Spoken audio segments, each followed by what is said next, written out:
for a parking problem.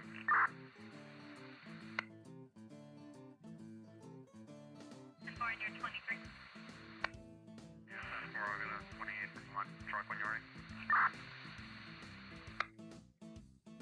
Go ahead. Come on, truck, white Lincoln X-ray 985, should come back up heading.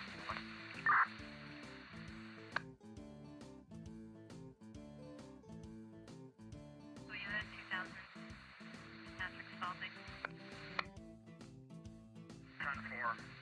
If you can just put a little note in something like that, I'm going to be leaving a note on his vehicle as well as I can remove it.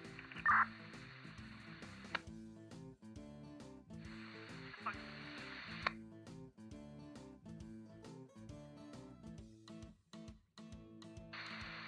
Fine.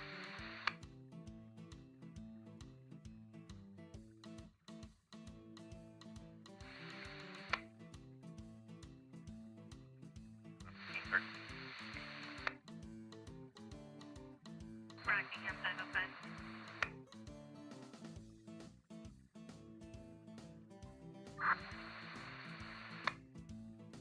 505 and shipping Dillison case for Athens, complainant, soon to be ex, slasher tires and has made threatening comments to her. She's concerned he might return. Yeah, forgive that's a 32. 10-4.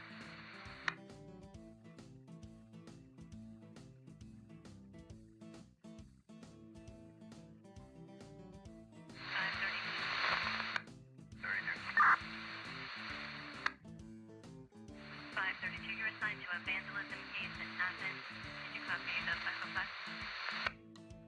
Yeah, 4.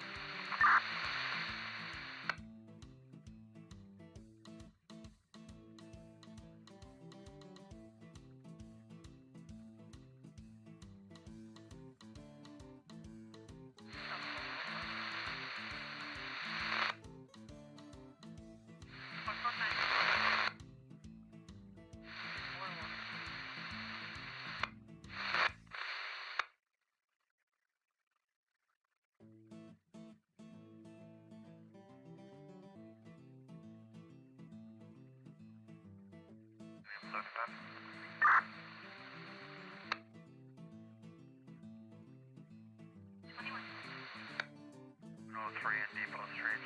Truck away entry 5. 7435. 10-4. 10-4.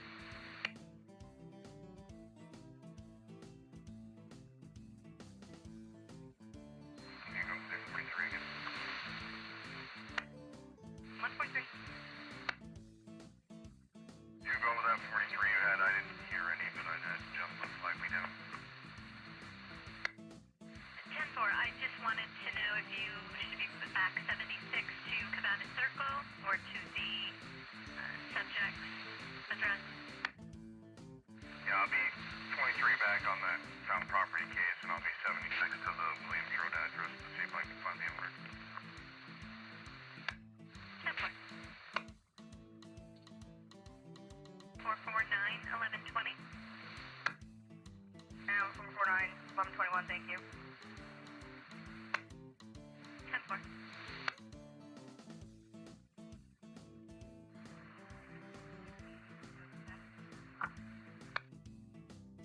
Code 4. 4.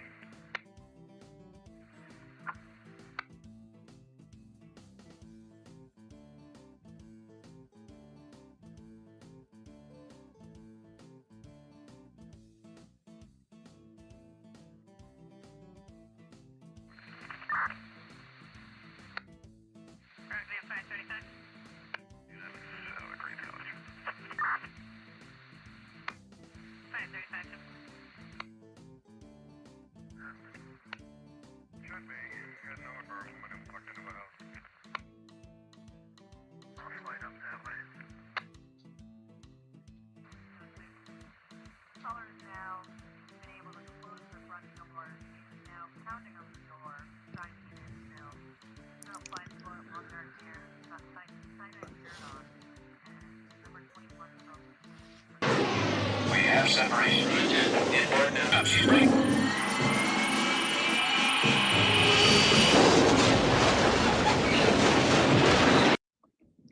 Good morning, everybody. I want to start out by addressing those people that are not part of the mob but believe Karen Reed might be innocent. I hope there are some here. I think it's important. Welcome. I hope you're paying attention. I mean, I hope you're joining us here. Always feel free to share your opinion. But I want to ask you some questions because there are a lot of good, intelligent, decent people who have heard a lot of theories about the case and things presented as odd, and it seems like a really juicy conspiracy theory. So they think maybe something fishy went on in this investigation, or maybe there's a cover up or something like that. There's nothing wrong with that. It's okay to be thinking that. And a lot of us here that are now kind of on the other side, we began there, right? So we understand. So I want to ask you some basic questions. Now that you know, or you will, even if you're not convinced, you will be convinced by the end of the day that the feds did not find any evidence of a cover up, despite looking hard, and that their investigation is completely over and has been for some time. Does that impact your opinion? Does that make it less likely now at this point, or does that make the conspiracy theory less believable now than it would have been if the feds didn't investigate? Because we now have the feds left no stone unturned to dig into this. They went to the DPW to investigate if there was GPS on the trucks. They did a federal grand jury, brought in all the witnesses from the house. They got warrants to get all the communications from most of the witnesses in the house. They went as deep into this as they could. They were determined to find a conspiracy, but they didn't. Doesn't that mean something? Doesn't that affect your thinking on this case? Do you think it's possible that there could have? So if there is a cover up here, right, it had to involve a lot of people. The idea that it involves one or two people, no, that's crazy. A large amount of evidence was at the scene, and for there to be a cover up, it had to be planted. The shoe, the cocktail glass, the straw that went with the cocktail glass, but most importantly, the taillight pieces, all found buried 3 feet down in the snow. Well, the taillight pieces were found buried 3 feet down in the snow. The cocktail glass was found with John's body, but the drinking straw and the shoe were found buried 3 feet down in the snow at the curb. You had to plant evidence on the vehicle later on, such as John's hair, which was found on the rear panel, John's DNA, which was found on a taillight piece. The pieces from the taillight were put together by a criminologist, and they matched what was missing from the Lexus. So a lot of people had to be involved in this conspiracy. Do you really think it's likely that all those people were involved in this and the feds were determined to find it and they found nothing? Do you still think it's likely that there was a conspiracy? Isn't it just logically to you, just looking at this from 2,000 feet flyover level, that more than likely there's no conspiracy? And that's just as a beginning point, right? Another thing I want you to understand, it's okay that we start from a point of ignorance about things like phones and phone extractions. Do you know what a phone extraction is, right? You probably didn't know before this case. A lot of us, most of us wouldn't, right? How that works. What can be when someone says someone destroyed a phone, what does actually that mean? When someone says that ripped up the SIM card, what was actually on the SIM card? When someone says the state police took the Lexus to the Sally port, ooh, how suspicious. But do we really know how a state police investigation works? When evidence wasn't logged into the state police evidence system until 6 weeks later, ooh, wow, so suspicious.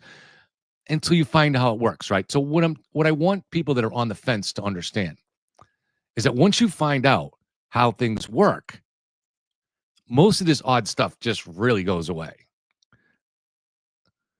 Let's see. I want to look. So is that so a couple people have jumped in. All right, so let's get some updates on where people are. So Kate will be here, but she's wrestling with a new puppy. So she will be here when and as the puppy allows. Jen Coffenaffer is in the air. It looks like she linked her channel here, so she was either able to do that or had somebody do it. She told me yesterday her flight was due to land at 11. And I don't know where she was going, but she's not coming home. So maybe going to a conference or something. And so she's going to try to come on when she can, if she can. So she may be here at different points or not. And Daniel from Drunken Turkeys will be here when he can, but he has, again, doctor's appointments. They seem to come every Tuesday. He had a vicious dog bite wound on his arm, a real dog bite wound.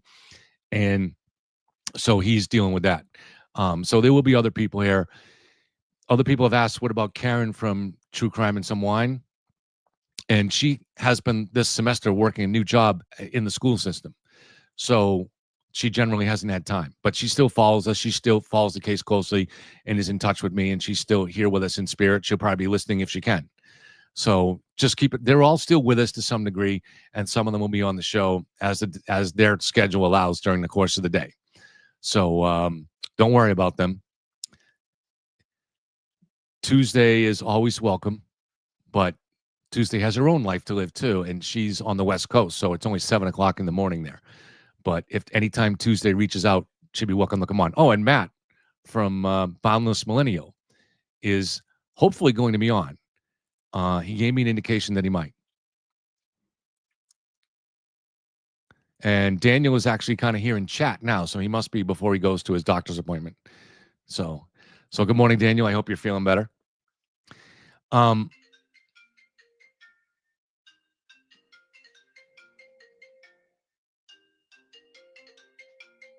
Let me just pause this for a call.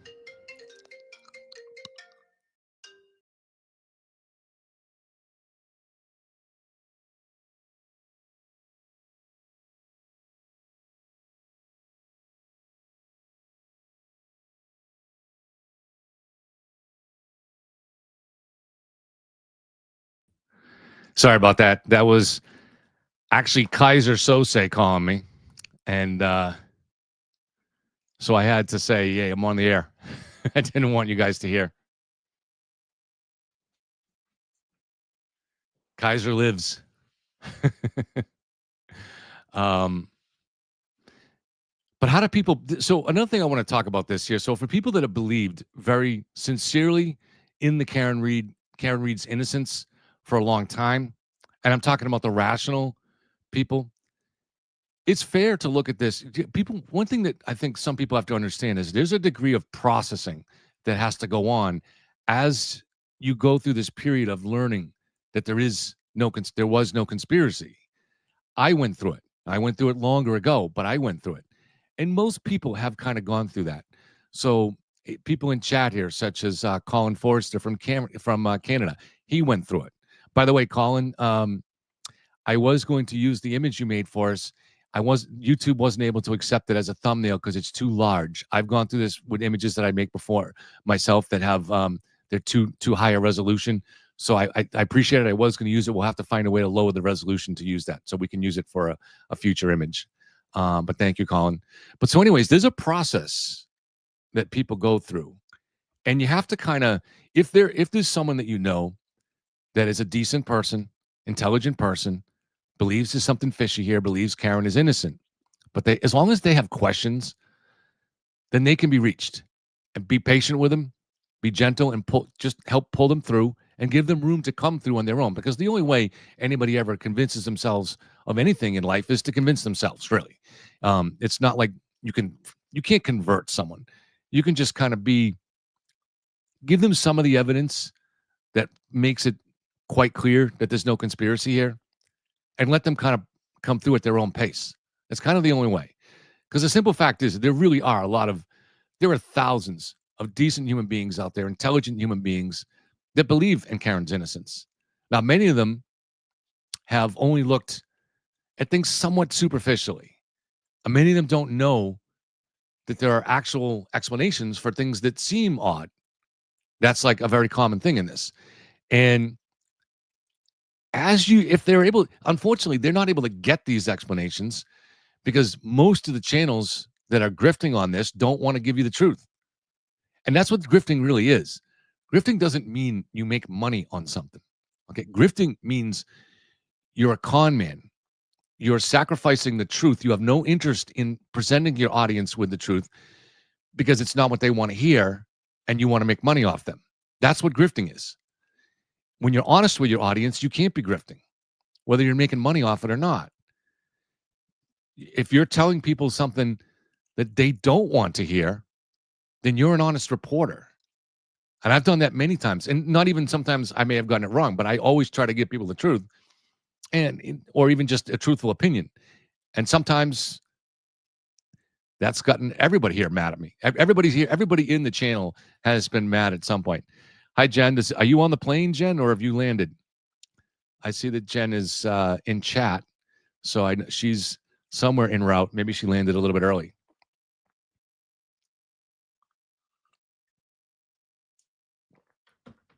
So Wendy Murphy posted not too long ago that Wendy and Jen were kind of the OG. They were the first two to publicly speak out against this conspiracy. And that is true. That is true.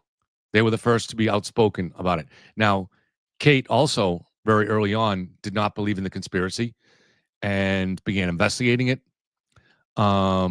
So Kate's kind of with there, but she wasn't doing a whole lot of reporting on it. She did a little bit on her show, I guess. I don't know. I really didn't know Kate back then. I didn't know her at all.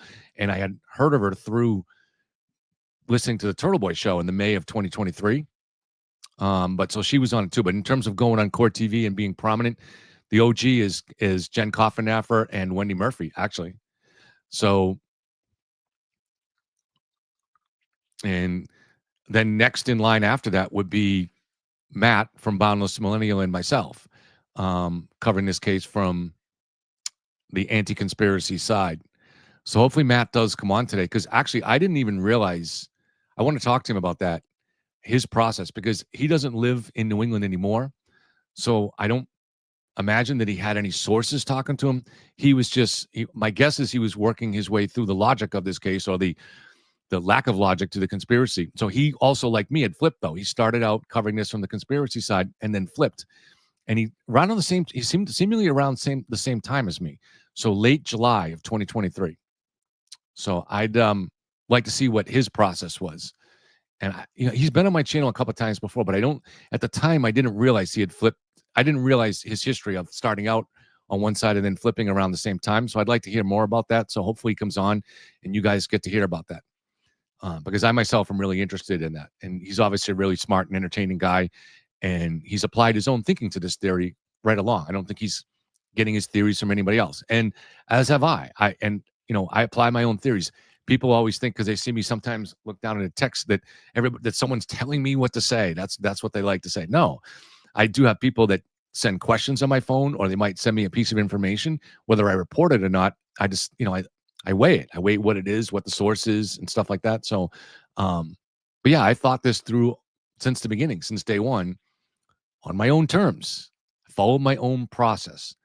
And everybody out there that's on the fence or believes or has believed up till now that Karen is innocent, but maybe you're starting to have some doubts, and that doubt is going to increase now because of what we're going to hear about the feds. There's a process they have to go through. And all I ask is that try to get answers, keep asking questions until it makes sense, until the conspiracy theory logically makes sense to you in every way. Keep asking questions, and you'll get to the truth. Does it really make sense that the murderers decided this guy's beaten up inside the house, he's unconscious, they decided they want to kill him so he can't get them charged with the attack? So he takes the plan is to put John out, still alive, on their own lawn.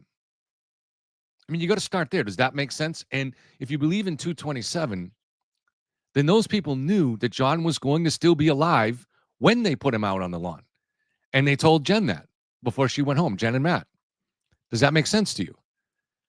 Because if it doesn't make sense, you got to keep asking harder and harder questions. If you're not asking questions, then maybe you're not really interested in the truth. And this is something, too, when it comes to truth, everybody in the world thinks that they care about the truth. Everybody. So everybody on either side of this case thinks that it's the truth that they're after. But you have to really ask yourself, and I think each one of us in all times, in any situation, whether you're looking at politics or science or medicine or things, that impact your beliefs, you have to ask yourself, am I really seeking the truth, or am I just seeking what I want to hear? That's confirmation bias, right? And it's an important question. And scientists have to go through this too. And so you have to ask yourself that in this case. Are you really being logical? Are you really following every aspect of this deeply? Or is it just really that you have some deep need to believe in this conspiracy theory? It resonates with you for some reason. Kind of like, say, some people just didn't want to believe that O.J. Simpson had killed Nicole and Ron. They just didn't. They didn't want to believe it because they liked O.J. And for other reasons too. I liked O.J. too. I liked O.J. I grew up. O.J. Simpson was a great running back for the Buffalo Bills when I was a kid. O.J. was an idol. I had his card. His we back then you didn't just have baseball cards, you had football cards and others. And I had O.J. Simpson's card. I had Larry Zonka of the Miami Dolphins. O.J. was a hero. And then he becomes a TV star and doing commercials and stuff like that. And just an incredibly likable guy, right? So who didn't like O.J.? Everybody liked O.J. But you got to follow the evidence. And if you find yourself believing that O.J. Simpson was innocent at the time, you should be asking yourself, am I letting my desire for O.J. to be free, from the innocent, am I letting that desire color my judgment? And this is important. I don't know what, in this case here, makes people so much want to believe that Karen is innocent, but you got to be asking yourself that.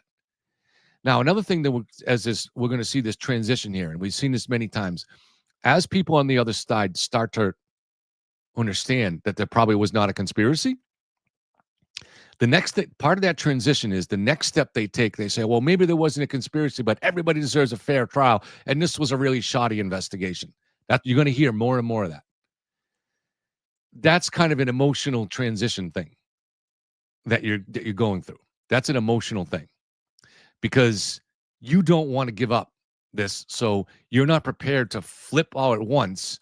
So you're going to do this kind of transitional step where you'll say, well, maybe this didn't happen, but still this investigation was corrupt. And that's why she deserves to go free. Okay, but recognize you're in a transition because when you're doing that, you're on the way of going through that process, which is psychologically difficult, of realizing you've been wrong for a long time. And it's hard for anybody to admit they're wrong.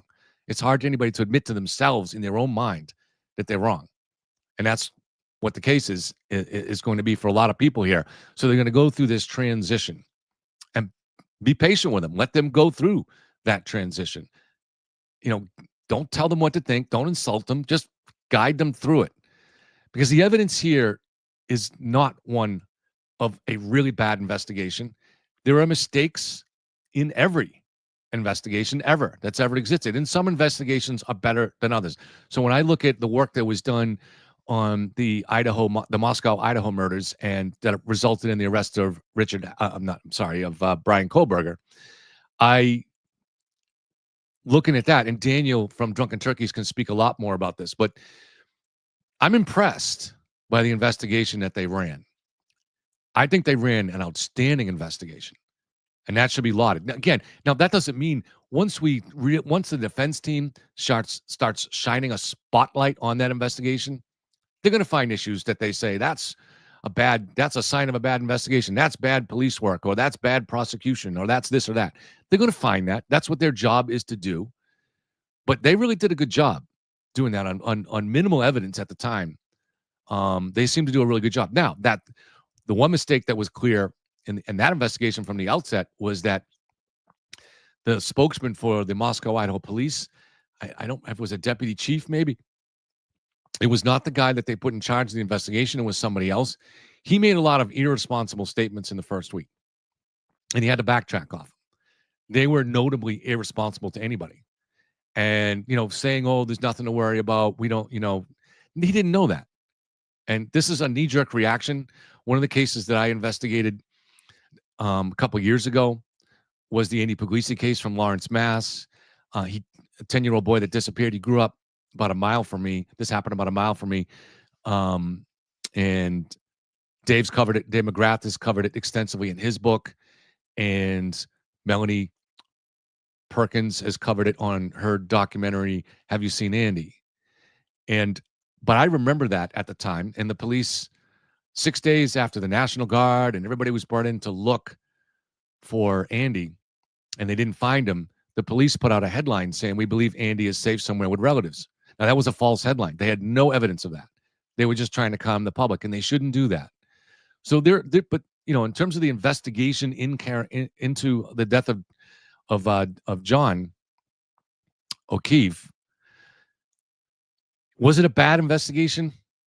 I mean, they certainly put together enough evidence to get the job done during the difficult circumstances of a historic blizzard. Now, we can Monday morning quarterback some of the things that were done. But some of that really is Monday morning quarterbacking too, right? But I don't know. I don't know where the line is. So for me, my only criticism really of the state police is this. So Proctor and Buchanan went to the Canton police station, talked to the people that had been the cops that had been the Canton cops that had been at the scene. So got the initial word of what had happened, and then the next logical step is to meet with the witnesses. So they went to the McCabe's where they talked to Matt and Jen, and they also talked to Brian Albert, who met them there. Perfect, everything, and they separated the witnesses and interviewed them separately. By the book, everything done perfect up to that point. Up to that point. Then when they left there, and I'm not sure what time that was, but say somewhere around 10:30, 11, maybe 11:30. They didn't go get the car. They went to the hospital. Now, again, there's a little bit of Monday morning quarterback with there. Had they made the determination when they left the McCabe's that this was a hit and run? No. But they must have at least thought of that as the possibility, because clearly, the McCabe's had called. So at 8:30 back at the Albert house, the McCabe's, after Officer Lank had spent about 20 minutes talking to Brian and Nicole Albert and Jen and Matt McCabe, Officer Lank of the Canton police left. But then as the witnesses started talking about it more, they realized some of Karen's behavior was odd. So they called Officer Lank back and gave him some more information on that. So Lank would have told that to the troopers. So the troopers wouldn't have said, "Oh, this must be a hit and run investigation." No, because they didn't have at that moment themselves any evidence. All they had is the theory, essentially, of the witnesses, because the witnesses didn't see Karen do this. So you wouldn't want state troopers, any homicide investigators, taking a theory of a civilian and working based off that. So I can understand what you wouldn't want to interrupt their normal process of the steps that they want to take. But at that said, I do think when they left the McCabe house by 10:30, 11:30, they should have at least had in their heads that maybe we would have better find out where this vehicle is, because in a hit and run, it's a hit and run, right? So the person normally, I'm not saying that happened here with Karen, that she knew that she hit John. We don't know. But in a normal hit and run, the driver knows what they did and they ran. And they're now trying to cover up the evidence. So, for instance, if they were drinking and there's beer cans all over the car, they're cleaning that up. They might try to get rid of the car. So with any hit and run, it seems to me, and again, I'm just a civilian, right? But it seems to me that there should be a normal amount of urgency to get that vehicle. And the state troopers didn't do that. They went to the hospital. Now, that shows there was no conspiracy. If there was ever a time when the state troopers were tasked with planting evidence, if they were tasked with framing Karen, the time that would have taken place would have been at the McCabe house with Brian Albert there in the McCabe's. And Brian Albert is an elite cop. So if they're the masterminds, and they all and of course Turtle likes to portray Jen McCabe as this Lex Luthor mastermind. So if there's ever a time where these evil geniuses are coming up with a conspiracy to frame Karen, and they're going to issue their orders to the troopers, that's the time, right? So when those troopers leave that house, job one is conspiracy 101, right? The state police teach it in their when they teach people how to plant troopers how to plant evidence.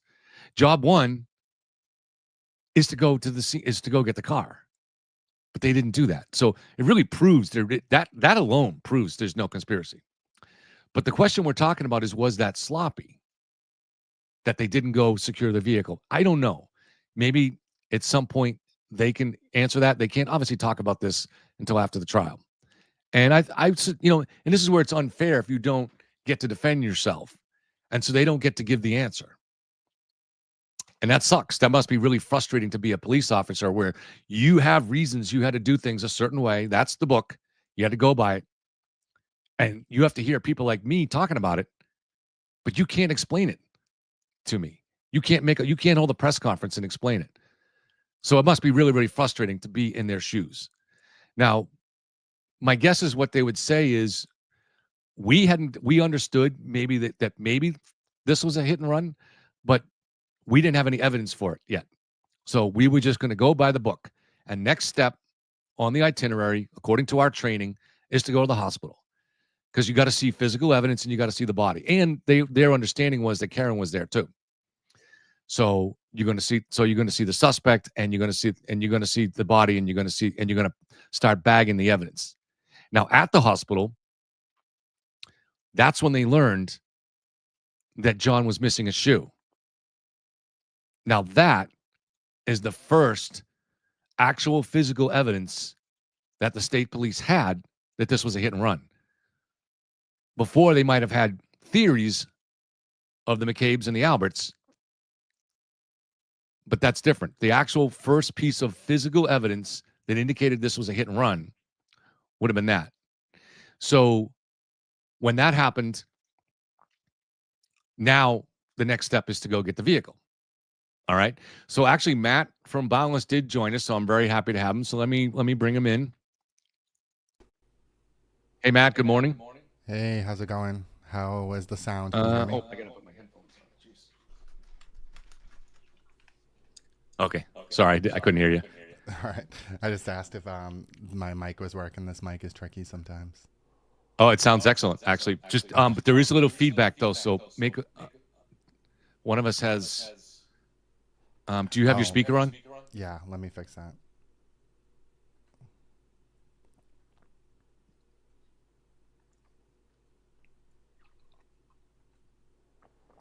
How's that better? Perfect. Yeah, that's what mic are you using? Are you using a Shure? Oh, you can't hear me?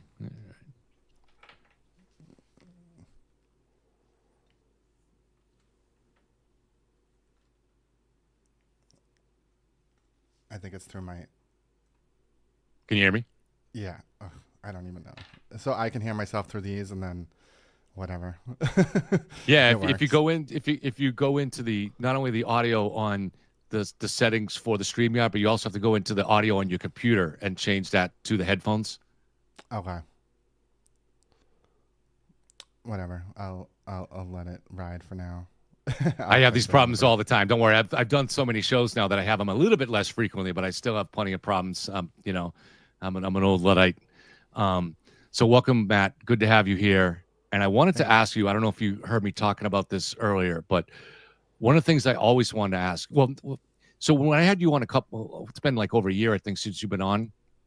But at the time, I didn't realize your process of what you went through. So, because I'm not a TikTok person, so I didn't realize you were covering this case all the way back in the summer of 2023. So you seem to go through a similar process to me in a similar timeline where in June and July, you're doing videos that lean towards the conspiracy theory, lean towards Karen's innocence. And then in late July, you were one of the first people doing videos debunking the conspiracy theory.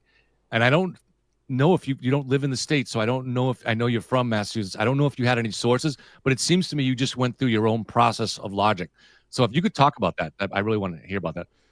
Yeah, I didn't have any sources really. I learned about the case, and what I've found with this is like certain people look for corruption. Like I know the corruption stories are good. I know that they get traction, and so that's what I thought we had here. And especially like police corruption. So a lot of people like treat everything like a team sport these days, and I think that's the problem, where people are, and it's both sides, it's not left or right. And if you look at this case especially, you can see that the critically thinking people are on one side, and it's a mix of the left and the right, and the whack jobs are on the other side, and they just want this conspiracy, whereas the left is seeing it as, you know, all cops are bad, right? Yeah. All cops lie, all cops do everything. And the right is seeing it as, oh, it's another conspiracy like what they did to Trump. And so then there's the rational people that actually can come together in rational thought and think, it's not a team sport. These are the facts, and this is what happened. So when I first heard about it, I was, the conspiracy side. That's what sells.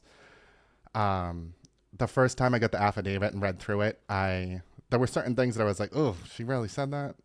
Like certain things that I was like cringing about that I didn't realize from reading Turtle Boy's articles. Specifically the niece, waking up the niece in the morning, and she was the first one she talked to. That there was a lot of corroborating witnesses. It wasn't all Jen McCabe that like was the only one like manipulating everything. Like that didn't happen. And then the stuff about the data, I looked into that because I know about the data a little bit, and so like I saw that the stairs up and down the stairs happened before they even got there, and Rick Green never, even in his first affidavit, he says that it happened before they get to the house. So I don't even know where that came from.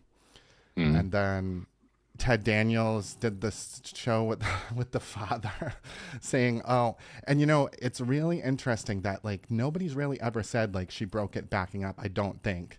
I have to go back and watch the interview, but I think that Ted Daniels just played that in the background as the father spoke about her calling him saying, oh, I backed into something. So no one ever like spoke that until Karen Reed said it walking out of court one day.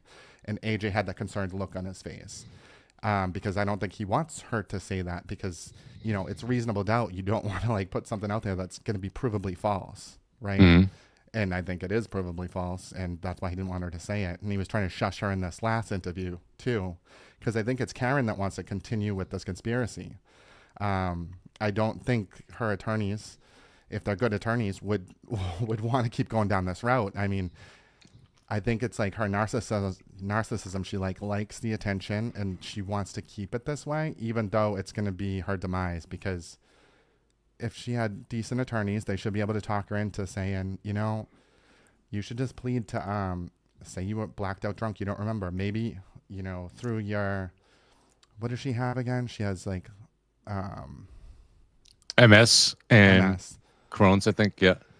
Like blame it on like, oh, you had a nerve reaction and that's why you slammed on the gas in reverse. Like there's so many different ways you can go about it without attacking all the people and still have a good defense. Lori Phillips ran her boyfriend over, well, allegedly ran her boyfriend over last year, who was found in a snowbank. Very similar to this case. She was found not guilty. She didn't blame the entire town. There were a lot of fighting about the evidence. So the evidence in that case, they seized her truck without a search warrant. And so that was almost not allowed in the trial. But eventually the judge ruled, it took like 3 years to go to trial. The judge ruled that they could use that evidence. And they still found her not guilty. And I think the evidence there was not as striking as it is here with, all the corroboration, the phone calls, the witnesses. But in that case, his clothing, like fibers of his clothing was found under the car and he was like frozen to the ground. So like, what did the jury think happened? Or is the jury just saying, we think she was so drunk she didn't know? Well, I think in that case there was a little bit of a self-defense issue because there were witnesses. He had pretty much attacked her when they left the bar.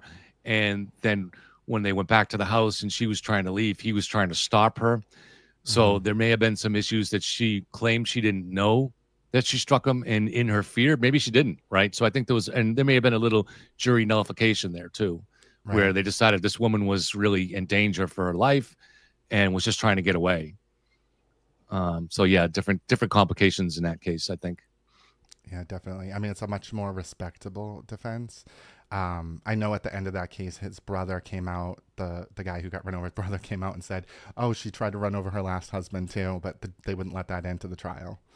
So it's just, I mean, it's shocking things like that sometimes that, the jury doesn't have access to. But in this case, her attorney should walk away and she should start over because, she's made all these statements. They're going to be used against her, but she's just going to have to say she lied in those interviews. She was scared. People have done it before. I think she should come clean, but she has that show that's coming out in a few weeks. So is she crazy? Is she literally insane? And I think Proctor was right. So one person has just, Maui, who is a good friend of the channel, asked if you could turn up your mic. You sound fine to me, but we can check and chat and see if anybody else thinks. If you're using a Shure, I've only had a Shure mic for about a month, and it has this program in it. motive mix or something, and in there's a volume control. But I can hear you fine. So I think it's maybe if someone, if you, but I have headphones on, so if someone does, so I don't know. I don't think there's a audio control volume control on the mic itself. But if you go into that motif, I hear you fine though. But Yeah, let me see if I can turn it up. It might be more scratchy if I'm too loud, but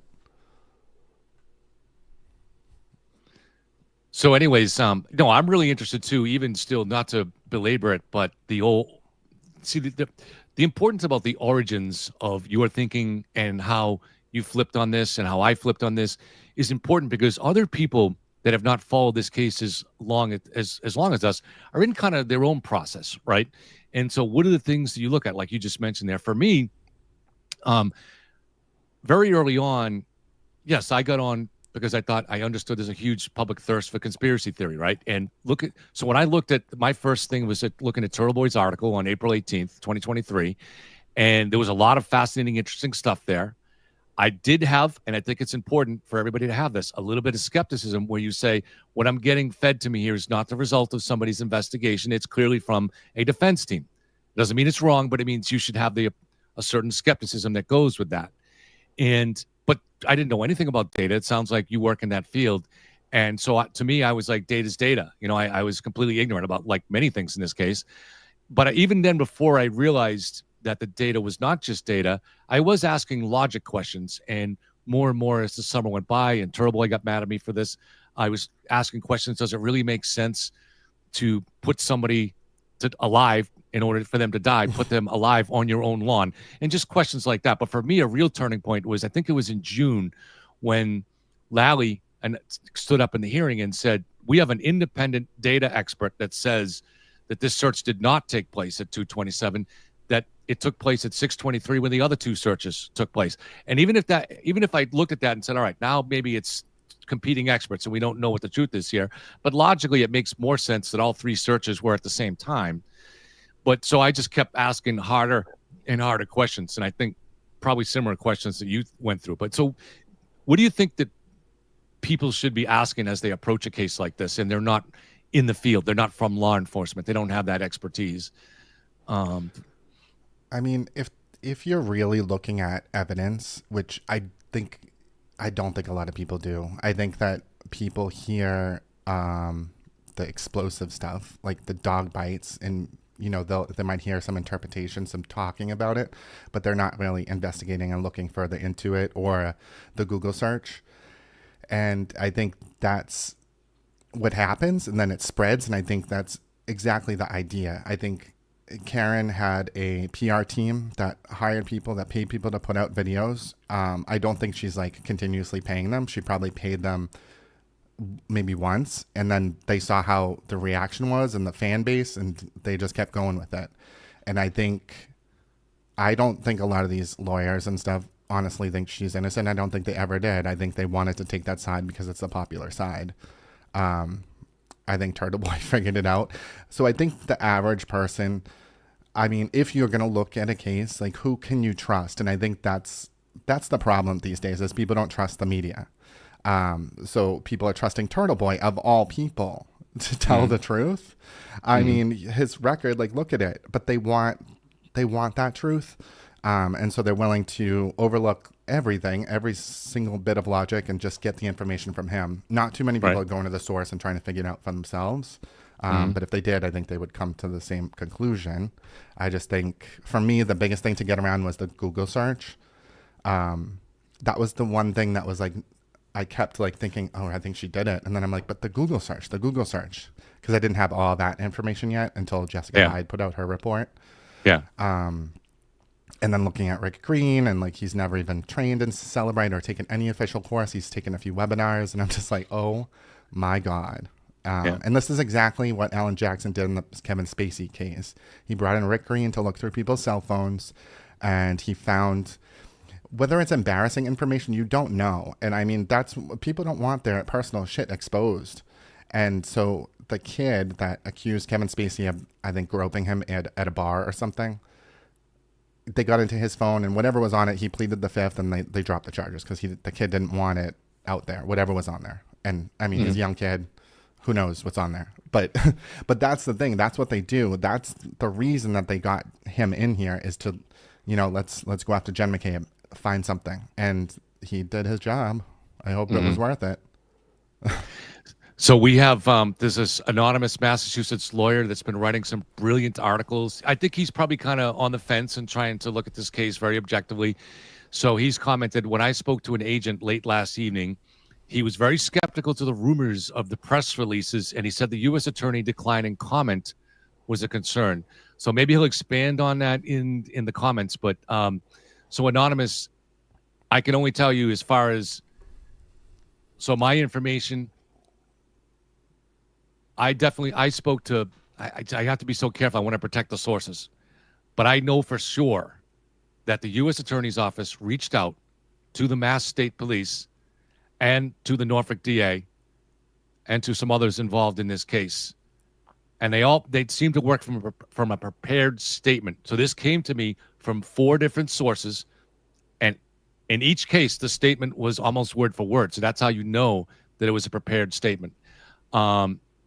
And what they said was the case, all aspects of the investigation had ceased some time ago. And they don't give a date? I did not get the date, and I've been trying to get that. So they may have, and maybe that didn't get to me. I don't know. So I've asked the same question, and I am curious about that. I mean, look at Sean in the Gulf. He dropped off the face of the earth when? Like, I feel like he got that information early and then just dropped off. No, he still texts.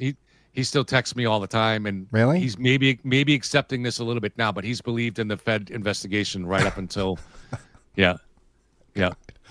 He's even last weekend he was sending me. So before this, he was sending me, all over the phone, stuff that he's pasted from, I don't know what it was, from law procedurals or something like that, that show how the feds don't reveal anything about an investigation until it's completed.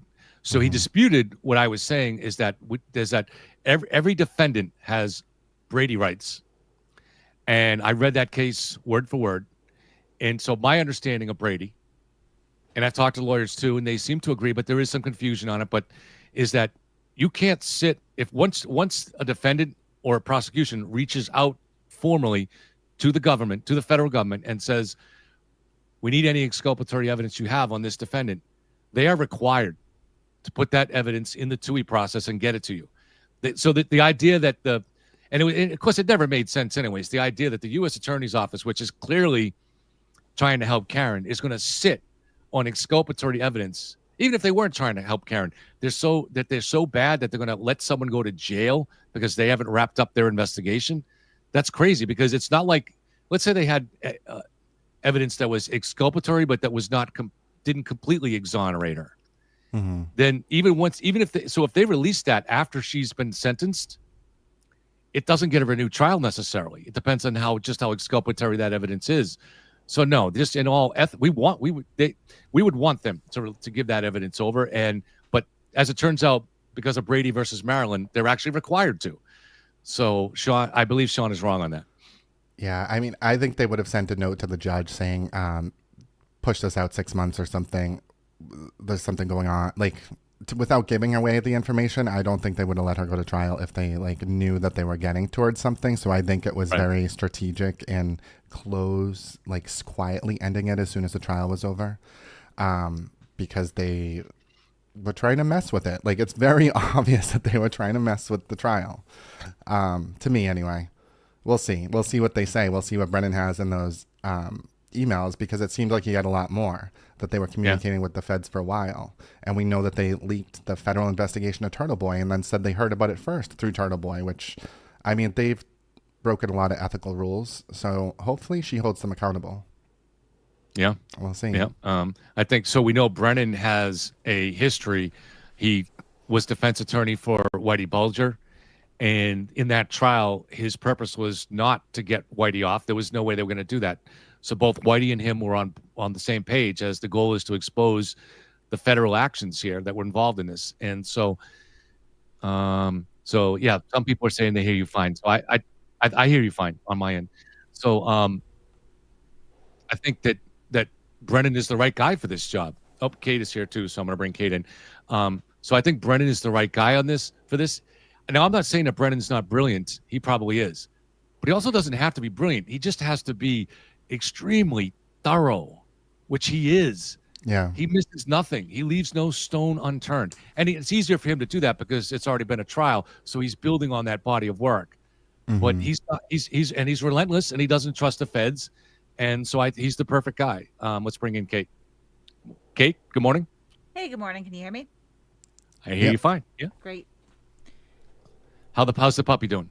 Oh my God, she's Satan. I was just a little overtired. She finally fell asleep, but it took me a long time to get her to settle, so she'll probably wake up in 10 minutes. But yeah, kept me busy this morning, but not too busy to watch this hearing. I'm pretty excited for it. I know. I hope he gets right to the punch right away. I want to hear. I mean, I just want to see their faces. Like, have they entered the courtroom yet or anything? Yeah. I don't know. I don't have it up. So I just got a message that you can be heard, Matt, but if you can increase it a little bit, that would still be good. But if you can't, don't worry about it. I mean, it's probably my fan that's on. Let me turn that off. It's probably like trying to get rid of the noise. I think he sounds great. Yeah, I think a lot of it is if you wear headphones, it sounds like I got the headphones on. But if you're sitting in your house, it might sound a little bit different. Yeah, actually, I think Matt's right now a little bit louder than you on my headphones. Hold on, I could probably turn that up. But I can pretty much hear everybody. It's pretty good. I could turn my end is set to 0, but I can turn it down, I guess, and then everybody would turn it up. Yeah, I just maxed out the StreamYard sound. I don't know if that helped. Yeah, it sounds good to me. Okay. You just have this like great radio, AM, FM radio voice, to try to. So it's a little soft spoken, but no, it sounds good to me. Kate just jumped out for a second because I think she is trying to adjust her own volume too, because she was a little soft on me too. So most people in chat are saying it's okay. So yeah, some people are saying they hear you fine. So I think the big thing is if you have headphones, put them on. But I know not everybody can. Or if you're in your car, it's easy to turn it up. But a lot of people actually watch this. They put YouTube on their TV, and Ashley said you sound perfect. So yeah, I don't think it's anything to worry about. So I have 3 computers set up, and it's always a hairy thing once we get to 11 o'clock, the start of the hearing. So it's always which one is it going to be on first, and which one has a good volume. So, but it's definitely much easier if I have somebody here with me, because you guys can be talking while I'm trying to mess with that stuff. Oh, Kate is back. Hold on a second. I think I am. Yep, that sounds good to me. Great. All right. So, what are you guys expecting today?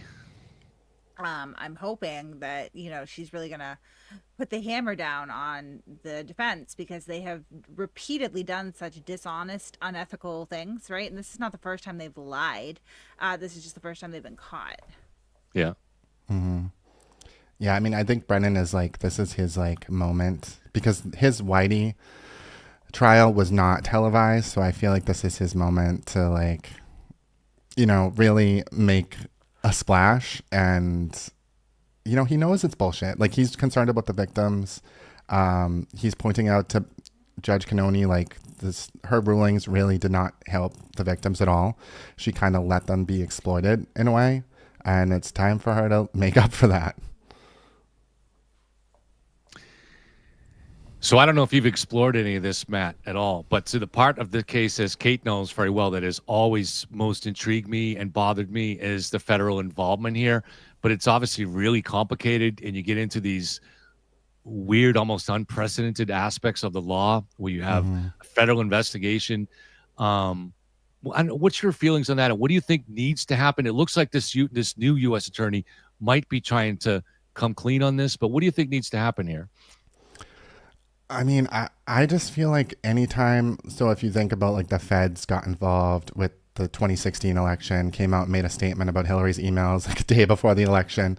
And it seems like it's almost like it doesn't matter if they indict or not. And then we see they indicted Trump, and people don't believe that. So it's just their involvement in general screws up people's perception of everything.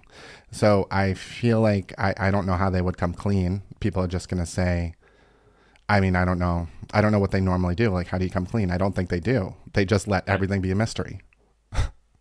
That is normally what they do. And part of that is they wanted to, you don't want to set a precedent that every time you do an investigation and you don't find anything, you're going to hold a press conference. That's not what they're going to do. And normally that's there actually to protect the people you investigated, because nobody wants to hear that, that the feds investigated you. But this is a different case here. There's a lot of circumstantial evidence of inappropriate communication between the representatives of the federal government and Karen's team. And a lot of, listen, there's some things that Kate may know about this. I should talk about I should talk to this rep on the phone, but there is evidence that I'm sitting on of serious wrongdoing and suspicious behavior by Josh Levy, the U.S. attorney. This stuff that I can't report on the channel. Hopefully it comes out in some other way. Right. But there is a lot of smoke here that something really shady went on. And me and Kate have talked about this for a year and a half, trying to put our finger on just what exactly it is. And it's always changing based on the latest evidence. But this is not the case where the feds just got duped and they ran a legitimate, honest investigation. And all they did was try to dig into it. They found nothing and they just wanted to stay quiet about it. No, there's much more going on. Yeah, I think so.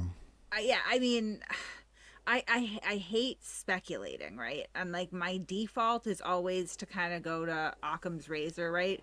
But it's very hard to explain the federal involvement, for me anyway, without kind of veering off a little bit into conspiracy land, which is not like a comfortable place for me, but it's kind of where I land every time, because I mean, it's shady. It's the involvement in and of itself might not be shady, but the leaking to the defense, the kind of cooperative back and forth, that I don't know how you explain that. So I would just respond to Andy Dufresne's comment that I bet it involves Rachel Rollins. It does not, in my opinion. I spoke to Rachel Rollins twice for an hour. This was not something, and I believed her, that she was involved with or was even aware of when it began. So what we know from Karen herself is that Karen and her lawyers, now at that point, Jackson was on the team. Jackson joined the team, I believe, in July of 2022, so pretty early on. And so he was probably here for this, but certainly David Yannetti and Karen walked into a meeting with then first U.S. attorney, Josh Levy. And that's how this began. That was all the way back then. And this is before, they didn't get this Rich Green data until March of 2023. So whatever predicated this investigation, it wasn't based on 227 or stair climbing or anything like that. It was, we don't know what it was. It seems like it was very thin. Did they try to turn it on? What do you want me to turn it on? I don't know. Apparently there's a courtroom feed going on right now. I don't know. Oh, okay. What channel. Yeah. Okay. All right. You guys talk and I'll look it up. I mean, I would imagine that they questioned Steve Scanlon, right? That was, if that really happened way in the beginning, the feds probably questioned Steve Scanlon, or did they keep that from the feds? Because, I mean, obviously it seems like Yannetti tried to make him lie for money.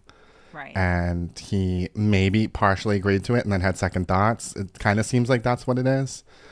But the feds definitely looked into that, I would assume, unless they didn't report it to the feds. I wouldn't be surprised if they didn't, just because of like that. I agree with you that it looks like there was some sort of deal for him to lie or sign an affidavit, right? Is, you know, what I've heard and kind of what he told the state police. And, you know, he then took that check, brought it to his lawyer, and whatever conversation he had with his lawyer, he ripped it up and was no longer involved. So I would agree that he was probably being paid to lie and changed his mind. So I don't think that would really behoove Karen to turn that over to the feds, right? Right. But that's like a huge thing. I mean, that's obvious that it wasn't a cover-up. Like if we have the Fed papers, if they make them public, and we know that they didn't give them that piece of information, but they were on the news saying that, like, that's huge to their credibility to the public. Right. I mean, we should ruin these people. Like, listen, there's nothing that we can do that they're not just going to do to themselves. Honestly, like, nobody can do a better job taking Karen Reed down, I believe, at this point, than Karen Reed. All right, so we have the fan back, which is always reassuring to me personally. I feel like a relationship with this fan that is almost I associate with this case. But this is so that channel that I have on is Law and Crime. But if memory serves me, that one has a lower volume. So on my other computer, I've set up the court TV feed. So I'll probably switch over to that. But right now, they're not live. So Kate's much better with technology than me. So I wish I had her doing this, but the puppy does not allow that. Only sometimes. Dude, I'm tired too, honestly. It's a little vacant behind my eyes right now. Yeah. The puppy's up all night. Usually no, but I've started to transition her off the soft food onto kibble, like mixing in the food, and I think I started a little bit too strong, so she had some gastrointestinal distress last night that was wicked fun to deal with. How old is it? How about the She's 7 weeks now. It's a really sordid story with how we got her, and yeah, she was separated way too young, so that's been like a challenge too. But I've done this before. Yes, I eat the dog food. Thank you, Doofy. Because I'm a bitch. Has the other dog accepted yet? The puppy? Yeah, she bit him in the genitals today, and he just let her do it, which was wild. Oh, all right, man. Yeah. Yeah. That's always a sign of acceptance. Yeah. So I'm going to leave on the caps if it doesn't bother people, because there are a couple of people that have asked me to leave the caps on because they're hard of hearing.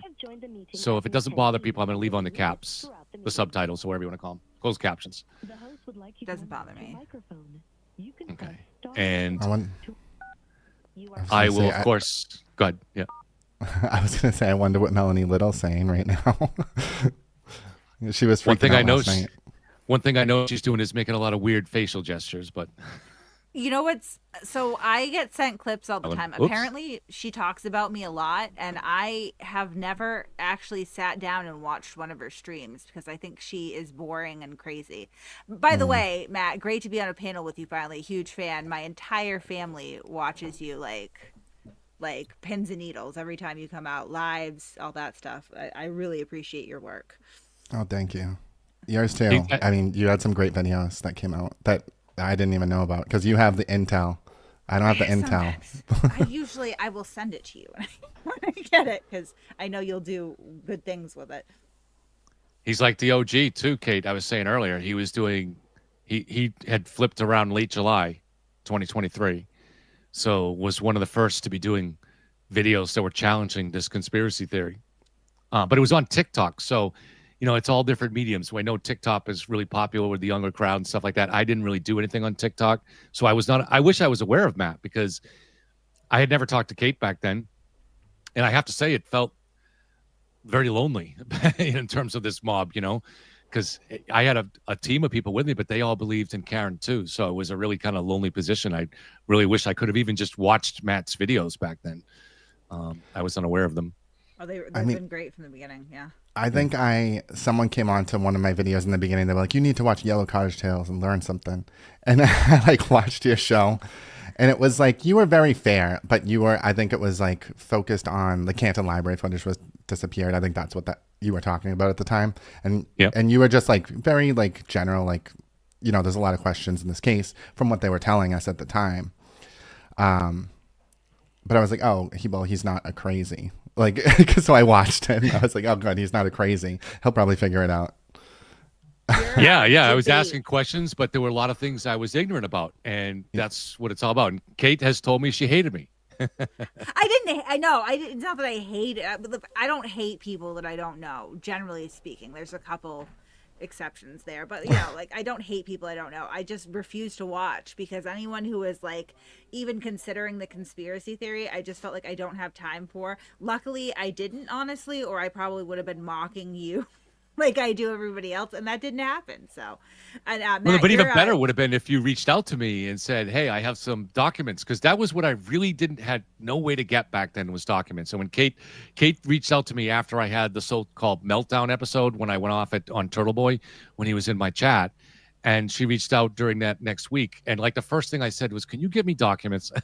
I want to read the actual documents here," Shouldn't And- be so difficult to get them in Massachusetts. It really is kind of not difficult. Maybe isn't the word, but a lot of other states, you can really seamlessly do electronic requests, or sometimes they have portals. Like, I love Florida. Florida's my favorite, and Ohio. Those are my favorite states for public records. Massachusetts is a little bit more convoluted, and I do feel like Turtle Boy and Karen Reed and like that whole, grift network has taken advantage of that, right? For Because sure. they can kind of say whatever Oh, they yeah. want to say, and like, I remember putting together a Dropbox, and like what a pain that was, because there's so many filings in this case, right, across two courts. But I think it was kind of jarring to me that so many people were drawing conclusions about this case without even reading the entire, the entire case. So that was concerning to me from the beginning.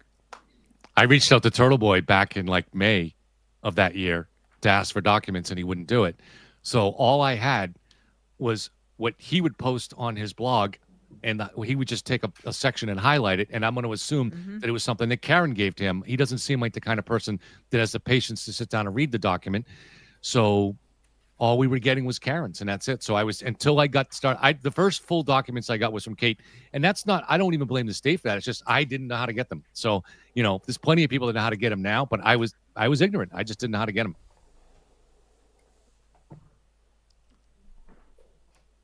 I liked Matt's debate with Turtle Boy the best, honestly. That was fantastic. That was my first live ever. Probably the last person that I should probably go on live with first. But it just happened because like someone on TikTok was hosting him, and then everyone was tagging me. And like, I think the night before or something, he's like, he's afraid he won't do a live with me. He blocked me and I didn't block him. He lies about everything. Like, he literally lies about everything.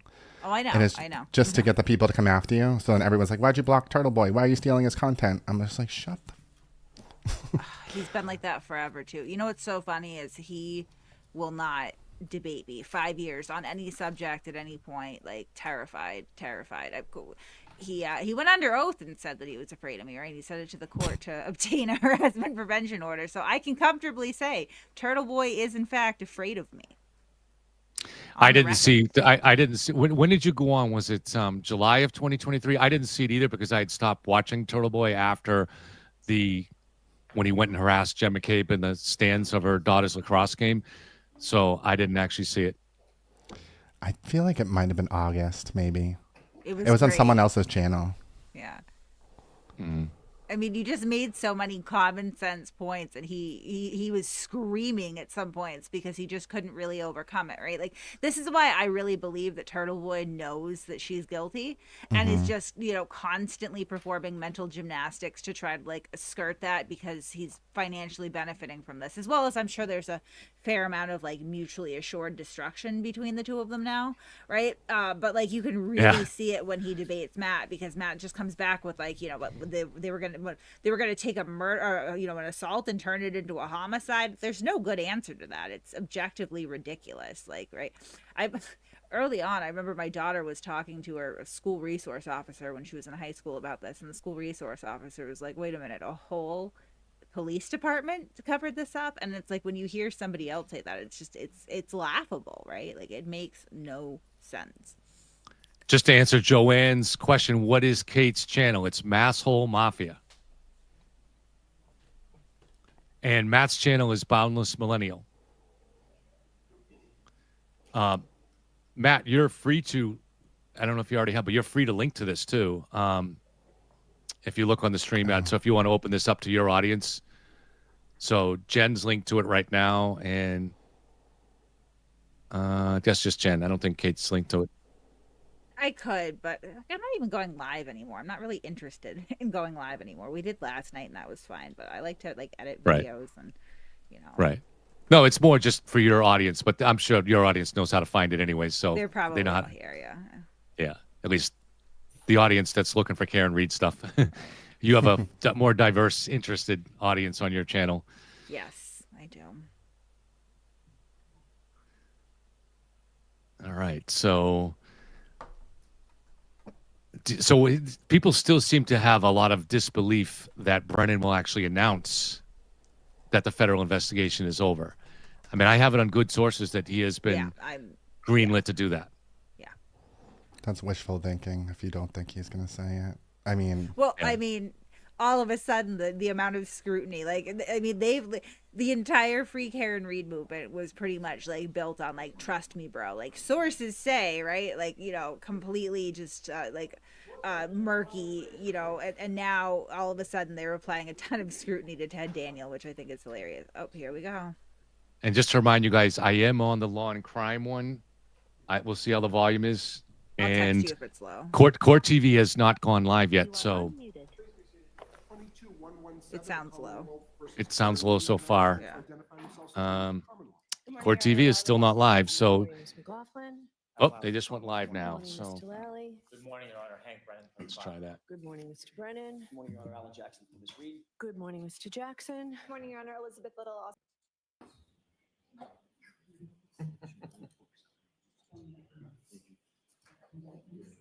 But this is might be delayed a little bit. So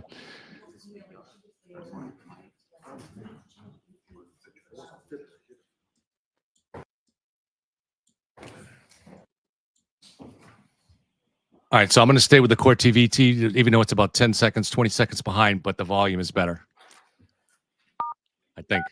You are unmuted. 22117, the Commonwealth versus Karen Reed. Can I have counsel identify themselves, starting with the Commonwealth? Good morning, Your Honor. Laura McLaughlin for the Commonwealth. Good morning, Ms. McLaughlin. Adam Lally for the Commonwealth. Good Good morning. morning, Mr. Lally. Good morning, Your Honor. Hank Brennan for the Commonwealth. Good morning, Mr. Brennan. Good morning, Your Honor. Alan Jackson from Ms. Reed. Good morning, Mr. Jackson. Good morning, Your Honor. Elizabeth Little, also on behalf of Ms. Reed. Good morning, Ms. Little. Good morning, Your Honor. Robert Alessi on behalf of Ms. Reed. Mr. Alessi. Good morning, Your Honor. David Giannetti for Karen Reed. Good morning, Ms. Giannetti. Good morning, Ms. Reed. All right. So last week, upon hearing of a previously undisclosed relationship, perhaps, between defense counsel and the ARCA witnesses, I took a recess here. We suspended. I had heard about email communication, detailed communication, memorializing a conversation regarding an engagement letter and a promise of retainer on March 20th and 22nd of last year, roughly 2 months before the ARCA witnesses testified. There is another email that was 2 days before the trial and after the voir dire, 2 days before the trial, with a list of cases. The Sunday before the witness testified, there's a proposed script of questions and answers and suggestions. And after the trial, there is an invoice or a bill, not just for reimbursement of travel and expenses, but for trial prep. Clearly, the ARCA witnesses were expecting to get paid. So the Commonwealth, I suspended for 3 reasons. The Commonwealth raised questions of candor with counsel in the court regarding the Rule 14 obligations. And frankly, I didn't think it was fair to have defense counsel stand up and have to answer to that without the opportunity to reflect, to talk to each other, to look at transcripts, to consult with people, and that it made sense to give you some time to do all of that, because what the Commonwealth raised does raise serious issues, not just the rights of counsel, but Ms. Reed's right to a fair trial and all that that entails. So it made sense to me to suspend first and foremost for that reason, so counsel can be prepared to make any comments if you choose to. Second reason is what the Commonwealth told us is inconsistent with my memory. So I wanted to make sure that my memory was right. So in a way to do that, I went back and reviewed the transcripts again. I started with the June 10th transcript of the discussion with Ms. Giannetti, where I raised my skepticism about defense counsel in a murder case calling not 1, but potentially 3 witnesses that you never talk to. I looked back at the June 18th voir dire hearing, the June 24th trial testimony of the ARCA witnesses, and the June 25th closing arguments of counsel. So after reviewing that, and my memory was pretty good about that, but what concerned me most is the memory that I had of a discussion here at Sidebar on February 6th, so 3 weeks ago, not last June, outside the hearing of everybody in this courtroom. And at the time, I was operating under the assumption that counsel was unable to provide the Rule 14 discovery because of a federal protective order. And the discussion at Sidebar clearly revealed that, and counsel did nothing to disabuse me of that. So I asked the trial court to expedite a hearing, a transcript of that hearing. Mr. McDermott's going to mark it as evidence. And at that point, Mr. Jackson, when you didn't answer me at first, but when you did, you said, I can tell you this. The Commonwealth is saying, pursuant to Rule 14, and you know, exclusion and preclusion of a witness is a punitive sanction for Rule 14 violations. Ms. Reed has not violated anything. Why should she be penalized when the Commonwealth has the exact same batch of information that we have about these witnesses? So I don't have any more information. I don't have any additional discovery. I didn't hire them. I didn't ask them to engage in additional protocols. So I've got nothing else to give Mr. Brennan. He's got the same information I got, and he got it at the same time. So that was concerning to me. Jim, do you have a copy of that there that you can? And I made sure, so the transcript is of the entire hearing because I don't want anyone to think anything's out of context. So we will mark that as an exhibit. And the third reason I paused is because, frankly, I needed time to reflect. I don't know what may flow from this. Obviously, I have to make findings, whatever they may be. But I wanted to explain why we recessed. I sent that one-page notification out last week about what we would be discussing. So I will hear from defense counsel if you want me to hear from you. If you don't want to say anything, that's fine too. But if you want to be heard, I will hear from defense counsel. Your Honor, thank you for the opportunity to be heard. I am going to be responding on behalf of defense counsel to all of your concerns. I have a notebook that I've given, albeit just now, to Mr. Brennan. It's got exhibits, but it's everything that everybody's already had. It's similar to what you're doing, transcripts, documents, probative issues. And if, with your Honor's permission, I'd like to provide you with the notebook so that you can follow. That'd be great. And should I hand it to someone here to have it handed to you, bring it up? A court officer will take it for you. Okay. I appreciate that, Mr. Alessi. You're welcome. Thank you. There's another notebook to follow along. And with that, Your Honor, I'm going to go to the podium and make my presentation. Okay.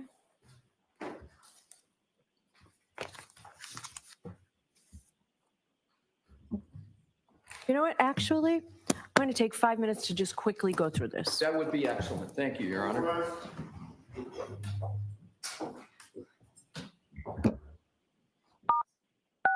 You are muted.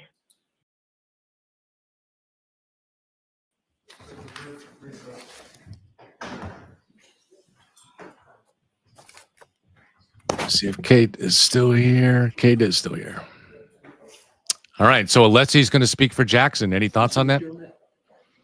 Mr. McDermott, first of all, good morning. Oh, Matt's. Let me see. You're muted. Can you hear me now? Thank you. Yeah. Yep. So I think Alessi speaking, it's Jackson that's pleading the fifth. He does not want to incriminate himself further. And, she just laid it out. He lied. Like there's no two ways about it. So whatever Alessi's going to say, what they're gonna explain away some bullshit. Like, come on. She's looking through it so that she knows exactly what he's gonna say before he says it. Yeah. So she needs to punch. And just to let people know, so I did go to the Court TV feed, which is about 20 seconds behind other feeds you might be on, but it does have good volume, so I'm going to stay with that. Jackson is there. I saw him sitting there like a little squirrel. Oh, he made it in person anyway. Like, I thought that he was gonna, like, this, like all this money that they're raising, travel expenses, whatever they want to call it. Like, there have been so many opportunities where this sleazy fuck could just zoom in. Like, just zoom in. Why do you have to be there in person? I think we all know why he wants to be there in person, but you can't grope Karen Reed over Zoom.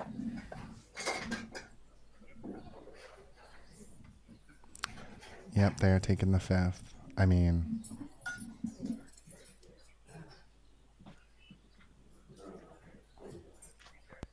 she went back and found more instances where they're just lying. I mean, and you know, this has happened a million times with the non-human hair, with the the feds in good conscience can't allow this to go to trial. Like, they've lied a lot, but this is the first time I think that it's so concrete. I mean, it's crazy, and the fact that this cult still trusts them is like mind-blowing to me.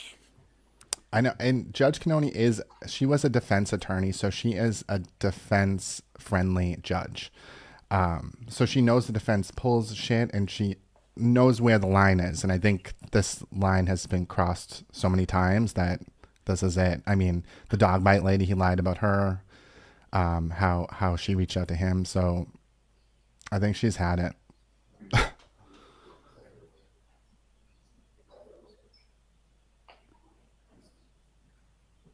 I feel like everyone's afraid. All the attorneys are afraid to comment on what should or could happen because they would hate to be in the situation. Like, this is the situation that every attorney fears. Right. I think that. Yeah. Note my objection puts it best, and I think it's the most fair that good attorneys are the ones that are most likely to have this happen to them, right? Because they push the envelope for their client. And like, I don't care for Jackson, but I have to concede he's an excellent attorney, right? Or was an excellent attorney. I don't know. I don't know how it's gonna go now, but I feel like you're on a boat. Oh, sorry. Sorry, I spilled a drink, so I had to step away and clean up. So glad you guys are here for these little moments.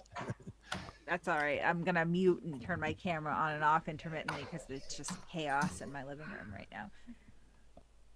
So is the judge more composed than she was at the end of the hearing? How does she look like now, her demeanor? What do you guys think? I think she's calm and collected. I mean, I'm wondering what she saw. Yeah, I didn't think she went like crazy last hearing either. You know, I don't think that she was overly emotional or anything like that. You could just tell she was shaken because of the gravity of the situation, and she wanted to pick her words wisely, which, you know, she's a good judge. Yeah. They're right out there. They're right out there. You are unmuted. No, the other side too.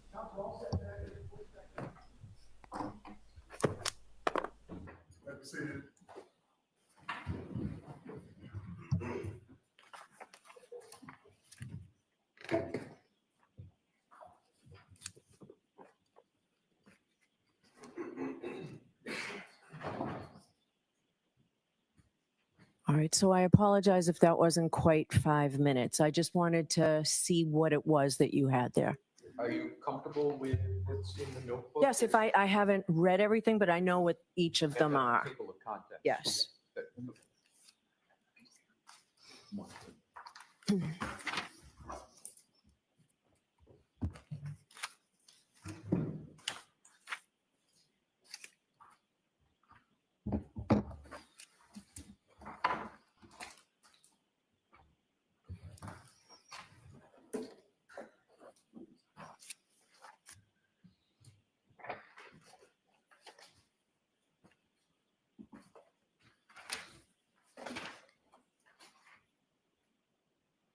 May I proceed, Your Honor? Sure. Thank you. May it please the court. I understand the moment. The moment has categories and components. And in my presentation today, Your Honor, I am going to go through those categories in this order.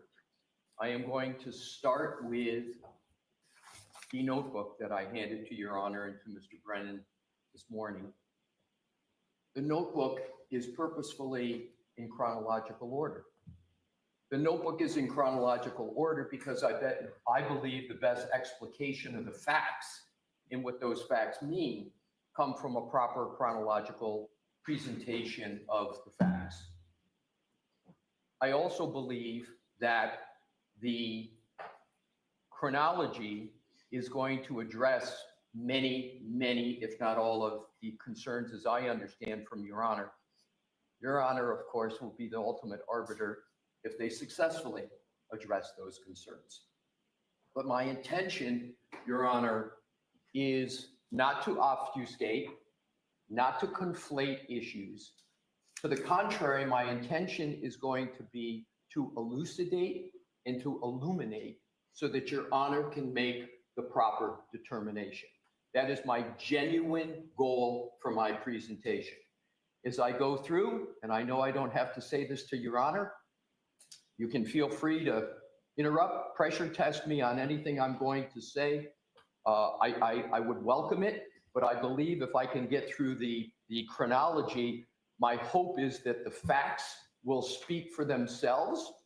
But that brings me to my second component of understanding the moment, which is going to be to also add to the fact is what happened at the last hearing, on February 18th. And I have the transcript for that, and I have that in the notebook, because I believe that is also critical to the proper elucidation of the facts. So that's the only thing I have not previously seen. The February 18th transcript. Yes. There are 9 pages that I'm going to go through, Your Honor. And because of the stakes here, I am going to go through it hopefully efficaciously and efficiently, but it's going to have to be methodically. All right, so are you were addressing this in chronological order as well, right? Yes. So if you can tell me those pages now, I'll likely recess because I do want to see them before you talk about them, Sure. but I'll hear you going up to that point. So what pages are those? And you're referring, Your Honor, to the February 18th transcript? Yes, Yes, your number. I will tell you exact 8. pages that I'm going to refer to. And Your Honor, get to this is tab 8, Right. the notebook. Mm-hmm. And specific pages that I'm going to reference start on page 53. Okay. And those are 9 pages that proceed all the way to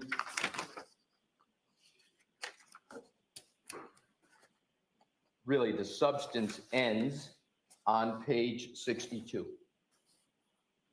Okay. And I appreciate that Your Honor wants to take a look at them because I think it's incredibly important for putting in context what happened at that last hearing. And I think it helps also do a compare and contrast to what the actual facts are and to what the statements were that were made on the 18th. So am I understanding, Your Honor, that you would like me to You suspend my can, brief or keep going? no, you can keep Okay. going and we'll stop so I can read whatever I think I need to read Sure. at certain points, but we should be good to at least start. Thank you. And can I just ask, when was this put together? Started about a day and a half ago and was completed this morning. Okay. All right.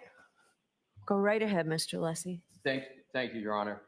So I start with tab 1, which is the March 22nd, or excuse me, go to the bottom, please, the March 20, 2024 email.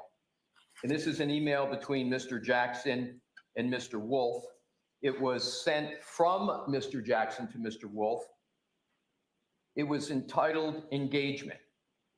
And so what I'm going to do is, that's where the notebook starts, but I want to go backwards to start in terms of something that is well known. And that is the federal investigation and the products of that federal investigation produced the ARCA report.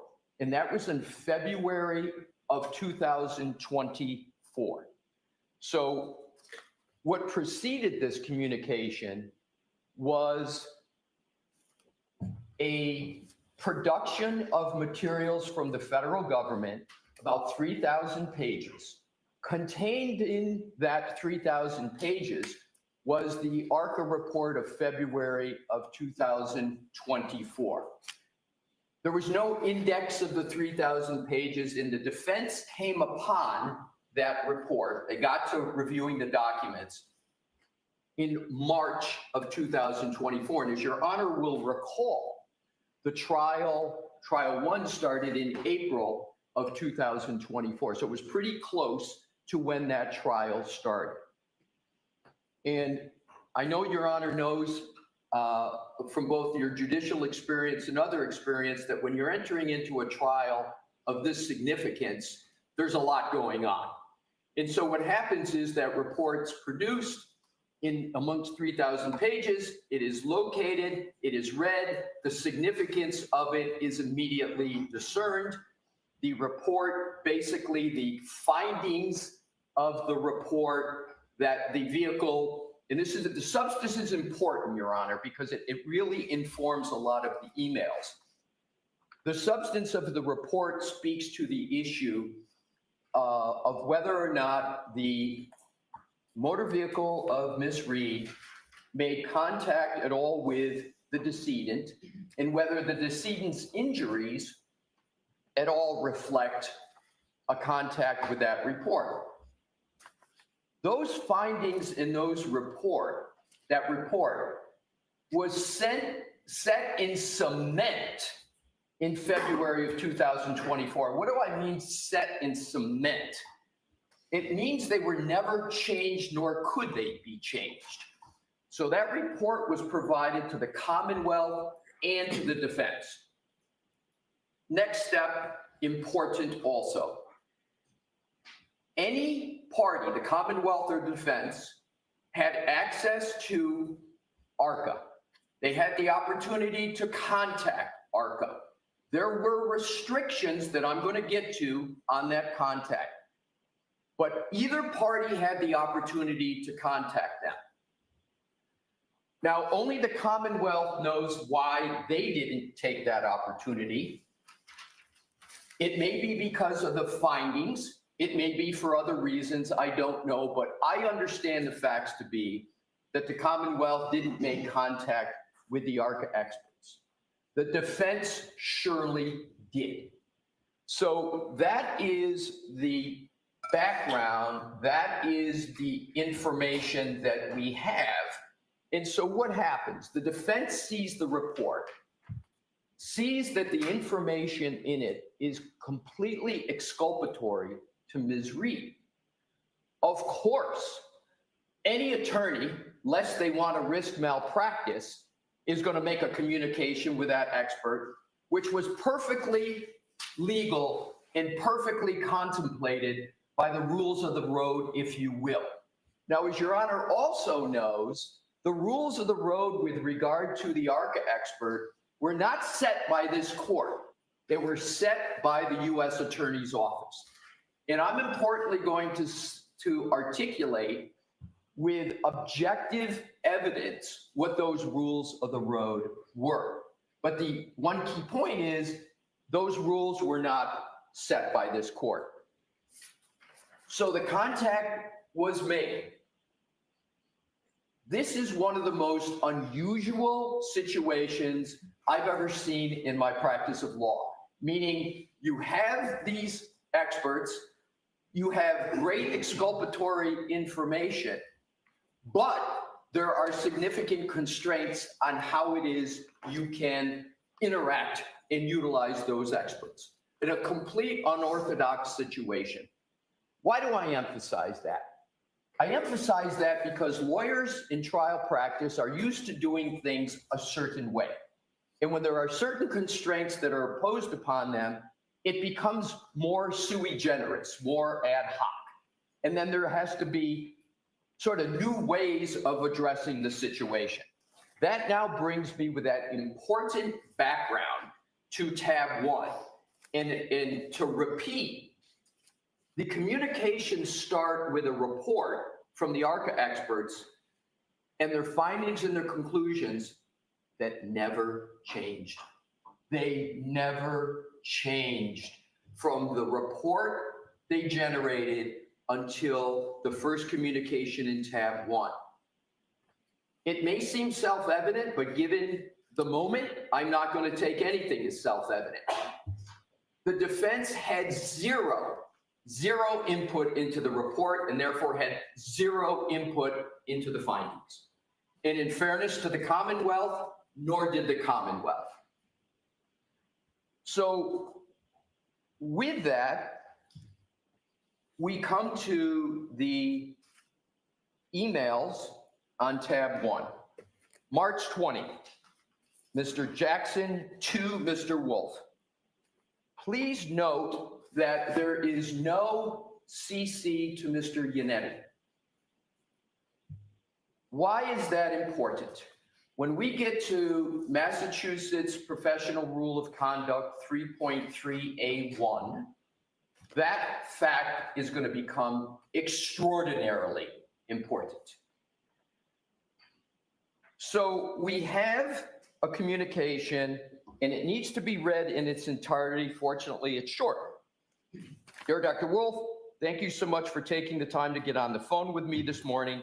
Pursuant to our conversation, please feel free to forward an engagement letter to this email address.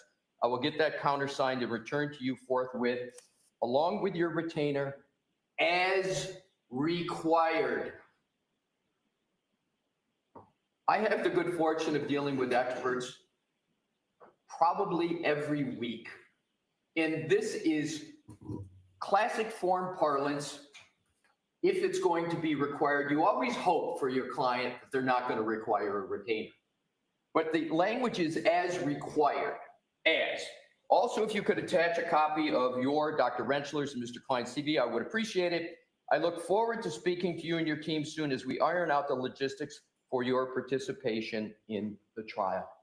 At that particular point in time, there was no conclusion, no agreement, no knowledge that these folks would actually be testifying. There was certainly the hope, there was certainly the desire, but there was no agreement that they were going to be testifying. That was the hope. Was the federal protective order that was referenced by Ms. Giannetti that said it was specifically outlined and ruled that they could not prep with us for trial. Was that in effect at the time these emails were sent? The answer is, Your Honor, and I'm going to get to it, but I want to answer your question directly. I'd like you to answer my question. Yeah, no, I wanted to say, I'm going to answer it directly. What Mr. Yannetti articulated as the rule of the road, not prep, was not a rule of the road. That wasn't the rule of the road, and I have objective proof of that. The rule of the road was there would be no substantive conversations with the ARCA experts. Okay, that was it. But the answer to your question is I do not know whether the ground rules were in effect, but I can get you that answer, and I will get you that answer hopefully in moments during my presentation. But I do not know the answer. All right, go ahead. And it's an important question, and it's an important answer, I understand. But I'm going to give you information that's going to indirectly answer that question, but I'm going to get you a direct answer as well. So you see that there's an attempt to iron out the logistics for your preparation in the trial. Then we get to the email up above, and that is merely 2 days later. Again, Mr. Yannetti is not copied on the email. And my understanding is Mr. Yannetti is not knowledgeable about these communications. So the email reads, "Hi, Alan. Subsequent to our conversation on Wednesday, the U.S. District Attorney's Office has asked that we pause on any further conversation until we receive additional information from their office regarding our involvement moving forward. I will provide you an update when we have it." Your Honor, this is not a direct answer to your question, but this is, to me, going to corroborate my point that if there was an agreement and if they were going to be testifying, subject to whatever constraint, this email would not have been sent. There would not be a pause until we receive additional regarding our involvement moving forward. The involvement is clearly in code at that point. Why would Mr. Wolf be saying, until we receive additional information from their office, the U.S. Attorney, regarding our involvement? This is just talking about mere involvement. So what happens is I call this the pause email, and it's regarding engagement. So Mr. Jackson on the 20th tried to get matters started. He's communicating to see if ARCA's willing, if they're ready, if they're able, etc. And then we have the pause. The next tab is tab 2, which is the very important June 10, 2024 excerpt of the transcript. But the time in between, Your Honor, the March 22nd pause email and the 6/10/24 transcript is also exceedingly important. What happened between that? Well, to state the obvious, the trial had started. The trial started in April. Mr. Yannetti gave the opening argument for the trial. Do you recall, Your Honor, that Mr. Yannetti never mentioned the ARCA experts in his opening? I did not review the openings. I reviewed only for the non-evidentiary transcripts I reviewed was only Mr. Jackson's closing argument. Certainly fair enough, Your Honor. Why do I underscore this point? Mr. Yannetti did not even mention the ARCA experts because the defense didn't even know if they would be testifying. The two most powerful witnesses in support of the I'm sorry, what was the date of the openings? I do not know. I do not have it. It was in April. We can hopefully get that. I can find it. I didn't know if you had it. So, but clearly, Your Honor, it was between March 22nd and June 10th. Right. And so the most powerful exculpatory information from what we consider some of the most powerful witnesses were not mentioned because the defense didn't even know if they would be testifying. If there was an agreement that they would testify, that would have been in the opening. But the uncertainty about it is the reason why it wasn't in the opening. We didn't know what would be happening. So that pause continued through the opening. That to me is so key because I think it's antithetical to an agreement. Now we come to the June 10 transcript. And as I said, I am going to hit head on these areas. I start with, Your Honor, something that's not in the excerpts, but Your Honor may recall that there were a lot of Rule 14 discussions.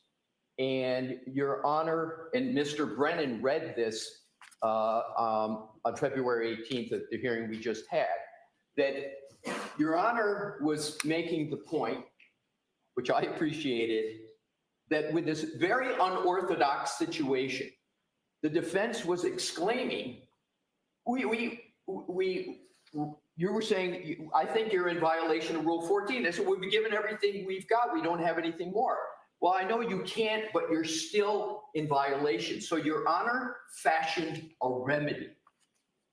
Your Honor fashioned the remedy, the Rule 14 remedy, that there was going to be a voir dire, and that the ARCA witnesses were going to have to come up from Pennsylvania, and they were going to need to sit for a voir dire. I will get to the significance of that, but that's what started, is the predicate for the discussion I'm now going to focus on.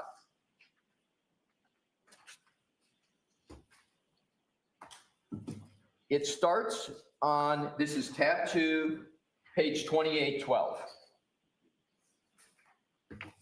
Line 5, the court. Now, regarding the 3 experts from ARCA, so I've read that report. I can't tell who does what or what the basis of their opinion is. So what have you provided? You're referring to the defense, of course. Mr. Yannetti, Your Honor, we've provided everything that we know. We mentioned to this court at sidebar, these experts did not arise from us finding them. The court, I understand that.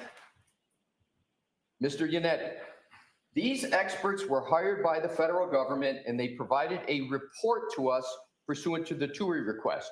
And it was specifically outlined and ruled that they could not prep with us for trial.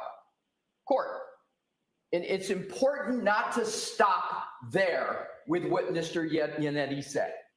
There's more to that statement. There's an elaboration of it that is important. The court, so I'm to believe that the defense is calling 3 witnesses that you've never spoken to and putting them on the stand here.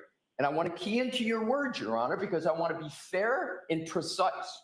Your question— That's exactly what I said. Pardon me? That's exactly what I said. Yes, and I want to key in on you've never spoken, right, to and putting them on the stand. Now, no one ever said from the defense they never spoke to them, but that was what Your Honor was concluding from what was stated. So what did Mr. Yannetti do in elaborating on his answer? I didn't go back to the video to see if there was sometimes 2 people speak at the same time. I don't know. I'm going to assume it wasn't, and this was just a natural flow. So Mr. Yannetti says that's essentially it. But what follows is really probative. We've spoken to them only for the purposes of coordination of their testimony and their background.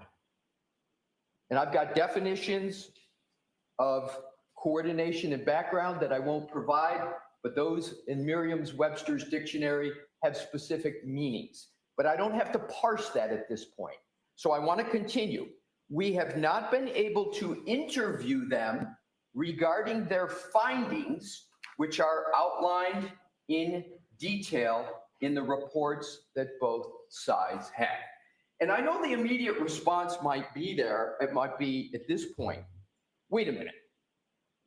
You haven't had time to interview, et cetera, et cetera. But what has been the communication up to that point? It's been the first communication from Mr. Jackson, mentioned in the March 20 email, and then the pause email. That statement of Mr. Yannetti, as best as I can gather, is 100% accurate.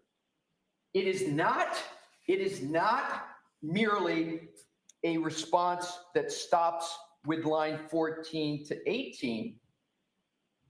He goes on and explains exactly what the interaction had been up to that point. The statement of Mr. Yannetti is 100% accurate. Now we get to the court. See, I don't see that as being the report. I don't see that as being detailed. It leaves a lot of questions as the gatekeeper as to what they can testify, and you have not complied with your Rule 14 obligations. We can't, Your Honor, and this was what I was pointing to before. So you can't, but you haven't. So I'm left with you haven't complied. So we need to get everybody here for a voir dire that can testify, yes. Well, we need to do that in advance of their testimony. Okay, that's fine, Your Honor. So the defense is now fighting with bringing them in for a voir dire. That's, Mr. Yannetti says that is fine. So I said I'm not going to conflate issues, but there's overlap of issues. So here you have a Rule 14 issue. Your Honor has concluded there's a violation. Your Honor has fashioned a remedy. The remedy is they're going to be subject to voir dire. The defense doesn't fight it. That is the Rule 14 remedy. But I'm going to get to how that interacts with the Model Code 3.3A1 in a moment. So we have then the voir dire. And what I'd like to, if I could, Your Honor, have you turn to tab 3, which is excerpts of the voir dire. Page? It's tab 3, and it's the June 18, Okay. 2024 voir dire examination of Dr. Wolf. And before I get to the specific parts of it, I know this is well known by Your Honor, but it's important to set the predicate for the elucidation of the points I am making. We all know voir dire is the opportunity for anybody to ask virtually any question they want of the witness to be voir dire. Your Honor set no limitations on the topics of voir dire at all. In recalling Your Honor's concerns, right? I don't know who even is opining on what. I went back and looked at that, Your Honor. Pretty fair comment, if I could, from the bench. It was hard to see. But please recall that wasn't the defense's making. We got what was sent in cement, the reports. That's the way they came. We didn't create a report that blended experts as to what they were going to say. That's what got dropped in our lap. So the voir dire was the opportunity for the Commonwealth to ask whatever questions they wanted to ask. There were no limitations. So up to this point, Your Honor, I'm going to use some words of others because I'm going to come back to them after we talk about the February 18th hearing. There was no compensation as of June 18th. There was no promise. There was no reward. There was no inducement unless one tries to define inducement as being the hope that you'll get to have these experts testify on behalf of the defense. There was no favoritism because the Commonwealth had the opportunity to interact with the ARCA experts. They had the opportunity to call them as witnesses. And we sure know that the Commonwealth knows how to conduct a rigorous voir dire. Please simply recall Attorney Brennan's voir dire of Dr. Russell. That was the opportunity. They had a Dr. Russell opportunity with Dr. Wolf. What they chose to do with that opportunity, of course, is fully the discretion of the Commonwealth. The Commonwealth did not ask numerous questions that someone with the benefit of my hindsight in Monday morning quarterbacking would have asked them. But I would have asked them a lot of questions, especially given the unorthodox situation and given that the defense quickly jumped on the opportunity, right, to interact and call these witnesses. But they didn't take advantage of that opportunity in the voir dire. They didn't ask those questions. Had they asked those questions, they would have gotten answers. Now, Your Honor, I don't say that that in and of itself addresses the Rule 14 issues. I'm going to get to those. But I want to get to the prejudice and I want to get to some of the other important issues. I'm going to highlight, because I'm going to come back to it, Your Honor, page 1-67. We heard at the February 18 hearing, and again, I'm going to come back to it when we go line by line for those 9 pages. Not line by line, but many lines. If I could draw your attention, please, to line 12. It starts with line 10 to put it in context. What about human factors? This is the voir dire, direct voir dire. So Mr. Jackson is asking Mr. Wolf the questions. What about human factors? What does that discipline entail? What is human factors? Answer. Well, to give you an example of that, so I do a lot of nighttime visibility work. And then it goes on where, for instance, let's say a pedestrian is coming down to the roadway at night. There's also going to be, that I'm going to get to in chronological order, Dr. Wolf on direct talking about nighttime visibility, work, etc. But if Your Honor could just please note the absolute raising of the issue of nighttime visibility and pedestrians affirmatively in voir dire. So that was voir dire, no restrictions, opportunity to ask whatever they wanted to ask. And as a highlight, the voir dire brings out nighttime visibility work. If Your Honor could please turn to tab 4. Tab 4 is the June 22nd, 2024 email, but it's important who it's from and who it's to and who's not on. From Daniel Wolf to Alan Jackson, subject Wolf qualifications. No David Yannetti on this email. And Your Honor, because I've said it so many times, Mr. Yannetti not being on the email, I can tell you from my own experience in this second trial, but this was, I understand, the first, there was a division of labor. There was a lot going on. This is now June. This is in the middle of trial. Everybody's got responsibility for their witnesses. So there's not collaboration going on. It's not the luxury I usually have at my law firm, where you're sitting in a nice big conference room and all the attorneys are sitting around the table all the time, let's say in March, etc. But clearly in June, the trial's going on. But they're dealing with their own witnesses at that particular time.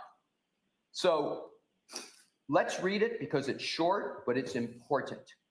I'll repeat again. This was an email from Daniel Wolf to Alan Jackson. Alan, I spent this time this morning putting together a brief outline of my qualifications. I've also attached my D&T deposition in trial, in the trial parlance. I know it's nothing compared to Andy. I obviously won't say what the response is verbatim, but I gave you a general sense of what my response would be. Again, I thought your questioning during the voir dire was fantastic, so please feel free to make whatever changes you feel necessary. I will try to work on some direct examination questions tonight. So I want to start with, without getting tech geeky about it, some basics, because these basics were not brought up and I believe led to confusion on February 18th. If you look at the attachments, every email, as we know, has a lot of information on its face. And one of it is you can always tell what goes along with the email. So this is attachment Wolf Qual's document. But what's the most important points, I think, to be gleaned from this objectively, Your Honor? Mr. Wolf prepared the document, not Mr. Jackson. No, I was well aware of that. Okay, so he prepares it, he sends it along to Mr. Jackson, and it's on qualifications. The next is, if you would just please turn to the attachment, which are the qualifications, etc. There's a comment, and these pages aren't numbered, but the questions are. If you look at 19, nighttime visibility work. And there was a comment, and this was referenced on the 18, but I'm going to come back to this. If you don't want me to say that, that's fine.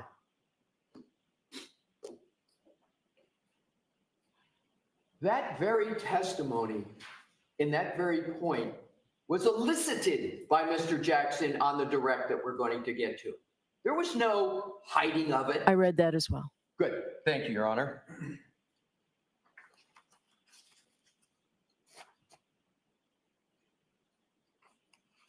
The next tab, And of course, it has the D&T of Dr. Wolf's experience in testifying in court, et cetera, et cetera. I will indicate, Your Honor, that the information in terms of quals, et cetera, all of that, to me would be basic questioning in a voir dire. But those questions, to the best of my knowledge, were not an issue of concern for the Commonwealth with regard to voir dire. I mean, inquiry, but again, that's what voir dire provides the opportunity for. So next we have tab 5.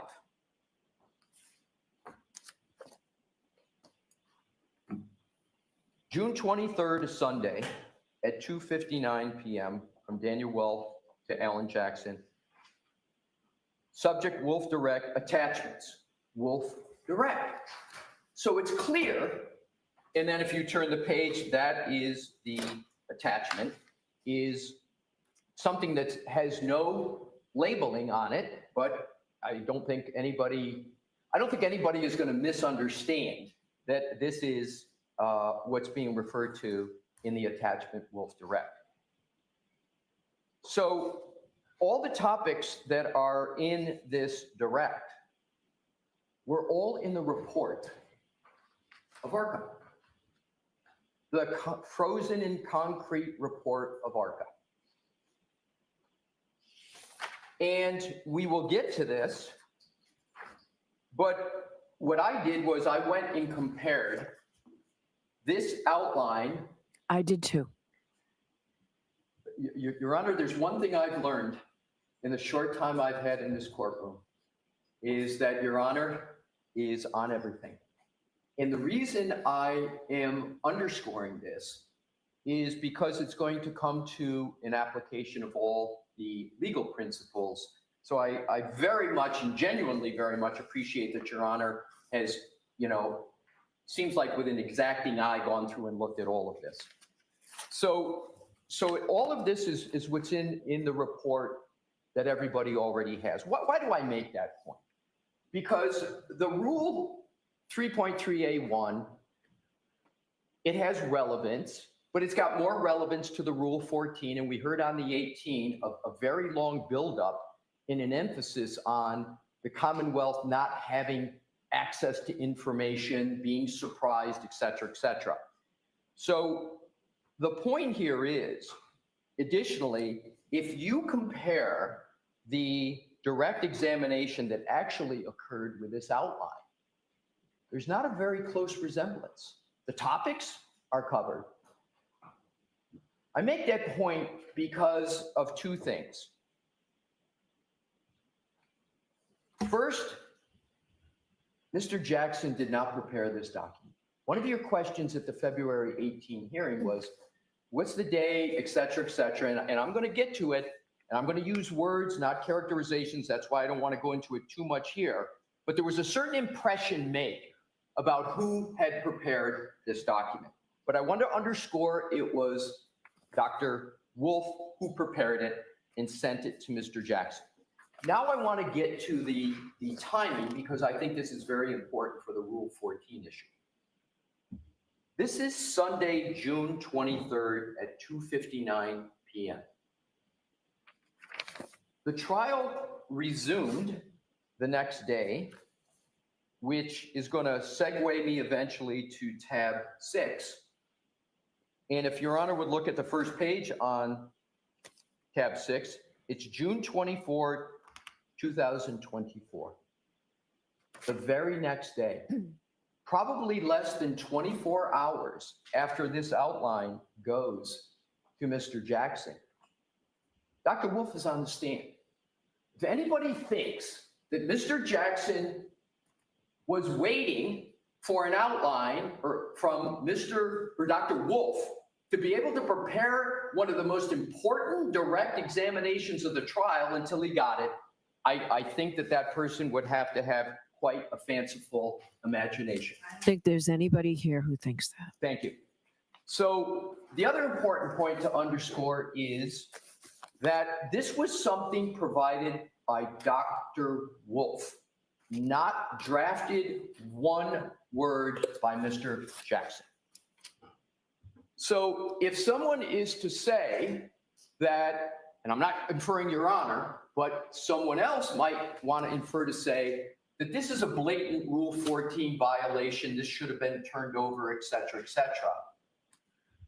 What happened the next day, one day later, that would have required Mr. Jackson in the middle of trial with an unorthodox situation, trying to figure out what to ask Dr. Wolf, under what parameters, under what constraints, et cetera, that he should have also had the thought, oh boy, I got this in at 2:59 p.m. on a Sunday. I better hurry up and communicate with the Commonwealth and go provide that to him so I comply with Rule 14. I'd like to believe that I'm very diligent about my Rule 14 obligations, Your Honor. I'd like to believe I would have done it. I don't believe I would have even thought of it, came to my mind. We know what the standard is, but I want to underscore the connection in time between Mr. Jackson gets this and when Dr. Wolf is on the stand, because that's really the prejudice time period or potential, if you will, that occurred. Not even to bring in the voir dire, that this could have been brought up, all these topics in the voir dire. Not that voir dire satisfies all Rule 14 obligations, but the reason I brought up Your Honor's Rule 14 remedy was it was the remedy, I think perfectly tailored to the situation, to basically say, I don't, as the court, understand, these folks haven't gotten what the court found was their proper discovery. We're saying we don't have, the information to turn over in terms of it. We got the report, and all we had is emails in March, right? That are, in my view, non-substantive. They're communications. They're Rule 14 material, no doubt, Your Honor. But the question is, what's the prejudice from not getting those emails in light of the voir dire that Your Honor ordered? We'll get to those under 3.3A1, but under Rule 14, they clearly are of no prejudice to the Commonwealth. So now we have the trial testimony of Dr. Wolf. I mentioned, Your Honor, about the nighttime visibility issue because much was made of that in the hearing 1 week ago. If Your Honor could please turn to page 3665, starting at line 22 at the bottom. Question. Mr. Jackson, this is direct. Mr. Jackson is eliciting this testimony. Remember the comment, I don't know if you want to bring this up? Mr. Jackson now is eliciting this topic. And how many of those 1,000, I know you don't have a number specifically, but how many of those 1,000 would you say involve pedestrians as well? Answer, several hundred. As I mentioned earlier, a great deal of my work is in the field of lighting and visibility.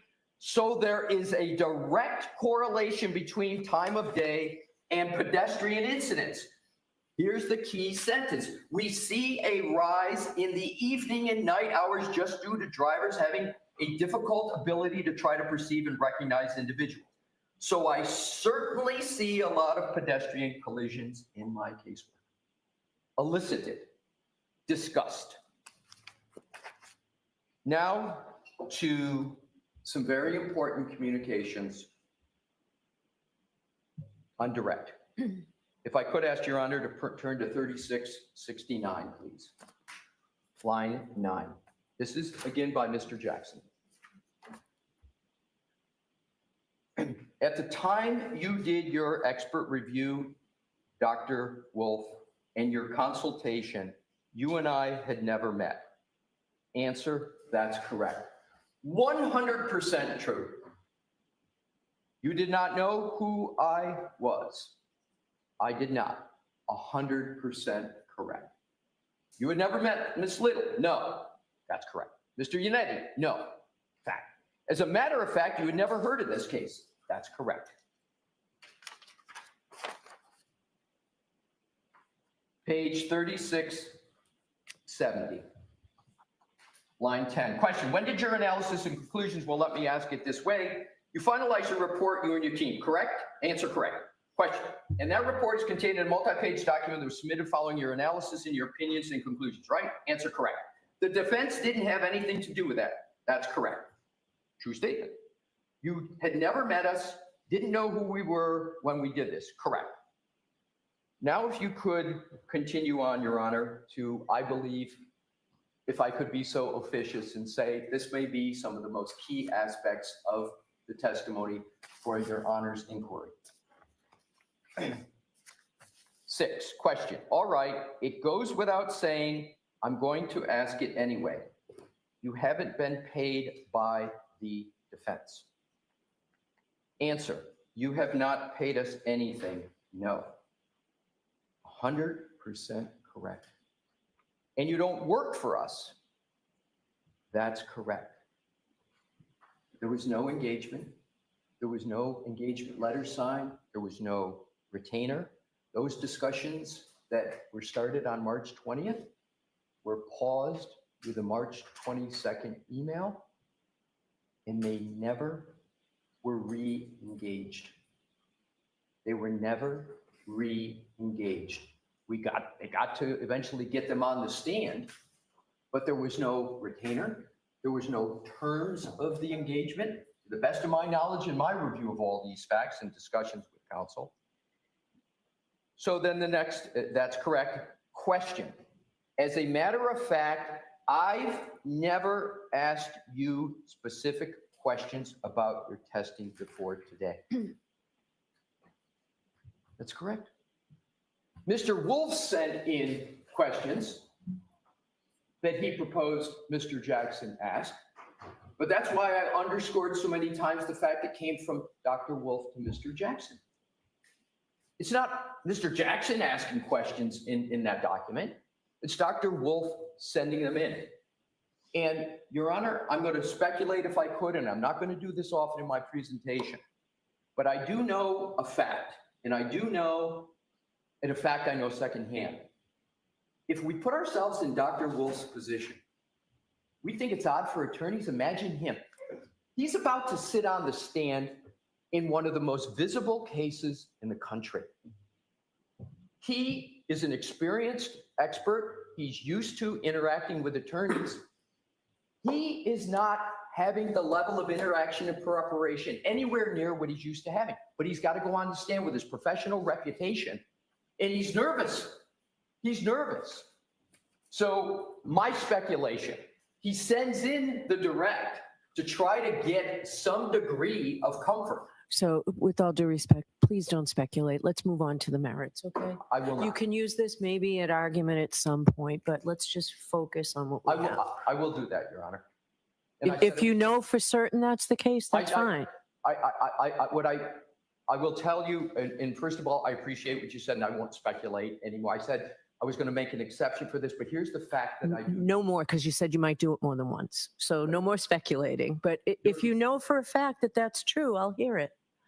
Your Honor, first of all, completely understood, no more speculation. There will be no more speculation until we get to February 18th, what I think is really important. Okay. Because the Commonwealth on the 18th speculated a lot. And I think the only way to fairly... So let's go back to this, okay? You'll get to February 18th.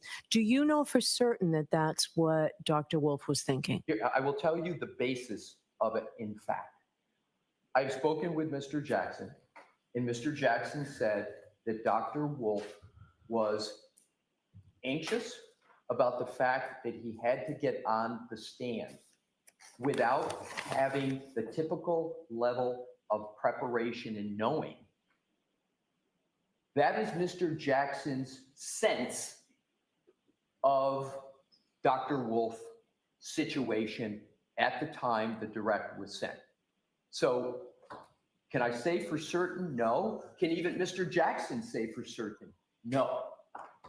That's the sense, though, that was extant at that particular time. Okay. So we then go down to the next question.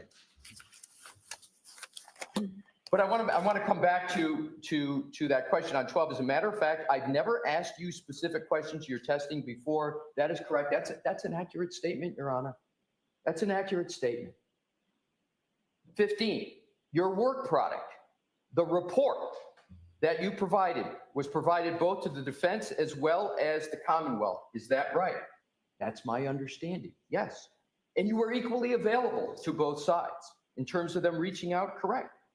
Yes. And I called you ultimately after receiving your report and asked if you join us and testify, correct? That's correct. Why do I point that out? Because it's not only my sense when I said earlier that and I don't think this is disputed, the Commonwealth had equal opportunity to contact ARCA. That was Dr. Wolf's sense as well. So that is the direct testimony of Dr. Wolf. And I want to just speak to the findings because on page 3676 to 3677, because the findings never changed one iota from the report ARCA issued in February to Dr. Wolf's testimony. There's been a lot of talk about potential cause and effect of the interaction Mr. Jackson had with Dr. Wolf before he testified. And the key emphasis, and I think should be the key concern of everyone, certainly was the concern of the U.S. Attorney's Office in the federal investigation. They didn't want those findings altered in any way. And the U.S. Attorney's Office basically said, we don't want any more additional testing. We don't want anything. You're going to get these findings and you're going to deal with the findings that they had. So what were those findings? Bottom of 3676, line 25, did you perform an accident reconstruction? Specifically focused on determining whether or not damage to the Lexus was consistent with hitting Mr. O'Keefe. Answer, yes, I think that's a fair characterization. And reversing that, was your accident reconstruction also focused on whether or not the injuries to Mr. O'Keefe were the result of being hit by a vehicle? So it's important to know in terms of, whatever the interactions were and whatever the effect of the interactions were, is that the findings always stayed the same. And what was elucidated at trial, what was presented to your court, was not anything whatsoever different from what was established in cement in that report in February of 2024. So now we go to, and of course, the findings of ARCA being that the vehicle did not come into Ms. Reed's SUV did not come in contact with Mr. O'Keefe, and the injuries that Mr. O'Keefe incurred were not the result of an interaction with a motor vehicle. So now we go, Your Honor, to the tab 7, which is the invoice. I am going to be very precise and point out some items, hopefully for an efficacious purpose. It says at the top, ARCA invoice date, July 12, 2024. Of course, by then the trial is over. Your Honor correctly noted in your preparatory statements about these line items that are in it. We don't run from one word or line in this invoice.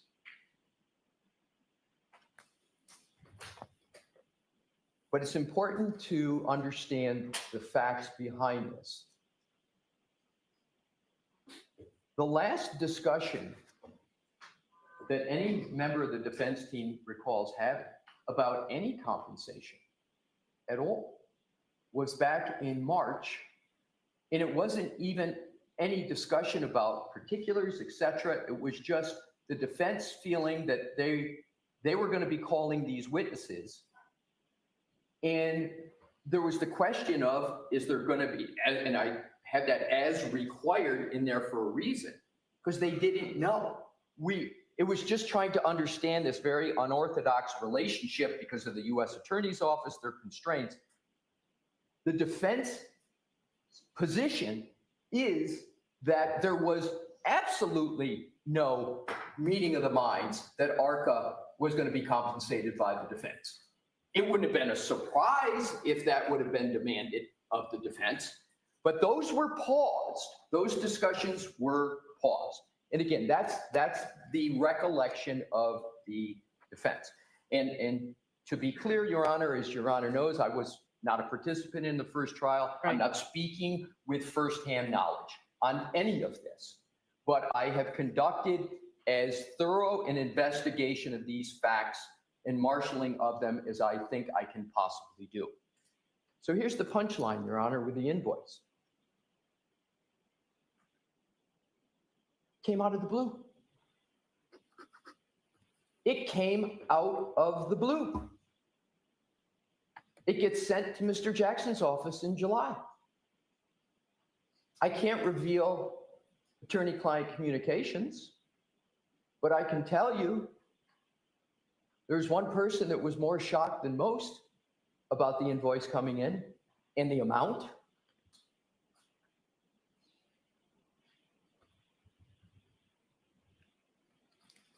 So what happened? And this is, Your Honor, objective. These are recollections, information. The defense team called Mr. Adam Deitch at the U.S. Attorney's Office. What is this? Can we pay it? We supposed to pay it? I encourage Your Honor to communicate with the U.S. Attorney's Office about, did this conversation really occur? What was the substance of the conversation? Because as I understand it, one of the questions of Mr. Deitch was, can we pay this? Are we going to be in violation of some expectation of yours? We want to do this the right thing. Mr. Deitch said, yes, you can pay. Why would the call go into Mr. Deitch if there was a prior agreement that they would be paid for anything? There would be no reason for the call.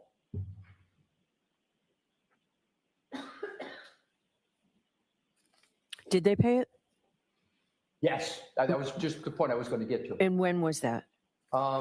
The best of my understanding was very close in time to when it occurred. So I understand the date of this invoice, the date of the invoice is July 12th. And I think I can get you the exact dates here. Mr. Jackson's firm, not Mr. Jackson, but a staff member, and I want to be careful of attorney-client communication, so I'm not going to talk about the substance, but communicated to Ms. Reed that this invoice had come in.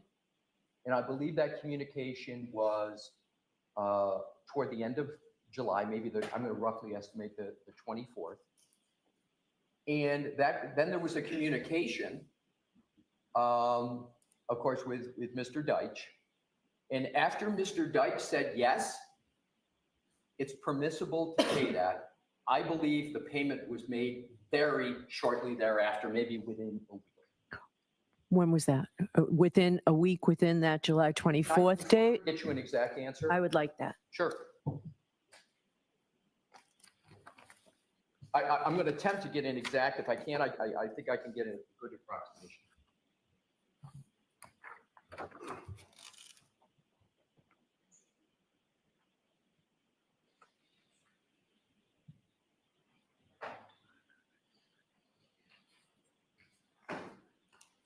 Your Honor, I understand a check was sent to ARCA on July 25th.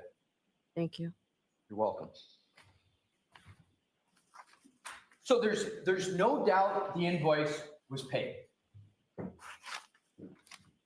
But the story is not solely about was the invoice paid.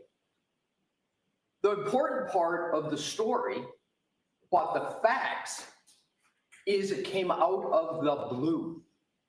And I don't expect anybody to take my characterization 100%, but that's my full understanding. But the call to repeat to Mr. Deitch is, to me, the corroboration of that very point. And it's an important one. It's an important question, and it's very important question. But it's an important fact point as well that call was made. So in terms of the next tab, which I've been alluding to during Okay, my... so this is the one I said I needed to take a recess to I was read just going that. to say the same thing. All right, This so- is now that point. All right, why don't we take a 15-minute recess? All rise. You are muted.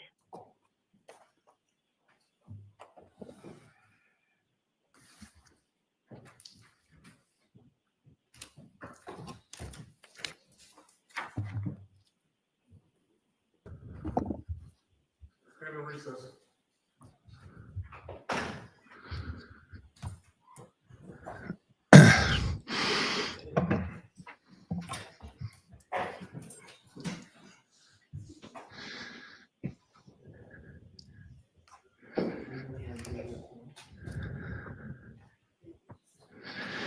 So all of that was I won't even say a master class, but a major attempt at deflection. You see them talking about how the prosecution had the same opportunity to question the witnesses. That's besides the point. The issue is whether they violated the protective order. You see the same thing about the prosecution had the same chance to ask these questions in the voir dire. Of course they did. That's, again, besides the point. Did they violate the protective order, and did they hide that from the court? And the answer is yes. Of course they did. And, oh, Matt is back. And you see from their constant attempts to say that Yannetti was not a part of this, that tells you exactly where they think this is going. If you guys agree with that.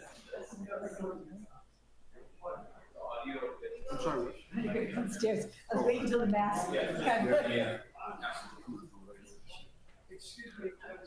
Matt, is your mic hooked? Oh, Your mic yeah. looks like it's hooked up. It looks like it's hooked up.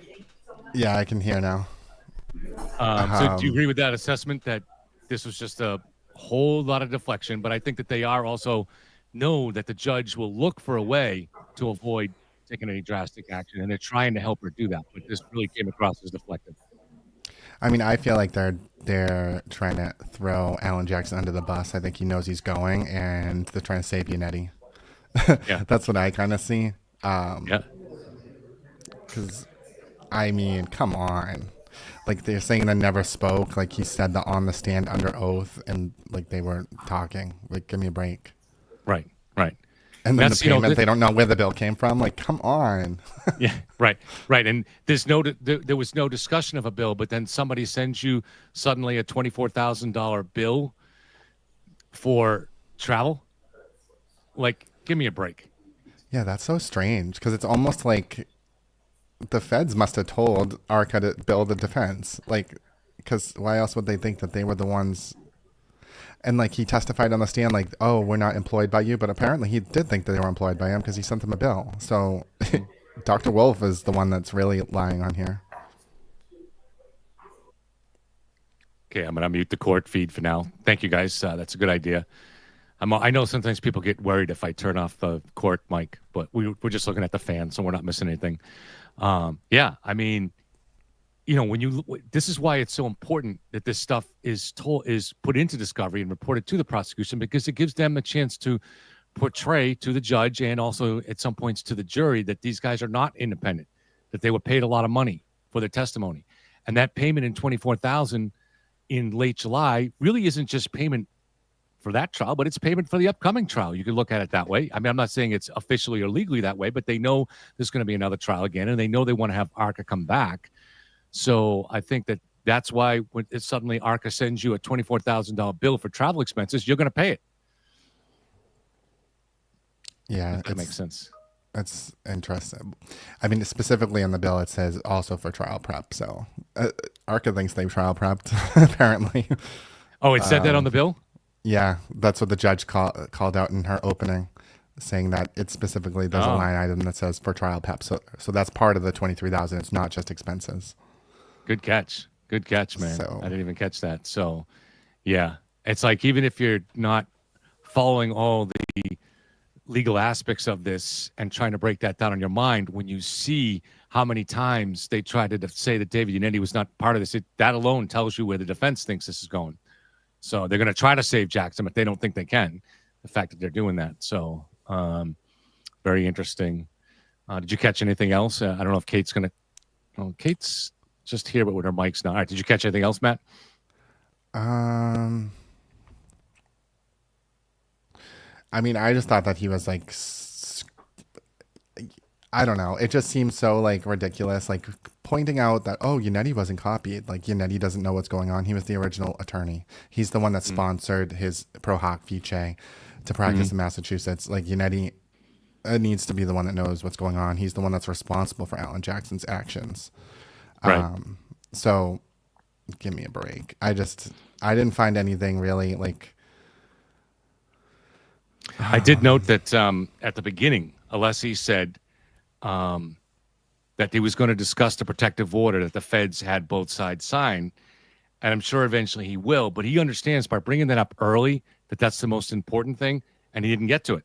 So he'll presumably get to it at some point. But, I think he would have got to that early on if he had the goods on that. But he knows he has to deflect and distract in order to get around it, because at the end of the day, they violated the protective order, and that's going to be pretty clear here. Let's see. Let me get some quotes I wrote down. Let's see.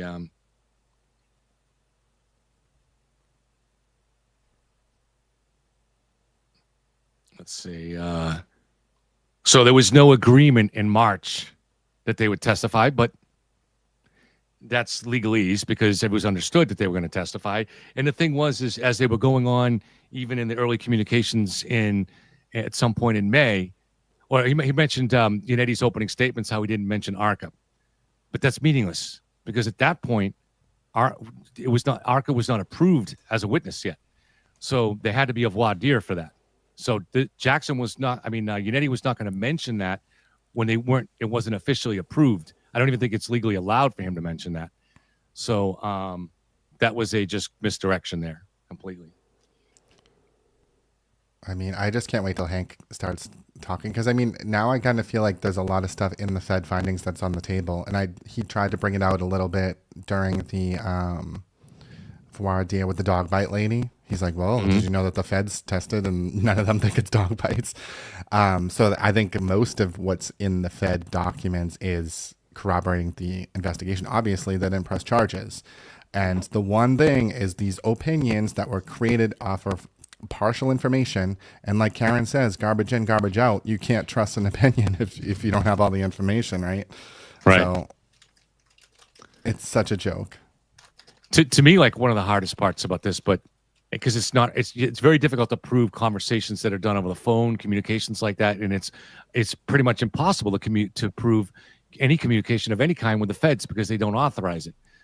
But there is a lot of smoke here to me. I'll call it circumstantial evidence that there must have been a lot of improper communication going on between ARCA and the U.S. Attorney's Office and the defense all along. That's my opinion. I can't prove that, but the smoke that I'm referring to is just this weird kind of thing where the defense is reaching out to ARCA so early. And so Michael says your mic's cracking a little bit, Matt. It's not that big a deal, though. But it seems to me that there's a lot of smoke there. So, but, that'll be very difficult to prove that unless you get some kind of an investigation by the U.S. Attorney's Office to get to the bottom of it. And even then, you see, so Jackson is not called on the stand, is not up there defending himself today.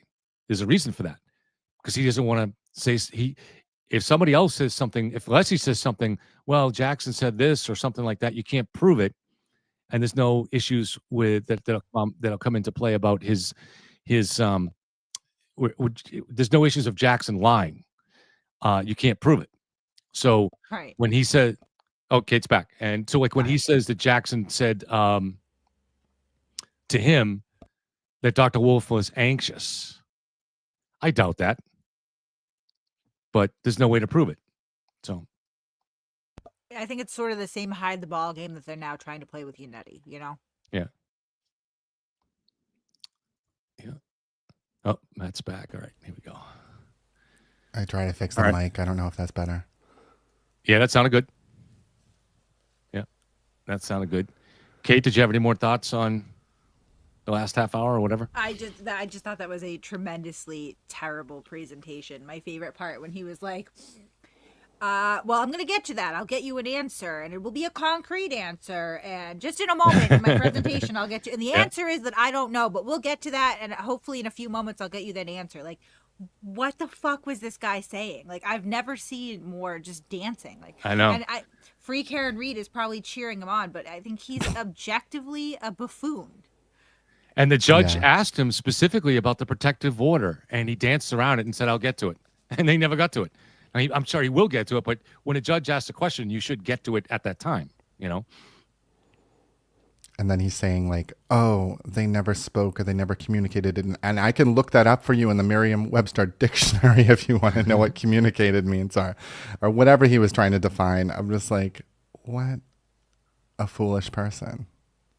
Yeah, I still don't understand his function in this. I don't understand why they got him on. I don't think he's a good attorney. I think that all of his presentations are. Maybe he's just hired to run out the clock, because I'm worried that that's what he's gonna do today, like he did in voir dire, right? Like, just like, let me talk for 8 hours straight, and then we make no headway. That's what I feel like is going to happen today. I hope I'm wrong, but it's already. He's a filibuster guy. He's from out of state too, right? Yep, New York, I think. Yeah. I think he does a pretty good job. I just think he's in a difficult situation here. And so you're trying to defend the indefensible and doing the best you can to do it. So what you knew he was going to do when he said, well, Yannetti wasn't part of this. And then now what I'm going to say is going to be an attempt to defend the indefensible. So here I go. You know?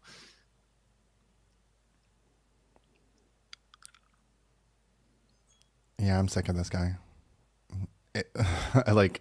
He's just like so awful to listen to. Even when he starts to make his point, when he starts screaming, like he starts getting really shrill, it's not even like a good point. Like it's not something you should be emphasizing. So it's like, oh, stop. And just so do you guys yelling doesn't necessarily always convey like passion. Like Alan Jackson, I think, is good at that, right? He controls the register and volume of his voice to like emphasize a point. It's very theatric and it's apropos. Like this guy, he just gets louder. You know what I mean? He's just like he's just yelling. There's no real like it's just not the same. I really don't care for Alessi at all. I think that he's a buffoon. So what do you guys think about that? That bill came out of the blue, I tell you. Would you guys? Did you buy into that? No, I don't. A $24,000 travel bill came out of the blue, and we called the U.S. attorneys to see if we could pay it. Then we paid it within days. Again, okay, listen. You could go on a week-long vacation to the French Riviera on $24,000. Not probably two guys cumulative 4 days from Philly to Massachusetts. Like that's insane. Well, the judge did say there was a line for trial prep on that bill. So, holy shit! See, I must have missed that in the droning of Alessi, but yeah, exactly. Like, I mean, what a terrible lie! And I was mad last night. I was kind of yelling about it with Nick Rocco and all these people. Karen Reed tells them what to lie about, and they just do it. And they're stupid lies. I mean, like, I would never put my name on some of these lies. It'd be so funny. Like if somebody said to me, hey, Kev, go take a weekend somewhere in this country and you need to spend $24,000. I would have a hard time figuring out how to do it. You know, like, what am I going to buy here? Can I, do I buy some furniture and bring it home? I don't know, how do I spend $24,000? Even a room at the Omni, I think, tops out for that time of year, like $450 at night, which is expensive. Don't get me wrong. But like, that's $1,600 total for lodging. So okay, we've got 22,000 more to go. Like, what were they eating? Gold-plated steaks and like, buying copious amounts of cocaine and hookers. I don't really understand where this it's crazy. It's implausible. Like, and obviously there being a line on the bill for trial prep kind of kills that thing altogether. But again, like Alessi's still like stuck to that lie. Like, what's wrong with these people? That's like a Charlie Sheen bill. Maybe Dr. Wolf's wife, who famously is part of the Free Karen Reed Facebook group, needs to look into what actually was spent and what went on that weekend. was in the Facebook group. That's the latest chatter. Is apparently people were bothering ARCA, so they took down their. I know, Jake, come here. They took down their Facebook page, and they, she left the group. Hold on.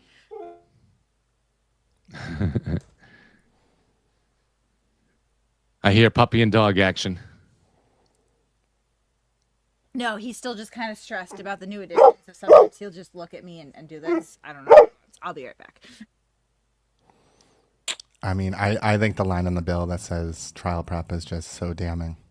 Yeah. Because they could have got away with, but I mean, it takes out of the equation that, ARCA thought that they trial prepped. They believed that they had the right to charge them for trial prep because they believed that they did prep for trial. Because this is just on email. Who knows what they said on the phone? They obviously trial prepped. So one sneaky attempt that it seemed like they were trying to make, I'm curious if you think this might fly, Matt, that they didn't violate any of Judge Cannoni's protective orders. They just maybe violated the federal protective order, and it's not up to her to enforce that. Did you get that? And they didn't say it exactly like that, but he made a point of saying that the protective order was not from this court. So I was just thinking maybe that's where he was going. What do you think about that? Yeah, I have heard some things about that it's like the federal order that was violated, not the court order. But I think that it's still a discovery violation, even if it wasn't her order. Yeah. They still prepped with the witness and said that they never spoke to them and presented them that way. So I feel like it's still the discovery violation. Yeah, it's definitely a discovery violation. And I don't know. We need to see what a lawyer says, but was that federal protective order something that the state was obliged to also enforce as far as this? It didn't seem like Judge Cannoni thought so back in April when she said, I didn't sign this, and she was inclined to release the material. Mm-hmm. So I don't know. So that would be kind of interesting to see. But we'll see what the judge says. I think she might have some questions about that. This is not going to be just Alice versus Brennan today. The judge is going to be very involved with some questions, I think, later on.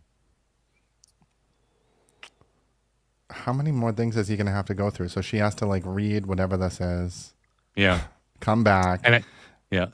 And then there's and she asked, when did you do this? Because she's thinking, why didn't you give me this Friday so I could read it over the weekend? And he said, I've only been working on it the last day and a half and fixed it this morning. There was just another example of I call bullshit. No way. There's no way. They just didn't want her preparing, Yeah, I mean, all this information is there, so I just don't know what they think. Oh, stop it, Rainey. Give me a break. It made a joke about a ridiculous bill. So Rainey is a guy from Florida. Talked to him once on the phone. Smart enough guy. He's mostly free Karen Reed. He disappeared after last Tuesday. He said nothing about any of this has bothered him. He previously equated ARCA with science. None of what he learned last Tuesday affected his decision. But now he's upset that I made a joke about the $24,000 bill. What could they have spent on that? And that's all that's happened in the last week. That's what's got his attention, that I said that. Come on, Rainey. You can do better than that. I mean, they're looking for anything. They're looking at Paul O'Keefe's private messages, anything to deflect from the truth at this point. Yeah, it's what it is. It's like when you're a kid in the schoolyard and you get into an argument and you start to win, and the other guy says, oh, yeah, well, your mama wears army boots. That was like a thing in the 80s. You wouldn't know about it.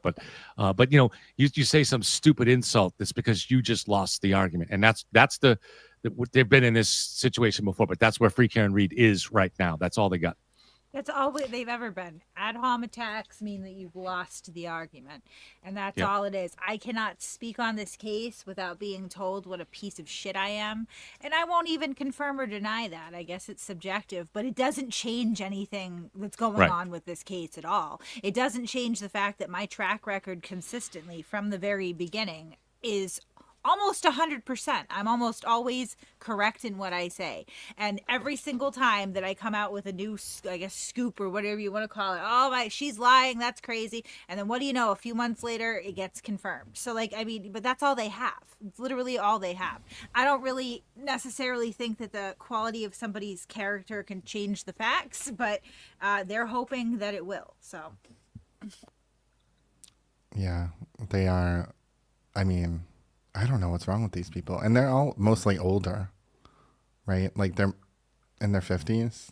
Like, just another strange aspect of this case, right? Usually when people take on a cause that they get all excited about, they're in their teens or in their 20s. But this is a middle-aged kind of, upper middle-aged kind of mob, which is really, really unusual. I mean, has there ever been any, we've talked about this many times, So, I just, so Rainey says, I've made several comments. All right. You did seem to largely disappear to me, but have any of your comments have you drawn any new conclusions on this? Because integrity requires that, right? Because I know you're an intelligent guy, and you should understand here that some big things happened last Tuesday that cast into doubt many of the things that you believed. Certainly a lot of that has happened. You told me on the phone that Turtle Boy is a serious guy and he really believes in pursuing the truth here, and that he really thinks it's a conspiracy, right? No. And I try to, and now look, I mean, he disproves that every week, but just Saturday or Sunday he did a show and said Plevin lies. I know stuff about the feds that he doesn't know. Now yesterday he's saying, well, it doesn't matter if the feds didn't find anything. I always said the feds weren't coming to the rescue here. The guy's not telling you the truth. And if you're not going to wake up to that, I can't help you. I cannot help you, man. To be fair to Turtle Boy, which is not always my top priority, but whatever. I believe that with the feds, a lot of this stuff has been fed to him by Karen Reed. And he's either willfully ignorant or a complete idiot and just continues to believe every word out of her mouth, even though she is a proven habitual liar. So there's that. Mm-hmm. I think he knows, because like even in those texts that we saw like way back in like May, when she wouldn't talk to him, she's like, why can't I just talk to her? Like, this makes no sense. It can't be saying how long to die in cold if he was still in the house. He knew back then, it seemed, that the story wasn't all there. Just to reply one more to Rainey, and I don't want to turn this into a discussion with him. I didn't say you said Turtle Boy was right. Go back and rewind and listen to what I said. I said you believed that he was a truth teller and that he believes in his story and he tells his audience, he's trying to tell this audience the truth. That's disproven every show. Okay? I mean, and I explained that to you on the phone, and don't mischaracterize what I said. I didn't say that he was correct on this, or I didn't say that, what you just said. So he's not a truth teller. He's not interested in the truth. No, and he never has been. And I could probably go back and, the bowels of history and pull up some screenshots. When I was still writing for him, we would have arguments over his aversion to the truth. And he would say to me in text, point blank, well, I'm trying to think of a specific. Okay, so in one case, he was going after an elderly woman who had started a GoFundMe to benefit a family. And he was really, really going at her. And I told him at one point, you don't have any evidence. You can't prove that there's anything wrong with this. And he said, well, I can't prove that there's not either, and just ran with it, right? This is something that's been going on for a very long time with him. He doesn't care about the truth. He cares about what is going to elicit the strongest emotional reaction from people so that they kind of swear fealty to him and open up their wallets. It was like that 6 years ago. It'll be like that 6 years from now. He's not an honest person, and he never has been. And there's been multiple times when he's admitted that he lies to his audience. That's a huge red flag, right? Like, one time, listen, nobody's 100% truthful 100% of the time. I get that. We're humans. But when it's a repeated pattern of you catch him in a lie and he goes, oh, sorry, guys, that wasn't a big lie, was it? You can understand, right? Like, how many times can somebody do that before we can just all collectively understand and accept that person is a liar? He's a liar. Oh, we're about to get back, I guess. Let's get... May I proceed back to the podium, Your Honor? Please. Would you like to remain seated? You can go back.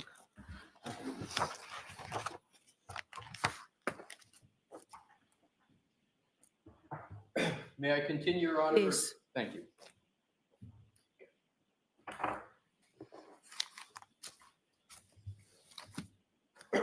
So, Your Honor, to blend and quickly summarize what we've gone through I'm using the table of contents of the notebook. We've spoken about the March 20 and March 22nd email from Mr. Wolf to Mr. Jackson. We talked about June 10th and statements of counsel. We talked about comments of Your Honor. June 18th, we've talked about briefly the voir dire of Dr. Wolf and the opportunities the parties had there. We talked about the June 22nd and June 23rd's emails from Dr. Wolf to Mr. Jackson and the proximity of those emails to the restart of the trial on the 24th. The 24th is the trial transcript of Dr. Wolf. July 12th, the date of the invoice. As Your Honor well knows, we got you when that invoice was paid. And now with all of that, what I am going to do, Your Honor, hopefully productively, with no speculation. Okay, so you don't have to tell me what you're going to do. Just go ahead and do it. So I will just go ahead and do it, Your Honor. Now to the transcript. And as I go through, I start on page 53. Okay. Line 19. And this is Attorney Brennan. Your Honor, my purpose is not to deprive the defense of an expert. I'm going to stop there. That statement is I will carry forward about the Commonwealth's statement that they're not seeking to deprive the defendant of ARCA as a witness was made 5 times. I counted them and we'll go through each one and number them. Or deprive the defense of an ARCA expert in this case. Very important, because from my perspective, what was put in the firing line on February 18th was the ARCA experts, albeit indirectly. So now we go to page 54, and this is going to be in some points a line by line because the words matter. Line 5, and this is again is Attorney Brennan. Mm-hmm. Well, what the government worries about is that there is other things that are relevant, like compensation, promise, reward, inducement, whether there's collaboration between one side or the other, and that expert witness that they don't know about and can't ask about. I'm going to stop there. That they don't know about? Really? Don't know about the ARCA experts? February 12th report? A voir dire? Knowing the purpose of the voir dire was we wanted to have these witnesses testify. And then the next statement, and can't ask about? Really? Can't ask about? Voir dire, the opportunity. Next statement, that there's some bias or favoritism that the expert might have towards one side for whatever reason. I don't know what's meant by favoritism, but having worked with experts almost every week, you call an expert to testify. I don't know if I would call it bias, but I don't think it's a stretch to say that if an expert's going to come in and give opinions helpful to your client, that that expert is biased. But this expert was not engendered by the defense. It was engendered by the U.S. Attorney's Office in their federal investigation. Next, on line 12. So that if that information is not disclosed, really?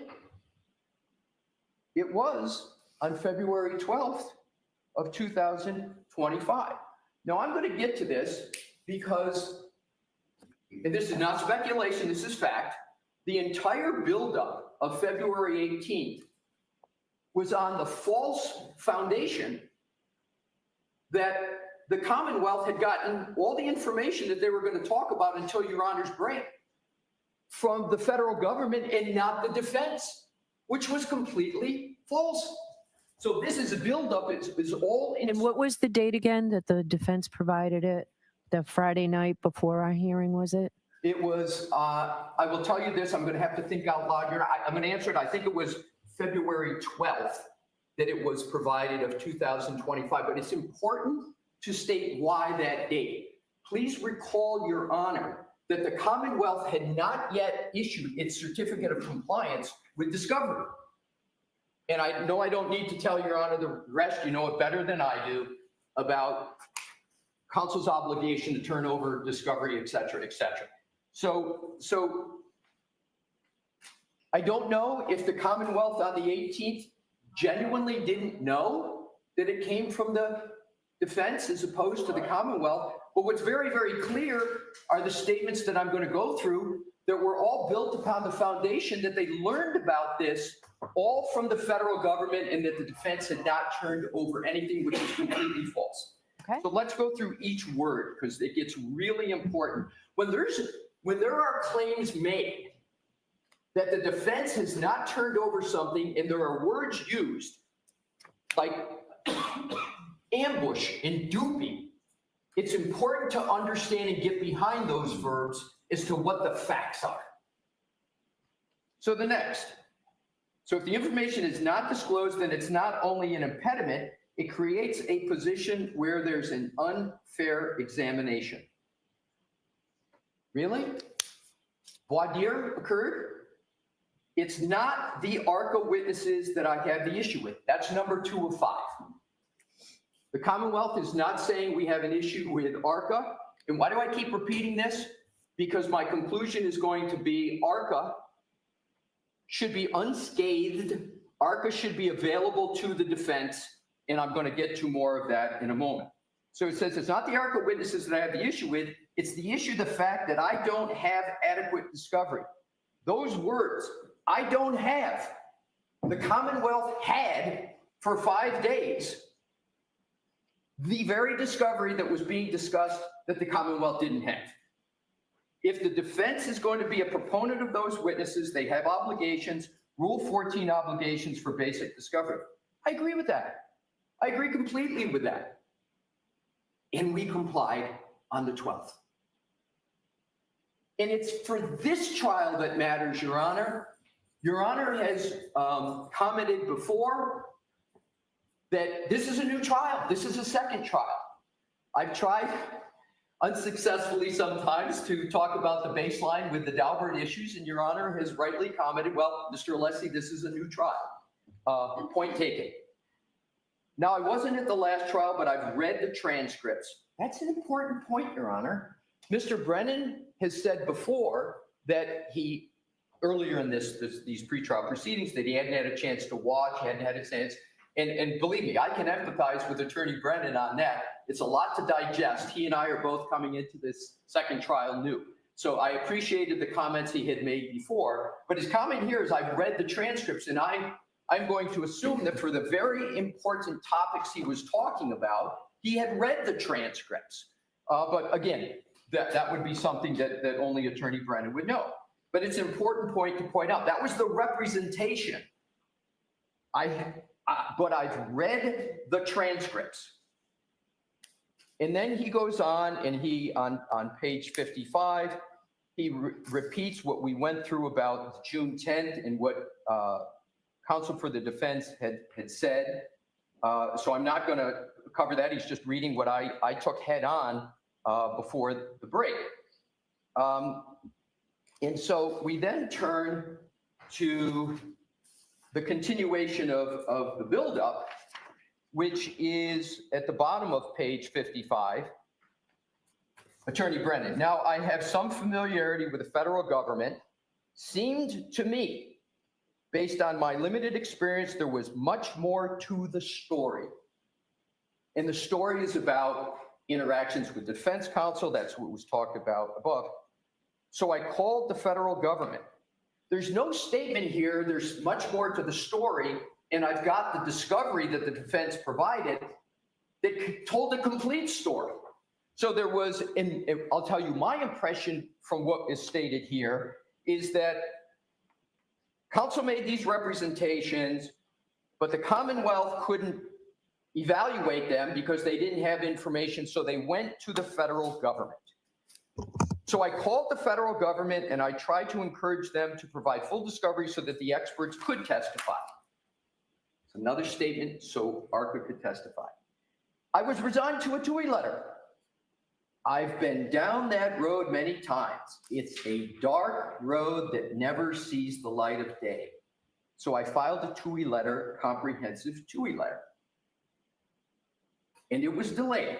And over a long period of time with requests and deadlines, I finally received a response that was unresponsive. This is talking about discovery and information about ARCA that was already in the possession of the Commonwealth. And it was striking that it was noted it was unresponsive just when I read the materials. I don't know which materials Attorney Brennan is talking about. I'm going to give Attorney Brennan on this one the benefit of the doubt that he's not talking about the discovery materials that we had provided, because I think fairly read in context, that's not what he was referring to, but I don't know what's being referred. It's not the point I want to make.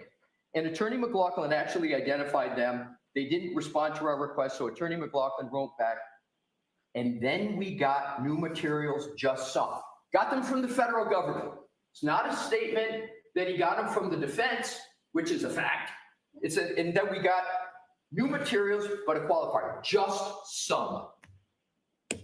But these materials were the very reason why the defense should not be able to call witnesses without giving full discovery.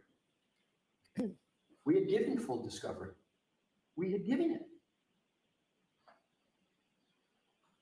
Having not been at the last trial and reading the transcripts, I only have a flavor for the last trial.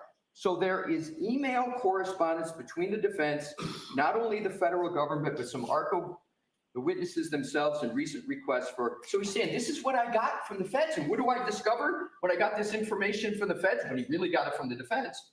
There's email correspondence between the defense, but not only the defense and the federal government, but the ARCA witnesses. And then he goes on. But if we look back earlier in the relationship, what we see back in March 22nd, 2024 is that there are conversations between the defense, Attorney Jackson and Daniel Wolf, who's one of these ARCA witnesses. And then he goes on and he reads the email. But the clear import of the point here is that the Commonwealth is saying right here that this is when I discovered these emails. This is how I got them, not from the defense, but the federal government. And we know now that that's incorrect. Then we proceed down to page 57. The Commonwealth, as I understand it, was not aware of any promise, rewards, or inducements or payment. They relied on a reciprocal discovery order of this court for that information. That's a misdirection. That's a misdirection. There was no promise, rewards, or inducements or payments before all of those documents that the Commonwealth is referring to here. That didn't come until the invoice came in July. And it wasn't even a promise. It was pursuant to the conversation of Assistant U.S. Attorney Deutsch that, yeah, you guys got to pay it, and it's okay to pay it. So next on page 57, line 11, he reads, response, hi, Alan. Subsequent to our conversation on Wednesday, this is, I think he's reading from the March 22nd, but one of the disquieting aspects of this February 18th discussion is it's not chronological, doesn't have dates. So it's kind of hard to follow, but it certainly gave the impression clearly not the impression. It was stated that these came from the government, and I'm going to get to it when Your Honor was asking very apt questions about dates. But this is a very interesting paragraph. Hi, Ellen. Subsequent to our conversation on Wednesday, the U.S. Attorney's Office asked me, are there any further conversations? Did we receive additional information from their office regarding how our involvement will move forward? Your Honor, I'm going to please ask you to turn back to tab 1 of my notebook, because this was a purported quote of the March 22nd email.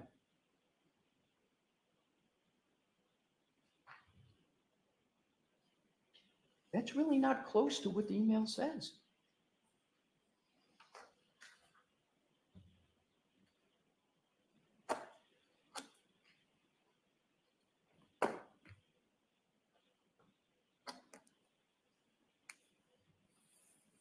It's not totally incorrect, but here's what I'm going to do, Your Honor. I'm going to assume that the court reporter's transcription was not accurate and that Mr. Brennan accurately, because I'm going to give Attorney Brennan the benefit of the doubt, because I can tell you that I've had my statements in court not completely correctly transcribed by a court reporter. And unfortunately, sometimes it's been on some key things. I don't think this is key at all, but I just note it. But it says, Mr. Brennan goes on, now it's the opinion that troubles me. It's relationship, and the Commonwealth should have an even playing field. That's number 4 of the time he's not having any trouble with the ARCA experts. Saturday, June 22nd, Daniel Wolf wrote, Alan, I spent some time this morning putting together a brief outline of my qualifications, blah, blah. And this is just a repeat of what we have already heard. Here now comes the important points. Page 58, line 2. Now, this isn't information provided by the defense in reciprocal discovery. Oh my. This isn't information. She's talking about all these emails. This isn't information provided by defense in reciprocal discovery. This is information provided by the federal government after numerous requests, TURI requests, and an insistence, the best I can to get as much information as I can. It's incorrect statement number 2, and it's an important one. Down below, unfortunately, it gets even more incorrect. Defendant provided an outline of questions and answers for the direct examination. Please put this in context, Your Honor. The Commonwealth appears to be believing that they got the information from the federal government, not the defendant. So they've got the outline, and they're now accusing the defense of having essentially drafted the outline. Defendant provided an outline of the question and answers for direct examination. My, that's not a fact, but if that were true, that would be very bad. So what I'm going to do, I had no idea it's this late. So it's 1 o'clock. We're going to break for lunch. We'll start back up at 2. Okay. Right. Do you think, I have no idea how much longer you're going to be, Mr. Alessi.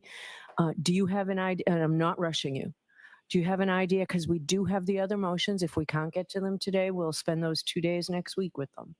I'm going to answer your question. I think I can conclude in 45 minutes because I have to get to the law, the 3.3A. I have to. I'm not rushing you. I just wanted a That's time my frame. Best answer, and I will say this, Your Honor. I share your interest. I'm presenting some of these motions, and I have a strong desire not to be back here for that. So I share the goal, believe me. Okay, so we'll see everybody at 2 o'clock. You are muted.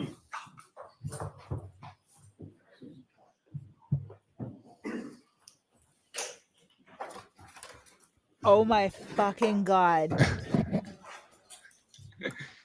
He can't even answer the question of how long will you take. It takes him like a minute to answer that question. It's just not his. And I'm not anti-Alessi like a lot of people. I think he does a good job in a lot of ways, but he can't even give that a short answer. He's already he's addressing the same we get it. He's essentially arguing no harm, no foul, and they're not objecting to ARCA. Like, you could do that in 30 minutes tops. I swear to God, they pay this guy or have recruited this guy. Whatever the case may be, we'll probably never know with them. But just a filibuster, like, what? I'm sorry. I'm sorry. I'm gonna. Yeah, he's still awake, exhausting. Yeah, I mean, I just feel like he's constantly he's like, and next I'm gonna show you this, and then she's like, shut up, stop telling me what you're gonna show me, just show me. Like, I don't know. It is like he's a little kid presenting in school in 5th grade, and that's what it comes off like. So I guess if that's what they're going for, nailed it. Yeah. But we'll see. He's trying to raise up some potential misstatements and missteps by Brennan last week. The only one that we know for sure was when he misspoke, either because he. Oh, sorry, let's do the mic. Turn this off. The only one that we know for sure is the fact that he said that the feds had turned over those messages. Now, for people in the Karen Reed world that like to keep saying he lied, of course he didn't lie. Nobody lies when you know it's going to be caught just minutes later, because then you look, lies. When you make a mistake, it doesn't make you look good. So it was a mistake. Now, whether he misspoke or whether he was misinformed at that particular moment, we don't know. But clearly he didn't lie. He didn't do it on purpose.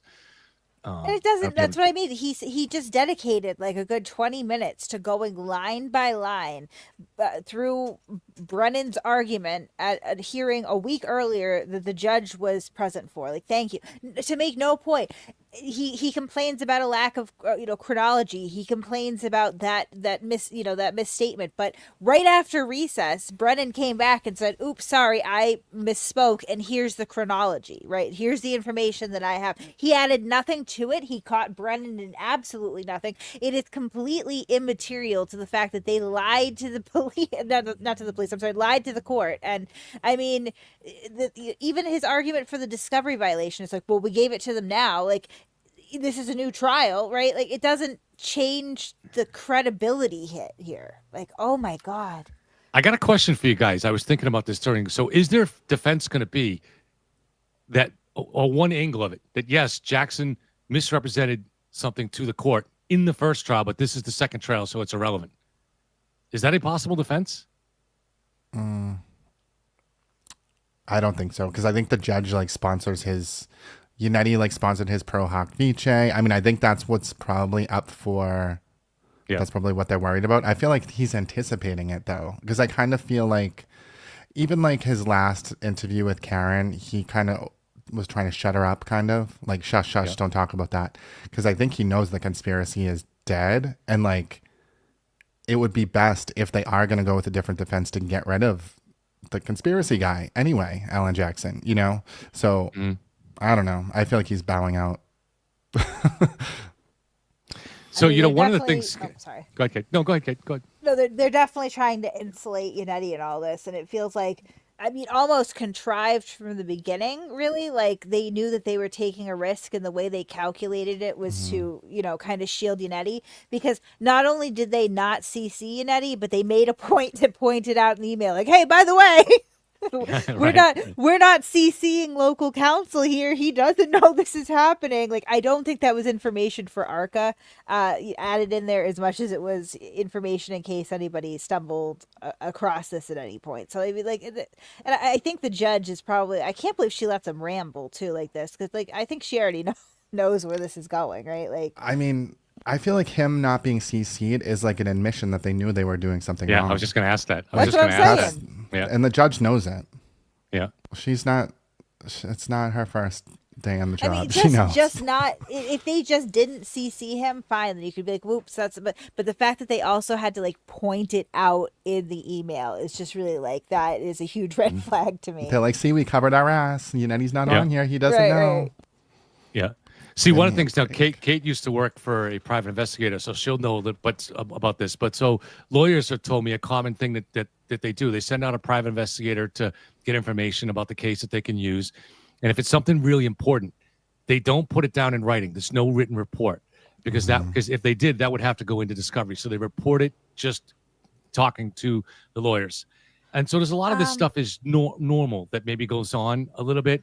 It's a way of evading things. So it looks almost to me like in that world of people getting used to that, some of this communication that crossed the lines even more between the U.S. Attorney's Office and the defense and between all three of them with ARCA, that they're caught a little bit here, but just a little bit, because most of that would if they're truly caught it. But I get the sense, and I don't know if you agree, Kate, that there was a lot more improper communication going on.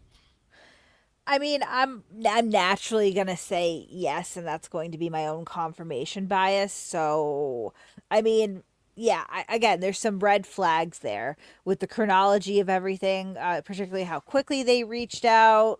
They seem to, there's a lot of like, I don't know if I'd call it smoke per se, but there's things that definitely would pique my interest or cause some concern. Right. But there's nothing concrete, which I guess is by design if that theory is correct, right? But I don't know. I try not to fall into too much speculation, because like even the federal investigation, I'm kind of starting to take a step back and going, okay, how much of this, like, we know that the investigation existed, and we know Karen Reed's and her attorney's version of what that was, and more and more it's coming out that their version isn't necessarily true, and they're definitely taking advantage of a system that is not going to readily speak out one way or the other, right? So you can say a lot about this federal investigation. It's not like they're knocking down doors or calling up the news to correct every misstatement, right? So I don't know even if speculating on that is even uncomfortable for me at this point, because you just don't know. I think like the bigger issue, and what's hopefully going to be addressed today, is that we're dealing with a defense team and a defendant that is far from adverse from lying to the media, to people on their own team. I say that in quotes, like Nick Rocco or whoever else, to the judge, so that's problematic. That's problematic for a lot of reasons, and having some clarity on that is part of it. I don't know. I definitely think that everything they do is shady, but it's hard to speculate at this point. Go ahead, Matt. Yeah, I mean, I just feel like the risk might be, I mean, for today it's AJ, but the bigger risk might be the third-party culprit defense, that the judge does not allow them to use that. Because if the Fed investigation is completed, if there's some documentation around that, it kind of debunks the entire third-party culprit, right? Because it was looked into. They looked into any other person that it could have been, and there was nothing. So, I mean, that in and of itself kind of debunks the entire third-party culprit defense. So if they're going to keep pushing it, it's like they're knowingly lying because they have the Feds looked into all the stuff they wanted them to look into and found nothing. So it's like they're going to pretend like that didn't exist. Like, I don't think that's possible. Like, I don't know. It just seems like there's a way that they could kind of exclude the third-party culprit, which that would be, I mean, whatever. Let me, I want to respond to what Kate said about the speculation. So I agree with it. But we are speculating here when we look at that the defense paid $24,000 to ARCA, that there's something more going on than travel expenses there, right? Now, we don't know what it is, but we're required to speculate because we know that's unusual. And so I think that's what I'm doing here. And the same thing with the Feds is there seems to be a level of communication which is extremely unusual. So, for instance, we know at this point that the Feds found nothing beyond insensitive texts by Trooper Proctor. They found nothing exculpatory to Karen. They would have had to turn it over. The investigations have long closed. They knew that by November of 2023, just 6 months before the trial. They knew that. Yet, the U.S. Attorney himself is doing a teleconference call, according to the state of Massachusetts, with Jackson and Yannetti and telling them to postpone the trial. This is extremely unusual. Well, hold on a minute, communication. though, because right there, that's not according to the state of Massachusetts. As far as the when the call happened, and because there's two versions. It's Karen Reed's version that they had an emergency, True. over the weekend, and that this is what was said. Can you postpone the trial? Karen Reed also told Turtle Boy back in like April of Right. 2023 that people were going to be indicted by June. All I'm saying is at this point, just the base knowledge that they opened an investigation and maybe some bits and pieces of information that came down, like, they hear from somebody that, the first U.S. attorney's on the case, or maybe the office reaches out and says, this is who's handling it. They're taking that and spinning it into something much bigger than it is. So I that just makes it more difficult and kind of, makes everything murkier, and the speculation really more nebulous here is that, we really only have the information that, yes, this investigation did exist and that, people were subpoenaed in. We have the information about what went on, allegedly in that room with Levy. And then we have, Karen's version of events. And Karen's Right. version of events, time and time again, has been proven to be an outright fabrication, a lie. So, again, I'm not saying... There's more, though. There's more, because we've talked to, and you and I both have talked to witnesses who Josh Levy himself participated in the questioning, and he was U.S. attorney at Right. that time. And That's I understand that unusual, was and unusual. used a blow up version of TB Daily News. That's unusual. Right. His office ignored the repeated requests by the witnesses for protection. They've ignored countless messages from the O'Keefe family. Right. They refused to send somebody to the court of Judge Cannone. When they were subpoenaed, when they got the letter from Hank Brennan in December, they ignored it for 6 weeks, and there was no reply until after Josh Levy was out. Right, but you know- to some extent, and I'm not saying this at all to tout the federal government. A lot of that is business as usual for the federal government, though. They live in darkness, right? Like, they don't generally make statements. They don't answer requests. They ignore people all the time. Like, they ignore state courts. They come in when they want to come in, when it benefits the DOJ or the federal government, not always the other way around. You know what I mean? And again, Right. like, I'm not, there's definitely something odd here. It just becomes exhausting to me to try to speculate on what, because you're dealing with so many people that either, in the federal government's case, just kind of stonewall you out or just outright lie. So I don't know that they were actually as involved with Karen Reed and her defense as they've been claiming, because again, like, if we're going off their track record here, so far 90% of what they've said about this federal investigation to the court, to the media, to individual people like Turtle Boy, has been proven to be an outright fabrication. So I mean, it makes me stop and wonder, that's all. Mm-hmm. Matt? Yeah, I mean, if that's true, I mean, I don't understand why they're involved. Like, there is something sketchy. Like, I feel like there's some connection involved with Josh Levy. Maybe Josh Levy himself, maybe someone else in the office, but it does seem like as Josh Levy had some interest in this case. Believe the conspiracy. Maybe he has a pink t-shirt in his closet. Who knows? Right. But there's something going on. Something piqued his interest. And I mean, the feds do want to indict the state police. Like, that's their job. They want to do it. They want to find corrupt state police officers. And he probably thought that that's what this was at first, giving him the benefit of the doubt. And then when all they found was, text, I just feel like the way they handled it when they found nothing is the problem, right? And That's what it's makes it seem also- sketchy. The time frame would be interesting to me because, sorry, I didn't mean to step up. Just something you said kind of triggered. Yep. That's okay. The fact that they are using blown up pictures of TB Daily News, and we do know that to be true. I hate to say it, but this is true. As far as state police corruption goes, Aiden has a track record himself, right? He was given the state police overtime scandal, the Legion Duso scandal.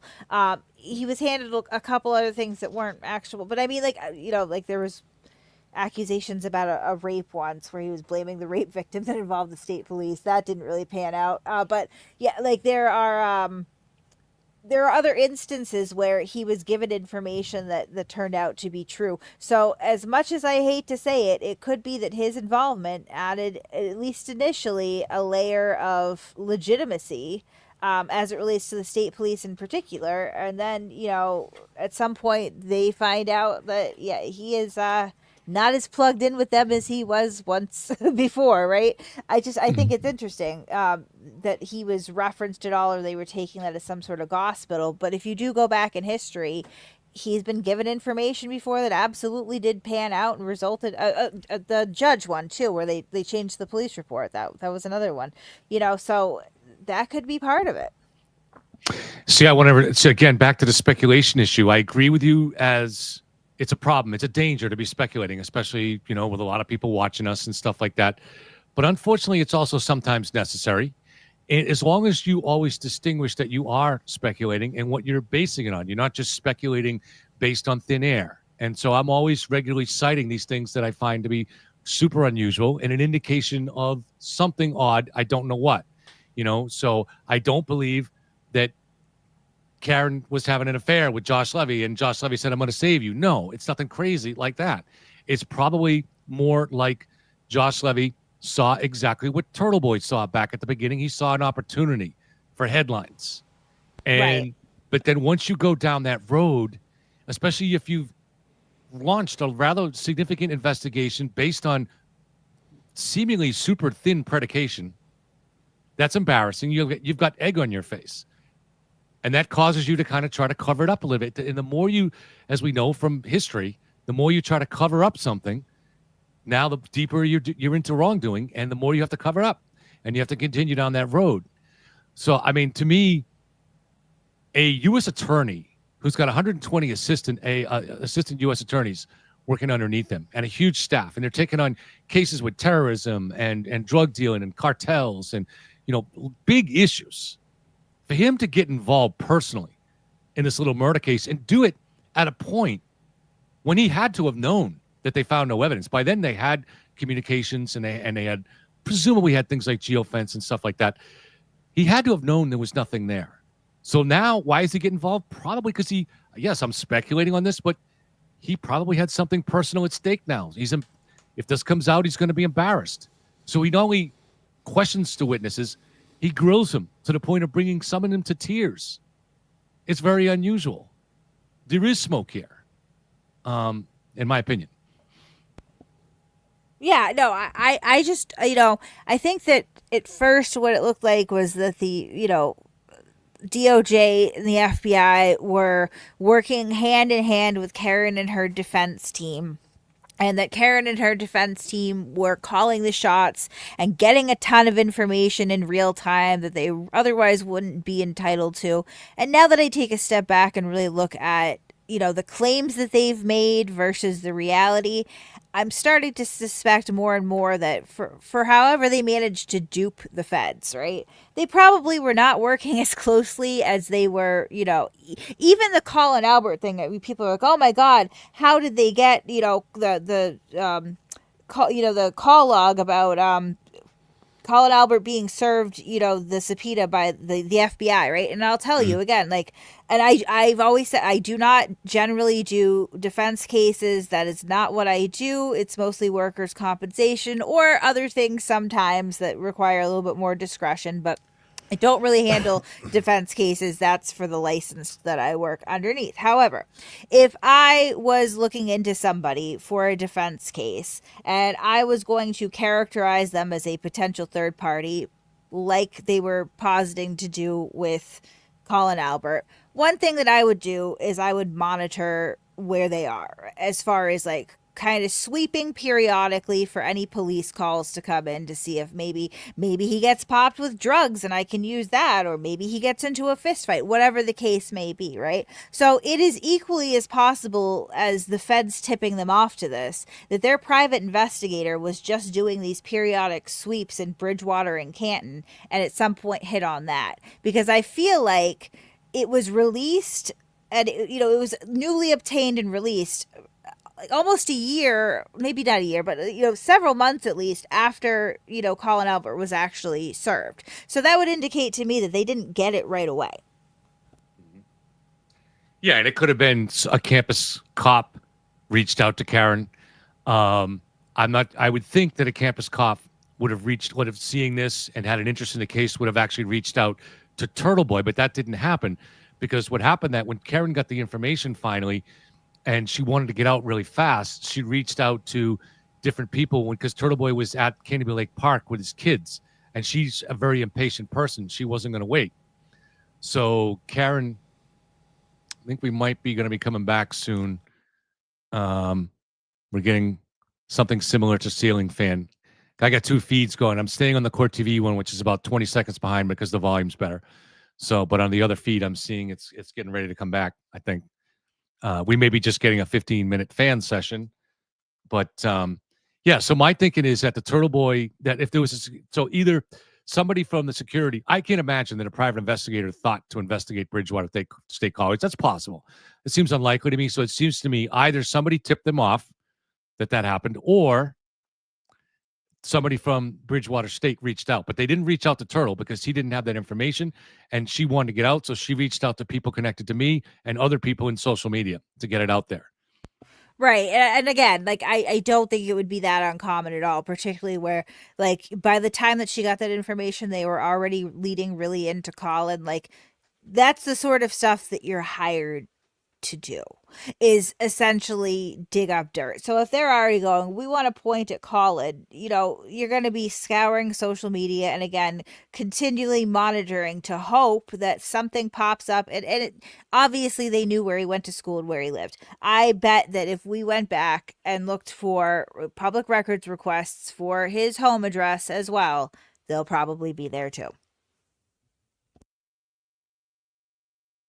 So that would require a Massachusetts version of a FOIA to go after Bridgewater State College security campus records, right, Kate? No. It was a police call. So it was a police call. So it might have been campus police. I don't have it right in front of me, but as I've recently learned, right, campus police, you can public records request just like a local police station. So it's not unusual. You're not digging into educational records or anything that would be protected. And most of these requests, like especially if I just want like the blotter for the day, I can get that within an hour. It's not a big deal. You shoot off a request, it comes back relatively quickly. Mm-hmm. And I mean, quite frankly, when I was investigating Karen Reed, I did a version of essentially the same thing, right? I started going out and putting out public records requests on past addresses and stuff like that to see what kind of record she had and what kind of prior contacts she had with law enforcement, right? It's just something you sort of do when you're investigating. Sorry, hold on. Mm-hmm. Matt, do you have any pets? I do. I have a 4-month-old puppy. Oh, you get a puppy too. All right. I think that's Kate's puppy getting all the attention there. No, he was in his crate with a Kong, and he finally got tired of the Kong. All right. So we'll probably be back soon. I don't know. Do you guys? I had a sandwich while I was watching. I learned my lesson from the hearing last week. So I don't know, but if you guys are welcome to, if you want to break for lunch or something. Now we probably got about 15 minutes, I think. I'm gonna run out and take the dog for a walk while the puppy's sleeping. But I will be back in like 15-20. Okay. Thank you, Kate. I'm gonna hop off too. Okay. Thanks, Matt. I'll be here. I'm gonna take a break too, guys, and but I'll be back and I'll be monitoring. So I'll be back as soon as the hearing starts again. Sounds good.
I got to make a phone call, but I just wanted to. I'm going to turn the mic off for that, but I just wanted you guys to see me so you know that I am here. So as soon as it starts, as soon as they come back on, I will put it on. So my mic is off, but you know that I'm here in case this comes back on. So because one of my other feeds, the law and crime thing, has gone. It had the fan on until a few seconds ago. Now it's gone to something else, like one of those old end of the station programming things that comes at the end of the night. It's kind of cool looking, but I don't know what it is.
Excuse me. Hey, guys, I just want to say thank you for the donations and the memberships. Happy Life said all-star panel.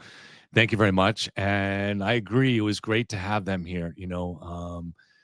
Matt was a great addition. This is the first time we've had him on live during during a hearing, and hopefully he'll be present with us in the future on trial dates or hearing days. So, yeah, it was a great addition, and Kate was great as always, too. I miss having Jen Coffin-Naffer here, but she'll be here when she can. And at some point when Daniel gets back from his doctor's appointment, he'll probably come on, too. Is there anybody else that we usually have on? I don't want to be accidentally missing somebody. Obviously, I addressed Karen from True Crime and Some Wine and Tuesday Gazette. They're always welcome anytime, too. They're so busy now that I don't usually bother them with sending them the link, but they know they're always welcome if they want to reach out to me if there's something they want to come on and say. Artworks, too. He also says Kevin, Matt, and Kate, the dream team. Thank you. Appreciate it. Sailboat, one of our great regulars. For Kate's new dog, rescuing a dog takes months of purgatory. Well, that donation came to me, so I'll have to somehow get it to Kate. I'm going to have to meet with Kate at some point before the trial, I would think. So drinks will be on me. Thank you very much, Sailboat. Ann gifted 10 Yellow Cottage Tail memberships. Thank you, Ann. Appreciate it. The memberships are $2.99 a month, and you get absolutely nothing with it. Turtle Boy likes to make fun of me when I say that, but I'm honest with people. It's just, when I set up the channel, once it became monetized, and for me, getting monetized was just so you'd get a little bit of AdSense, from people that click on an ad or something, which amounts to, like, at this point, I think last month it was like 67 cents. But you had to put that in. I didn't know how it worked, and you had to set up a membership. I never thought it would ever come into play. So now it's just basically you're supporting the work, and that's if you want to do it. You don't get anything back. You're not required to do it. If you want to support it, thank you. Karen 821 donated a super sticker. Thank you very much, Karen. I very much appreciate it. Maui Swift became a YouTube member. Maui Swift is like already a friend and in Discord. I thought she was a member, but welcome back, Maui. And she gifted 5 Yellow Cottage Tales memberships. Thank you, Maui. Maui's awesome. And The Real Deal became a YouTube member. Thank you, Real Deal. And thank you, Joe, for putting out the link to the membership thing. I never would have thought of something like that. I don't really think of those things. I don't think to ask people to say like the show or anything like that. Maui also gifted 5 Boundless Millennial memberships. So that means Boundless is also monetized. So good for Boundless.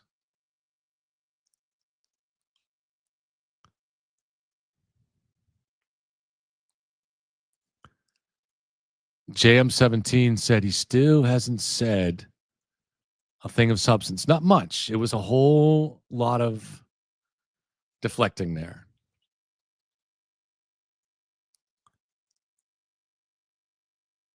And we already went over Rainey's comment. And let's see. Trevor McIntyre, thank you. Trevor said, weird that the U.S. attorney sent a letter hours after the judge was going to violate the protective order, but doesn't care if the defense does. Yeah, so, we don't know, right? We don't know if the U.S. Attorney's Office warned. I mean, the U.S. Attorney's Office did tell Dr. Wolf in March to stop communications with the defense. So, but again, these communications between the U.S. Attorney's Office and the defense or Norfolk County's office, DA's office, is murky. We don't know. Kate said that they, what they do in the dark, and that's true. And sometimes that's by design and necessary. But sometimes what goes on in the dark, that's a recipe for wrongdoing, right? It's, if you want to do something wrong, you want to do it in the dark. That's kind of the point of it.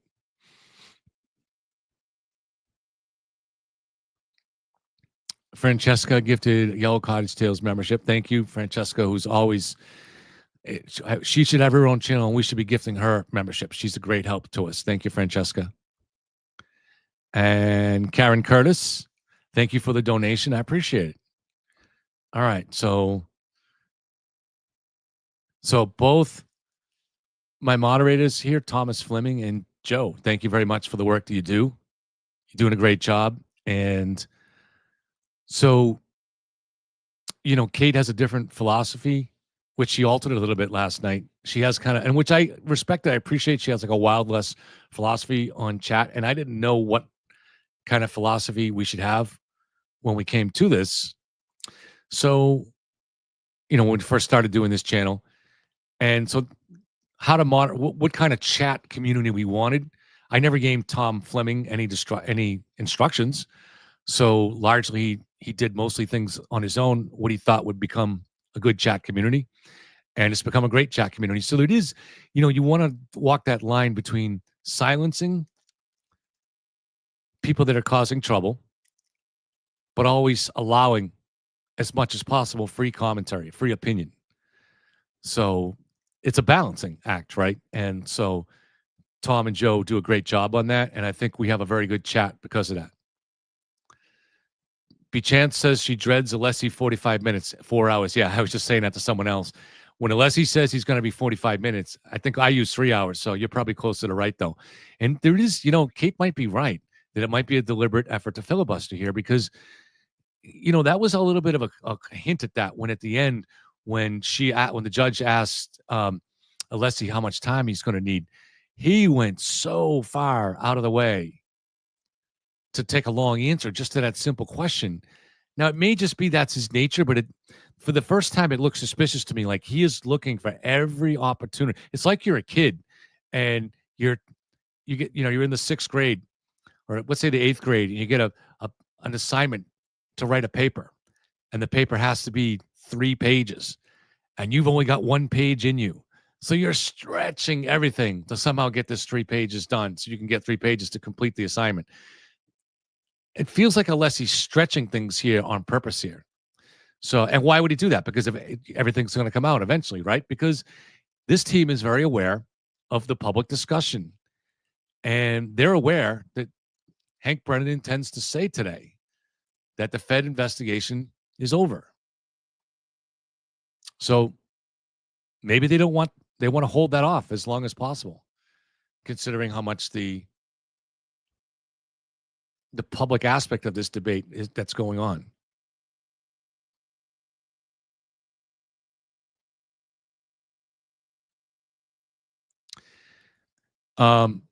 Just a cold, do me a favor. And I understand it's sometimes people want to put on caps to make sure they're seen because I only see a percentage, but try to understand that mistakes happen because you can misinterpret what someone else is saying. So I don't know specifically what happened, but knowing Tom very well personally for a very long time, he is someone that always tries to avoid and mediate conflict. So he probably misinterpreted something, or maybe you were rude. Maybe you were rude to him first or somebody else. I don't know. I don't know what the case is. So I'm just saying, let's move on, right? Chick, thank you very much. Chick from the Bricks, always a great help to us. And she did, as I always say, she took my bad graphic work for my correlation between the vehicle data and the phone data, and she made it look cool and made it look presentable. I don't think they'll use it. I have no idea if it's been in discovery. They can make their own, but the state has that. They have that material, so they could use it. So she says, you all, Kevin, Kate, and Matt, have different strengths and bring thought-provoking conversation and logic. Yeah, listen, I think that is a good thing to have balance like that too. Because when I'm talking about things like the Fed stuff with Kate, it's not that I totally disagree with her on a lot of these things. I appreciate that she almost represents one side of my thinking. And I think sometimes maybe I represent one side of her thinking. So I would imagine that perhaps if I was arguing caution that we shouldn't speculate, she might be willing to a little bit more speculate. So we kind of balance, we knowingly balance each other off that way, but we have those kind of conversations on the phone too. So, I think we balance each other off in the different things that we look at.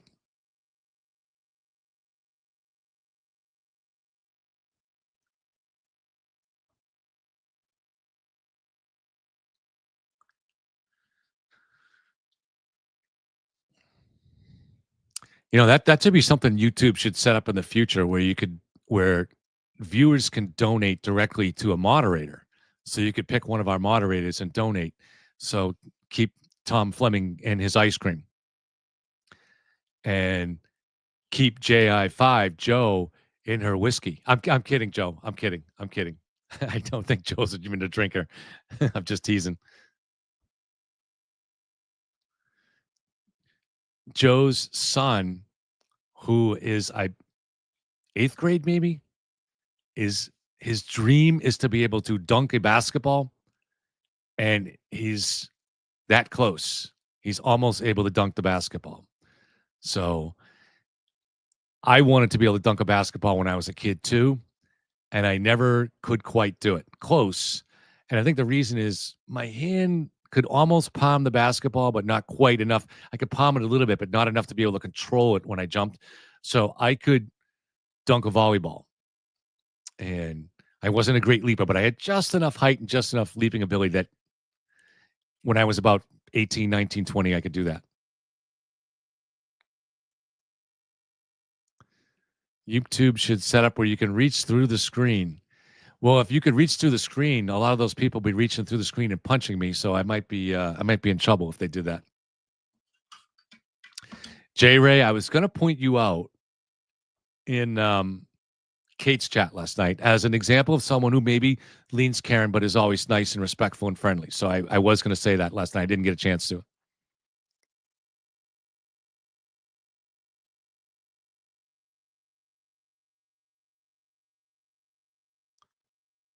I'm not sure what question she meant, but all right.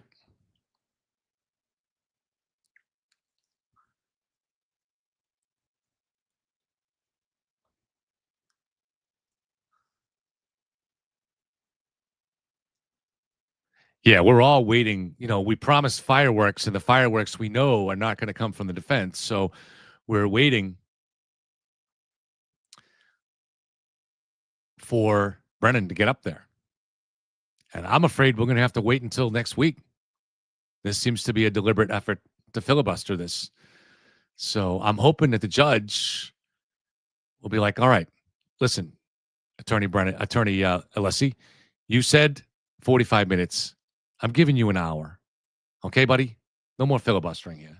We're not trying to take away your time, but get to the damn point. And the judge seemed to realize that too when after they came back from the other break and Alessi wanted to go through the table of contents about what he was going to say. And she's like, don't skip the preamble, just start doing it. So I think the judge is on to what they're doing. Yes, I agree, Jennifer Ray. It does seem at this point like they're just wasting time. It's so hard to tell because that's his nature to be kind of, that's his style too. We've seen him in all the other testimonies. So I don't know.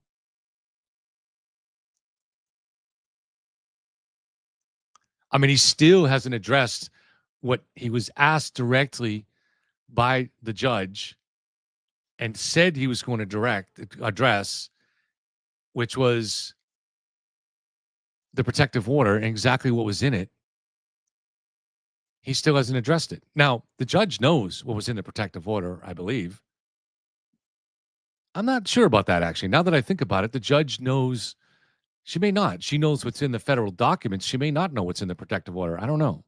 But she asked him, and he didn't address it. He said he was going to. And hours later, he still hadn't answered a question, which is really interesting.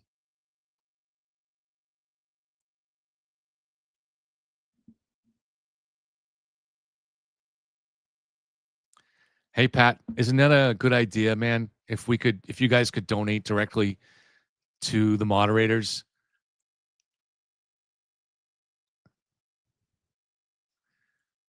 But it's a little early in the day for ice cream, Tom Fleming.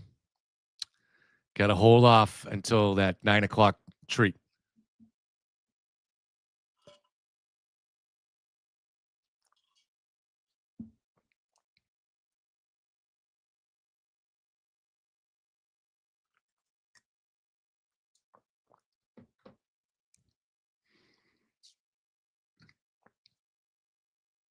It's always a good time for ice cream. Yeah, I thought there was a thing that they must have. YouTube is the algorithms, whether it's YouTube or Google, whatever, is always listening to us. So I actually 19 degrees there in England. So what is that in Bev? What's that in Fahrenheit? If you could for us, I think that sounds cold. So it's because it's pretty nice here today. It's like about 50. So there was this. They must us always talking about ice cream on the channel. I got this series of articles that came in on the science. I go to the science page every morning, and it was the idea that ice cream might be healthy for you. There are people that, like this one woman that for like 30 years has been eating a pint of ice cream every night for 30 years, and she always has the same flavor, like vanilla or whatever it was. And they kind of try to go into what are the benefits of ice cream. So I do have on the other screen the Law and Crime Network going, and that's about 20 seconds ahead of the feed that we're on. So I'll get a little heads up about a few seconds before, and I will turn the volume up, and I'll be able to see it too, as you guys can. Oh, 19. Oh, you were given the time, 19 o'clock, so 7 p.m. All right, yeah. By the way, I have Murphy blood. Well, probably everybody Irish, but my great great grandfather on my father's side was a Murphy. So I have Murphy blood in me.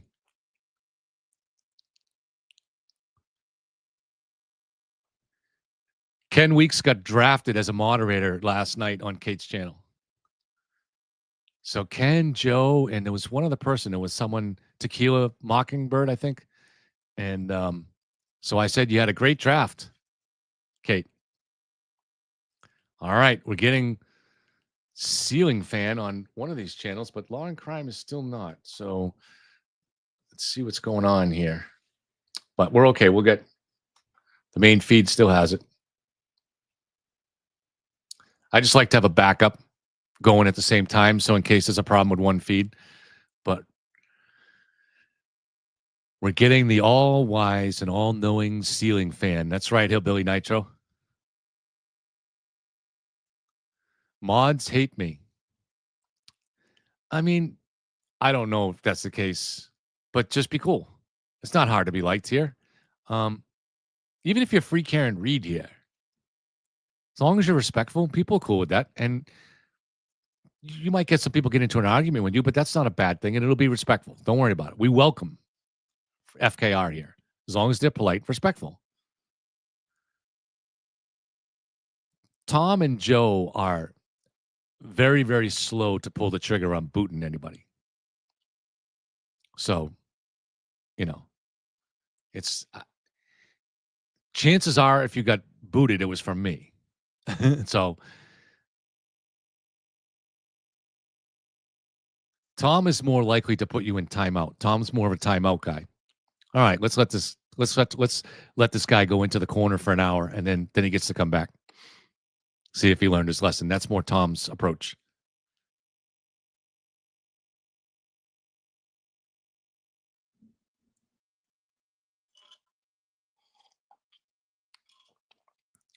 But whatever the approach is, it's worked well because we don't have a whole lot of trolling going on in here. So it's worked out great. We want to have just that thing where nobody feels like they're walking on edge, and they're welcome to have opinions in here without having the trolling that makes it feel like it's always a war in here. That becomes uncomfortable. So, and unenjoyable for most of our followers. The dude is here too. Let's see. What's the dude have to say? The dude says, is Alessi going to take up the whole day? I'm guessing, is this the plan? Yeah, we were just talking about that, dude. We're thinking he's going to want to take up most of it, and which puts the pressure on Brennan, right? And it makes it look like if he can't finish, then he's the one to blame. But we already went through this with the voir dire of Dr. Russell, where Alessi took like 5 hours. But I'm not someone that's overly critical of Alessi. I'm not an attorney, but I usually, as I'm following, have an understanding of what he's trying to do, and I think he's a very good attorney. He knows what he's doing. It's not fun to watch. It's the nature of it. It's like going over contract law. Do you want to? Do whoever wants to read any contract? So you're buying a house or whatever. Oh, it's the worst part is having to read all the fine print, right? But that's what they have to do, and he's trying to do that to make a very specific argument that I think he's trying to give Judge Cannoni a way to not discipline Alan Jackson or especially remove him from the case. He's giving her a little rope to seize onto to do that. Nima, all the way over in Sweden. I don't know what time it is there. Hey, Nima.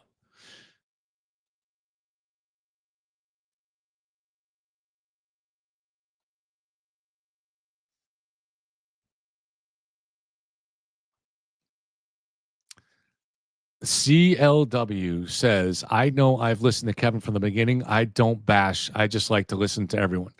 So thank you, CL. So I'm going to take, and I don't recall, but so I'm going to guess that you probably lean towards Karen, because unless you also have gone in a different direction too.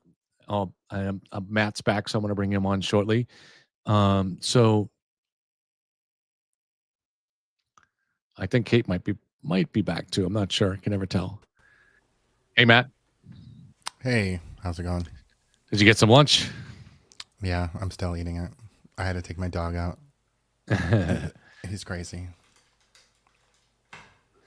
All right. So we promised people fireworks, and they're a little disappointed that they haven't got it yet. But they're going to have to wait till Brennan actually gets a chance to speak today.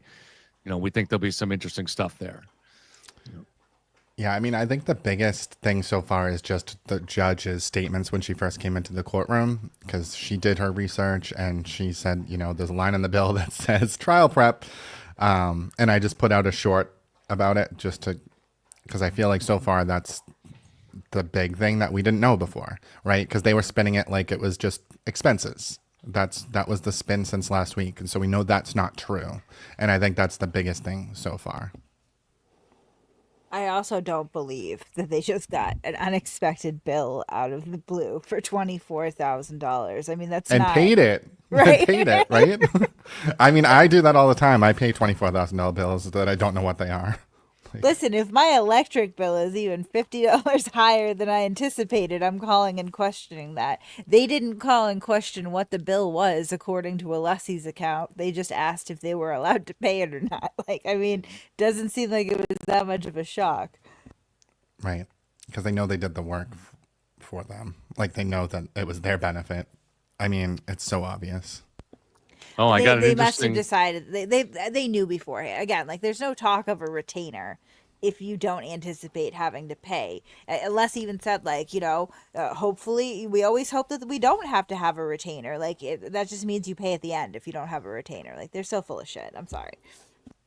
No, that's okay. I'm going to try to bring this in. So somebody I'm not going to have time. Somebody just sent me a message that Karen is outside of court saying the Fed investigation is still ongoing. She's a pathological liar. Somebody get that girl.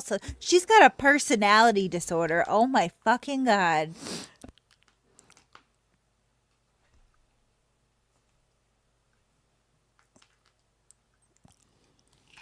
I am downloading it. I have volume on the court. Let's see to make sure. No, I don't. Hold on. Shit. Here we go. All right. So we'll have to play it on the sidebar. Because if I pull it up, it's going to pull off the screen. Everybody will panic. So this guy's going to filibuster the whole day. So I know. All right, let's take a nap and come back in a couple hours. I first want to thank Your Honor for the generous amount of time you're according to me. Thank you. Go right ahead, sir. And take your time, Mr. Leslie. I shouldn't have cut you off. I appreciate that, but Take your time, this isn't. Thank you. So, Your Honor, I left off with page 58 of tab 8, which is last week's hearing.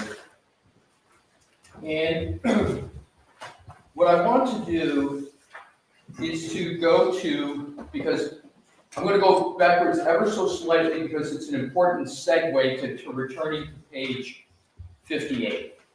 So I referenced the court to page 57, line 11, where the Commonwealth said, response in quotes, "Hi, Alan, subsequent to our conversation on Wednesday, the U.S. attorneys," and he's quoting according to quote the, and it's good to have, if Your Honor can be, having tab 1, which is the March 22nd email, because I'm going to compare and contrast tab 1 to where I am on page 57. And Your Honor, I'm sure will recall that I dubbed tab 1 the pause email. Yes, so I have them, and rather than me going from tab to tab, I'm going to use my copies. So go right ahead. Perfect. So I'll just refer to them, Your Honor, as the date. Is that what's best for the court? Yes. Okay. So the March 22nd email, I've dubbed the pause email. Yes. And because of obvious reasons, and it's got the word pause in there. And the pause is a very, very important concept because the pause is the stopping of communications before really things even got underway. It was before there was even an agreement, an engagement, et cetera, et cetera. So compare that, please, to the quote, reported quote on page 57.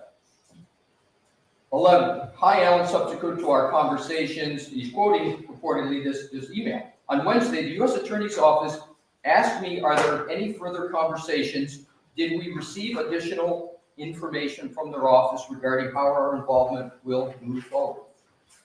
Your Honor, there's not one mention of the word pause in that quote. The word pause was left out of that quote.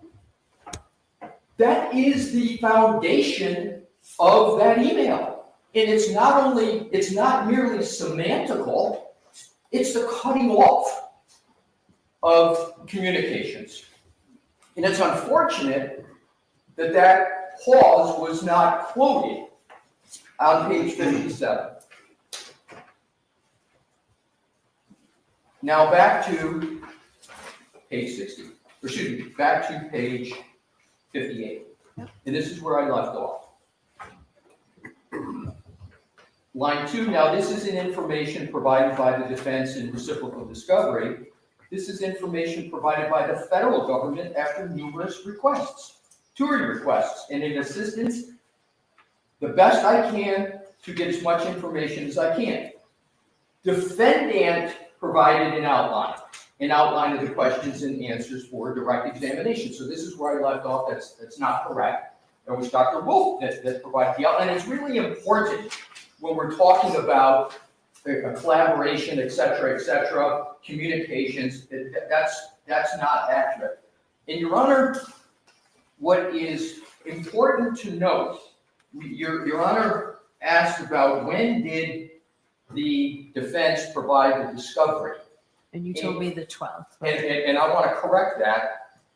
I was off by a day. It was February 13th. Okay. Because it's important to try, I clearly understand to be as accurate as we can.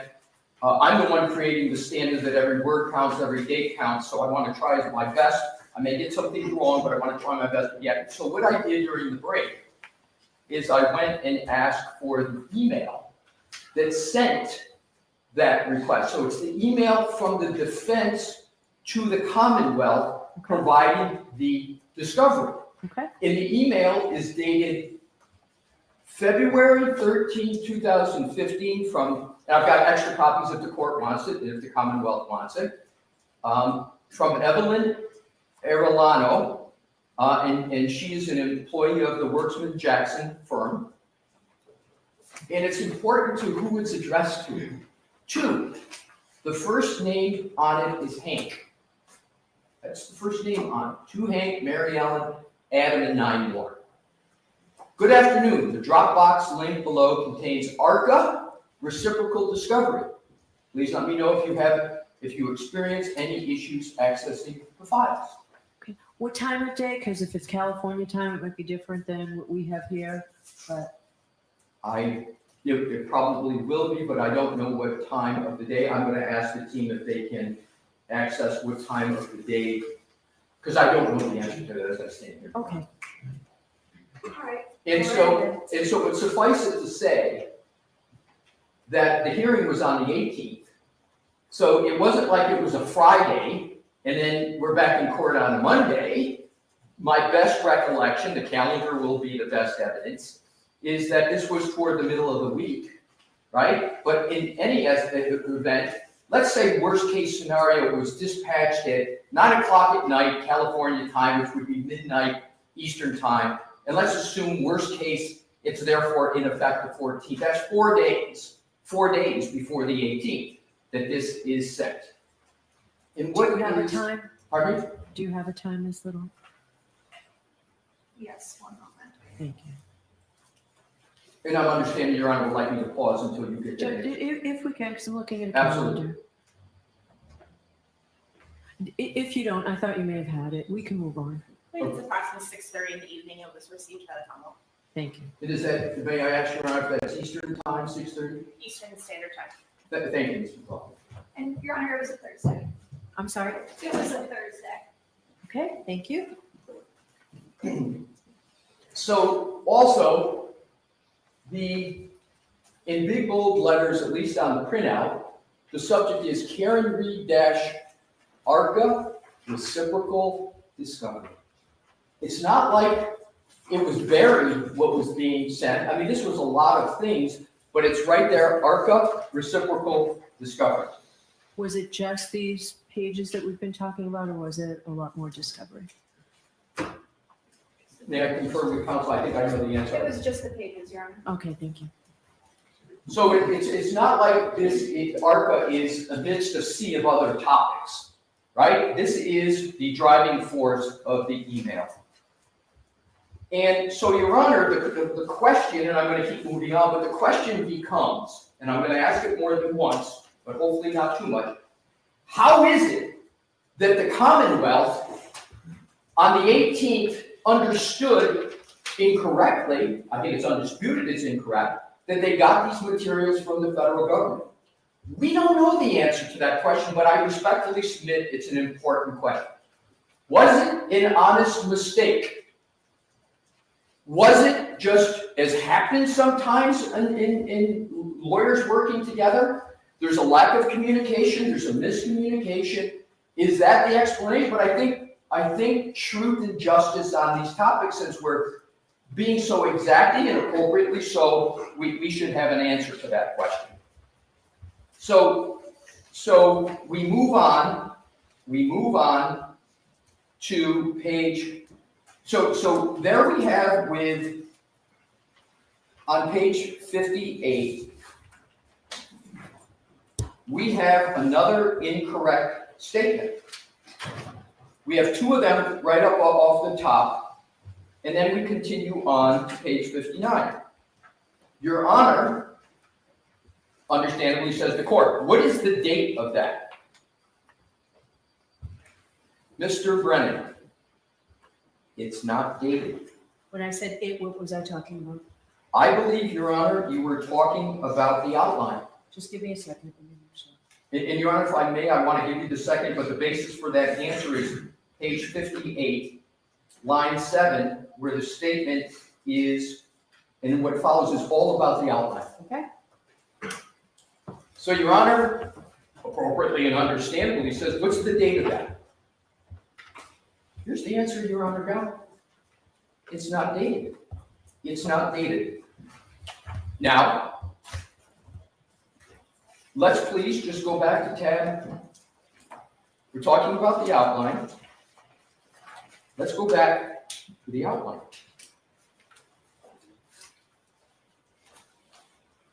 And we can pick either one. I'll pick perhaps the most probative one.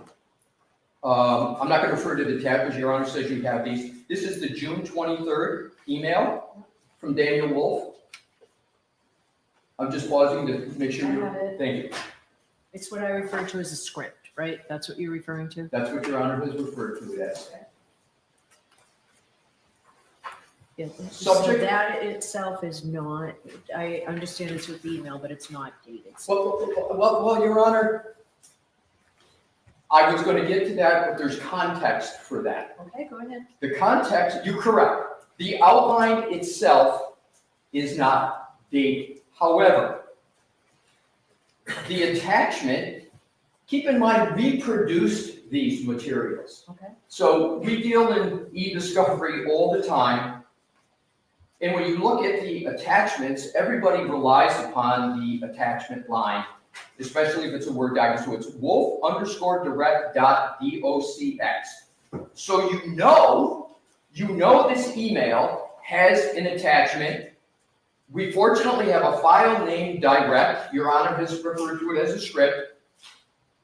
There is no other document that was produced that comes anywhere near close to this being the direct. So I don't believe there's any reasonable basis other than the other email on the quals that came the day before, 2 days before, the day before June 22nd, which has the same attachment wolfquals.dcx. Can I ask you a question just Yes. because I don't understand? So what I have separately is the script and then something saying qualify the expert. Is this all one document? No, Your Honor, All right, and so I appreciate the question. What is So- the date of so you're saying what I refer to as the script was sent on the 23rd?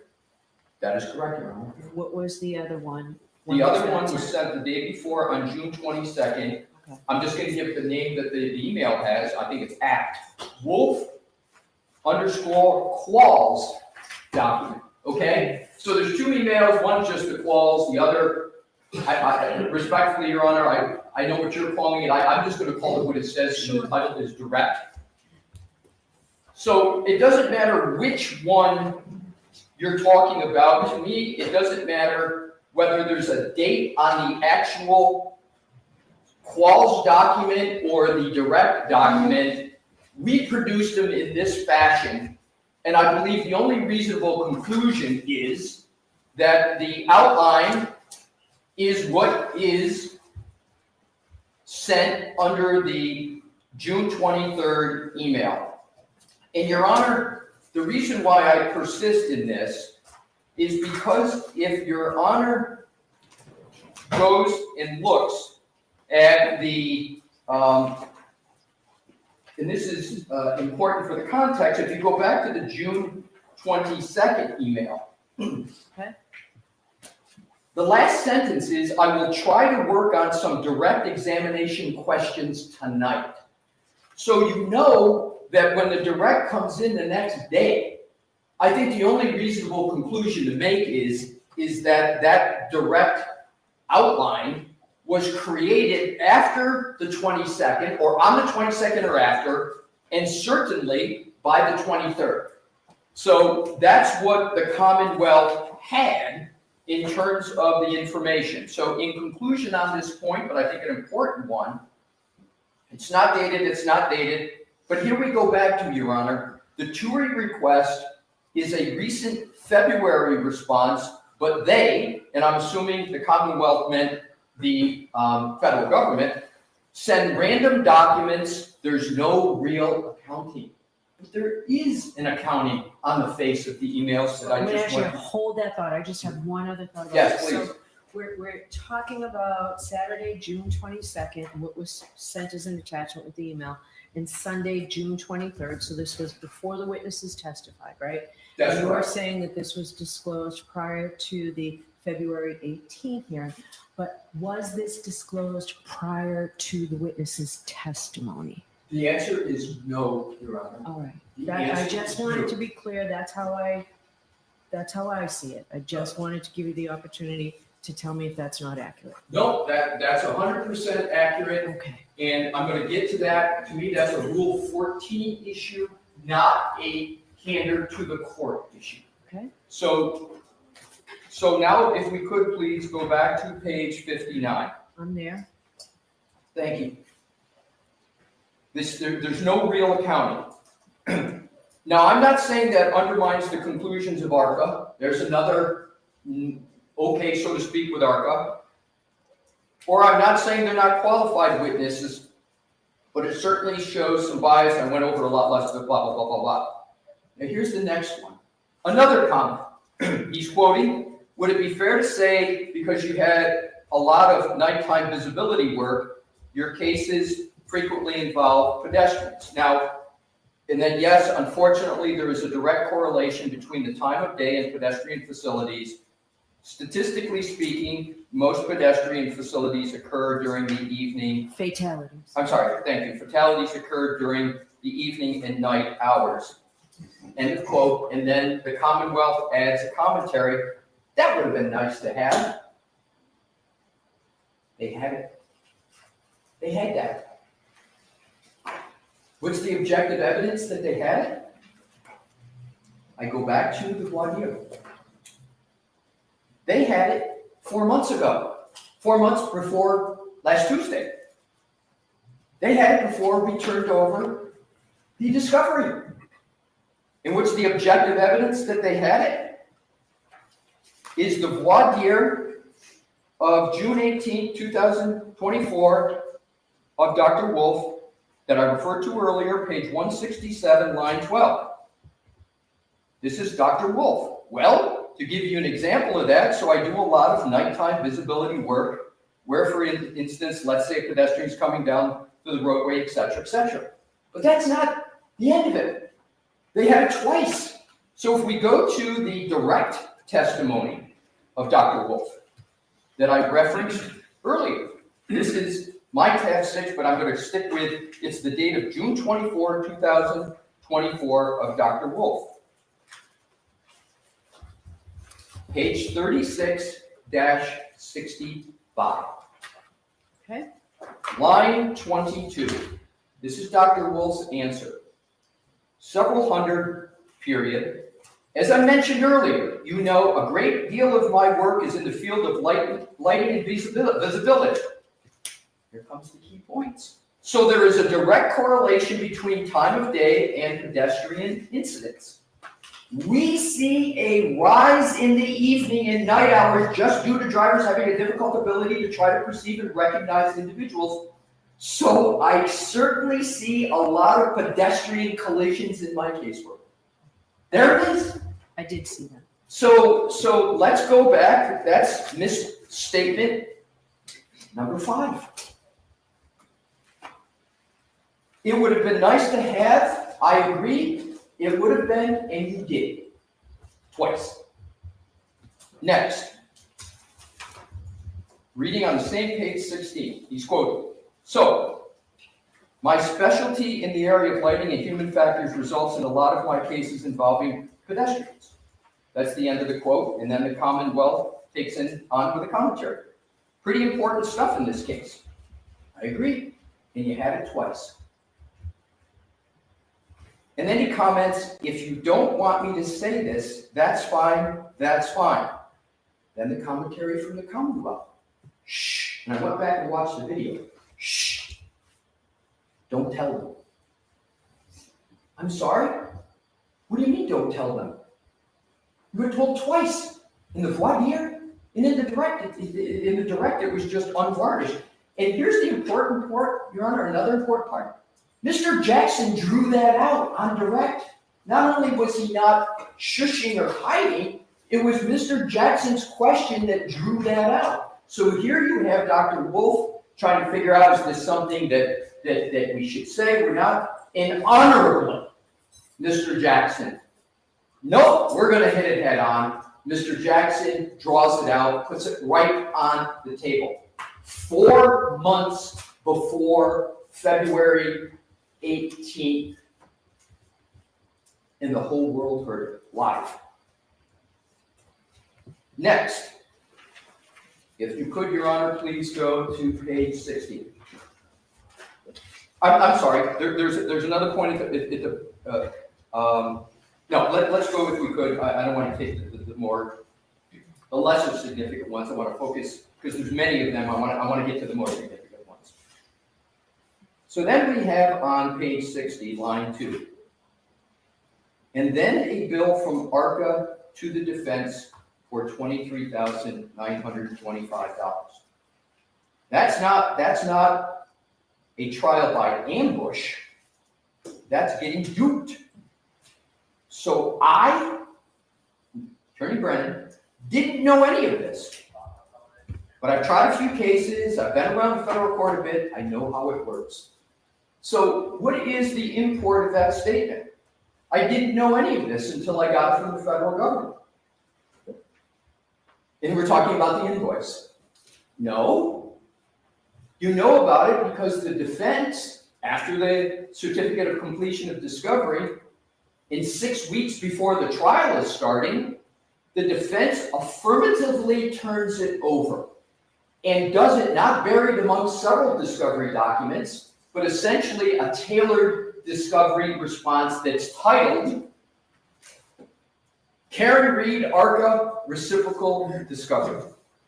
That's not a very good way to try to cover up something.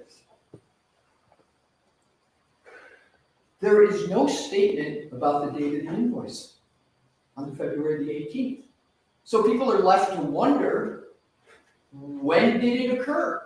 When was this bill stated? The date's important for that invoice. Then there's a lot of statements made, sometimes parties pick sides, it creates blah, blah, blah, blah, blah. And then it allows the ability of one side to use ghosts.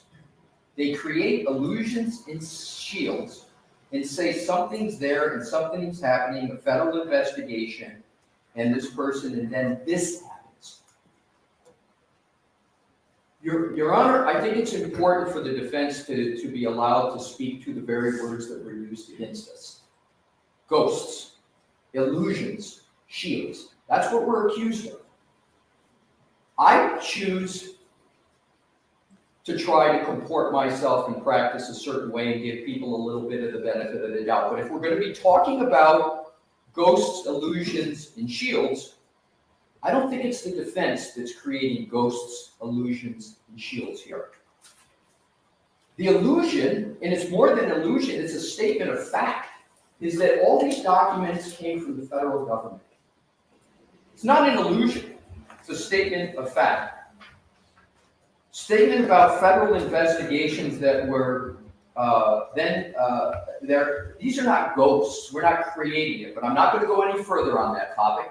But the ghost word was used, in my view, the way I read it was, these topics we're making up, right? And we're hiding things, shield, right? We're shield, I interpreted it as, you're preventing us from getting this information, defense. And this is 5 days after we had provided it. Next line, page 60, line 13. I don't care if the ARCA witnesses testify at trial. I'm very pleased to hear that.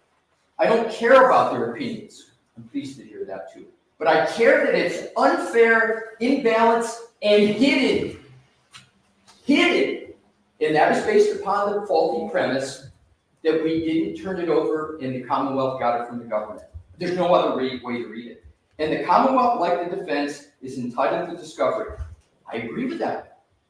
The Commonwealth is entitled to discovery, and you got it 5 days before February 18th. Now comes to the court. All right, I'm going to take a recess.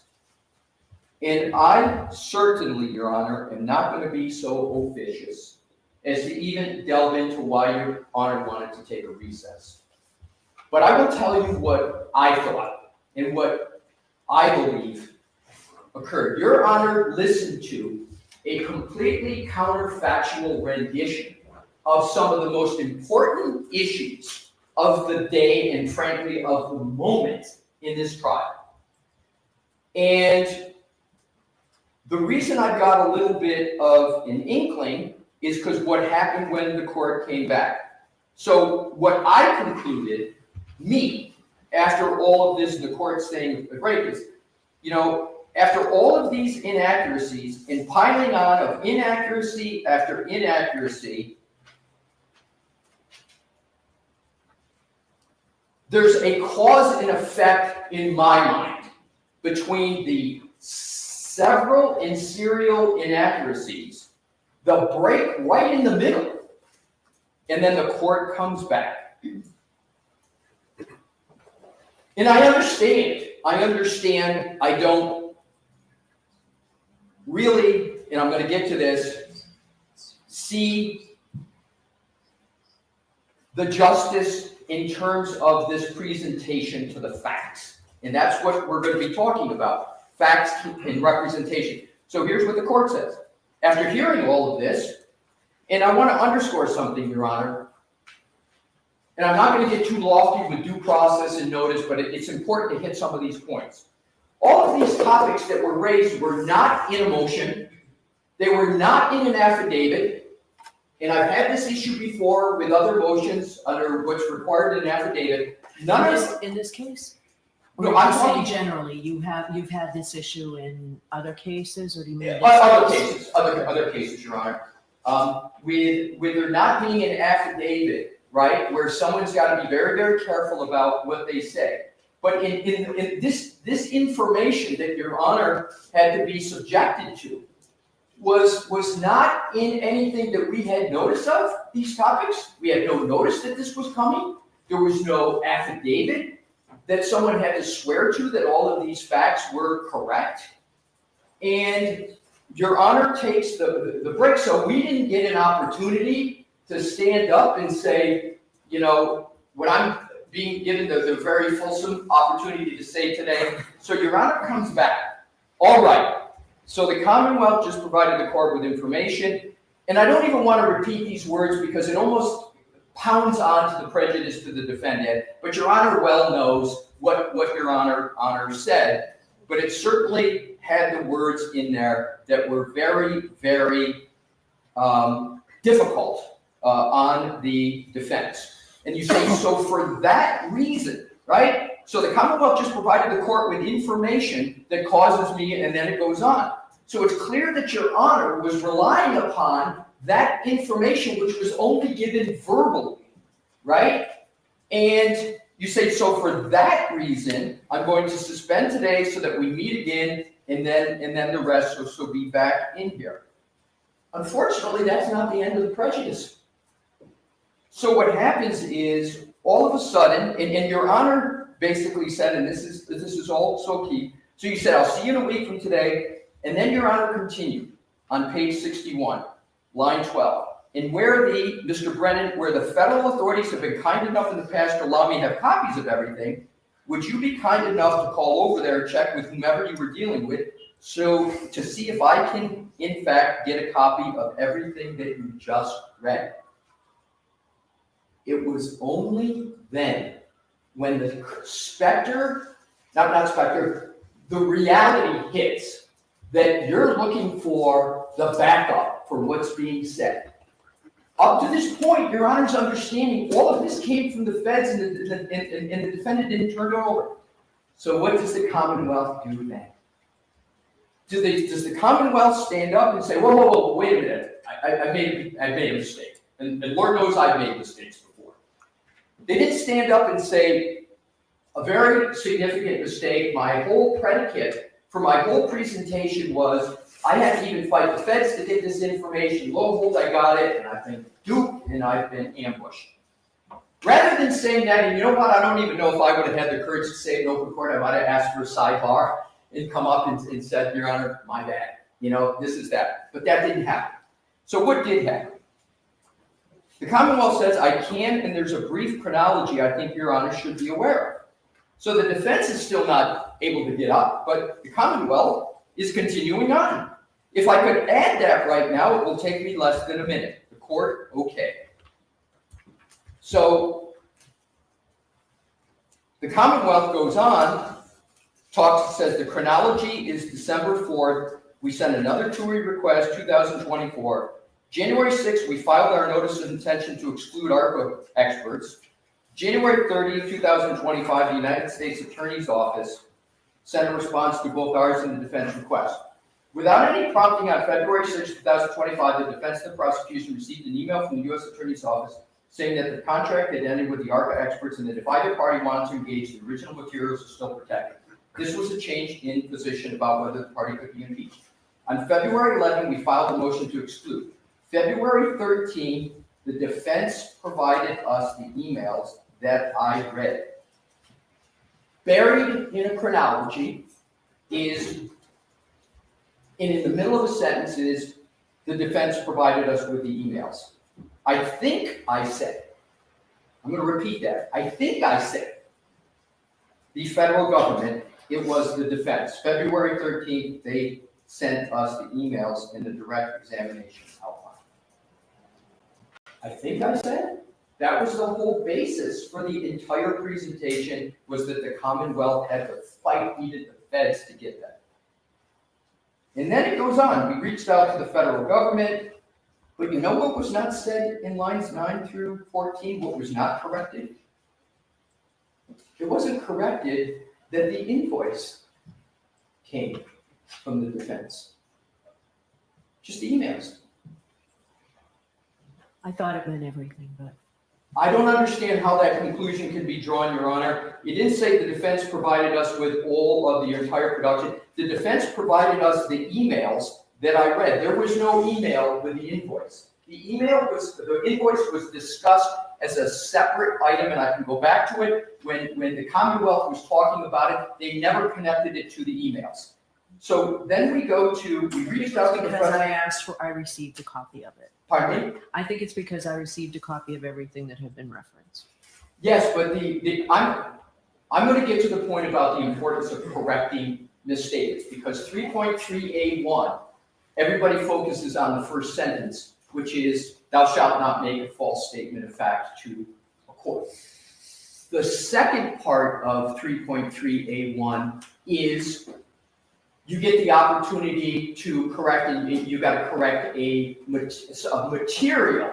And I've got it in front of me, but I'm just paraphrasing. I want to get to precisely. But that's why I perseverate this on this, Your Honor, because I trust that the court's going to hold everybody to the same standard. And so I think there is a proper inquiry. I don't intend to be officious as to what the court should do, but if we're going to start looking at comments of defense counsel, I believe we have to look at all comments. And again, I'm going to go back to my own view is this, being a lawyer in cases like this is hard. Being a judge in cases like this is hard. Mistakes are going to be made.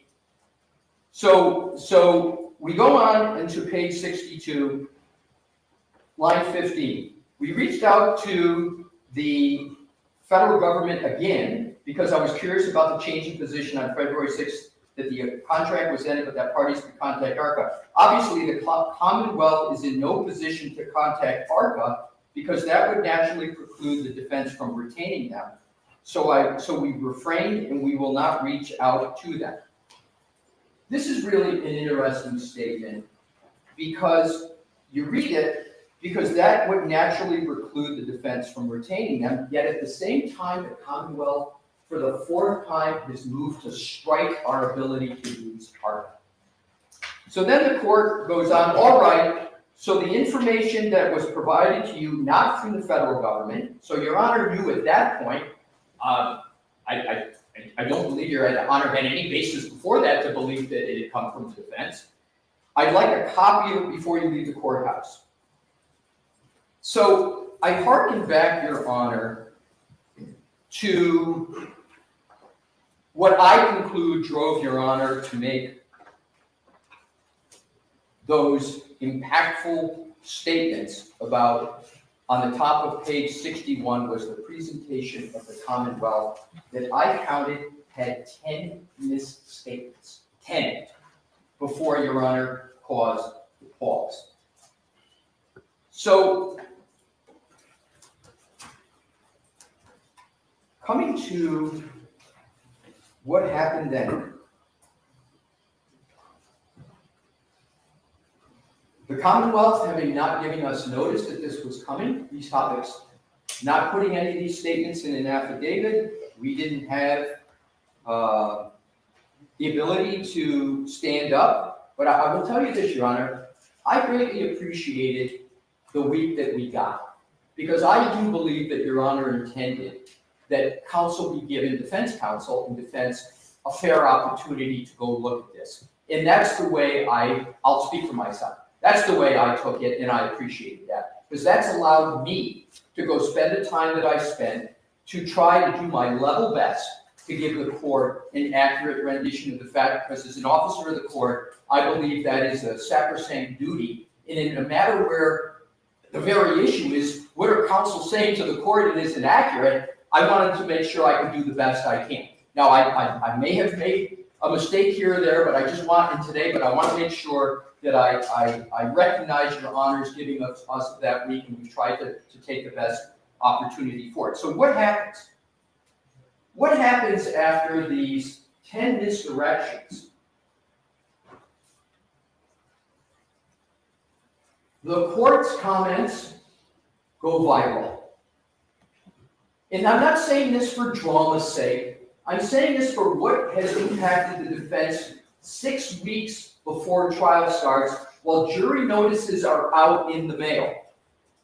Those words, based upon the misdirections that your court had to endure, have gone through, and I'll just name a few headlines in the Globe, the Herald, every TV outlet, social media exploded.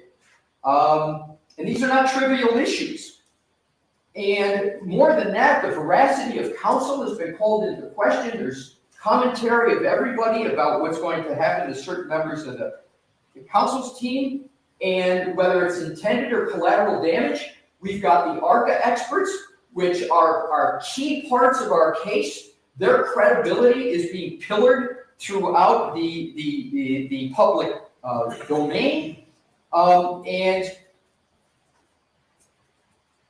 this could have been avoided had there been an accurate recitation of what had occurred. And Your Honor, I don't know if this can be remedied. But it surely shouldn't have been exacerbated.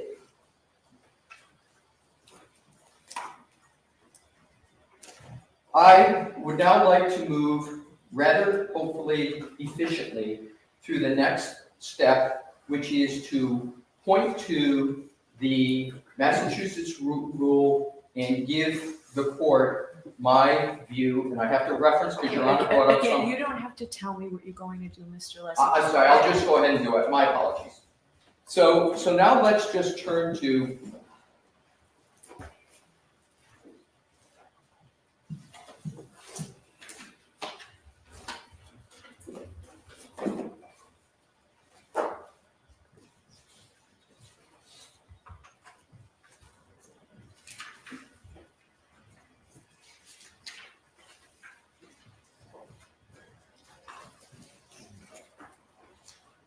Model Rule 3.3A1.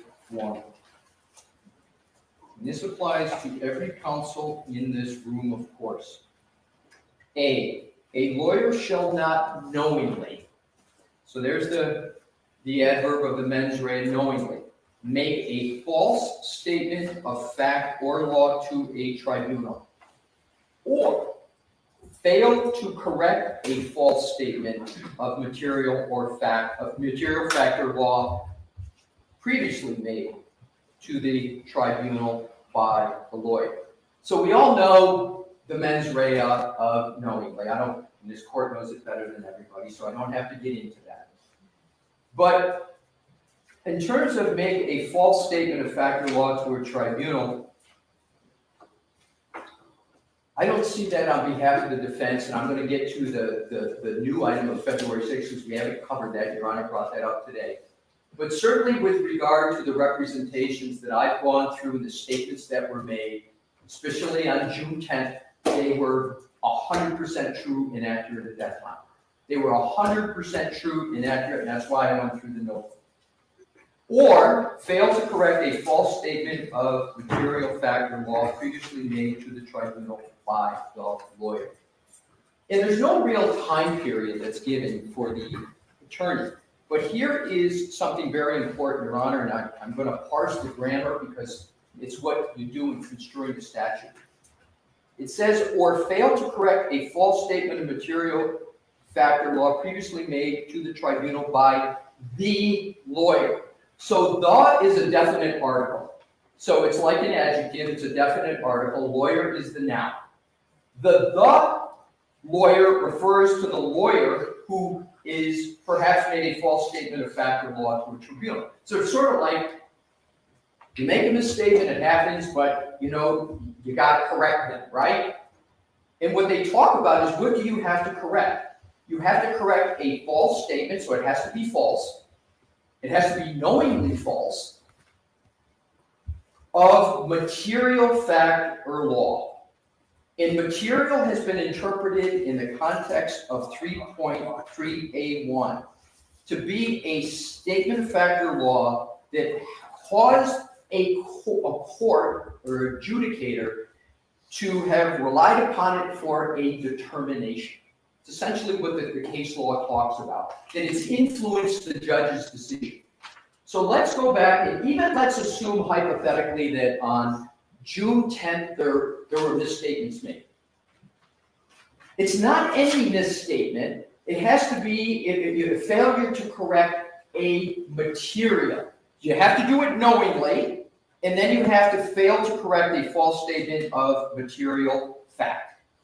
And in terms of what Your Honor had, it's the same lawyer that we're talking about in both clauses. And that is why I spoke about Mr. Yannetti's statements on the 10th, about what he knew, the fact that Mr. Jackson was handling the ARCA experts. So it's important to be analyzing what lawyer is saying what and which lawyer is to be making correct to correct the statements. So I go to the analysis with regard to 3.3A1, and as I said, I'm keeping separate 3.3A1 from Rule 14 because they're different analyses, as the court knows. But I want to hit the one of the most important ones first. So there's not a false statement of fact or law to the tribunal, and I will stand here as long as Your Honor needs if Your Honor feels differently based upon what I've said, or fail to correct a false statement of material fact. So what I'd like to do, Your Honor, is now go to what Your Honor brought up today, because I was prepared for the June 10th. I wasn't prepared for the February 6th. Do you need time? I don't. I have taken the time. I appreciate the offer.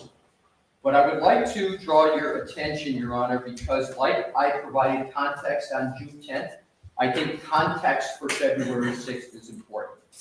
And so what I'd like to do is to go back earlier than what Your Honor quoted this morning, because I think the context is important. All right, so I have that entire transcript, like I said. Thank What you. page are you at? I am starting on page 40.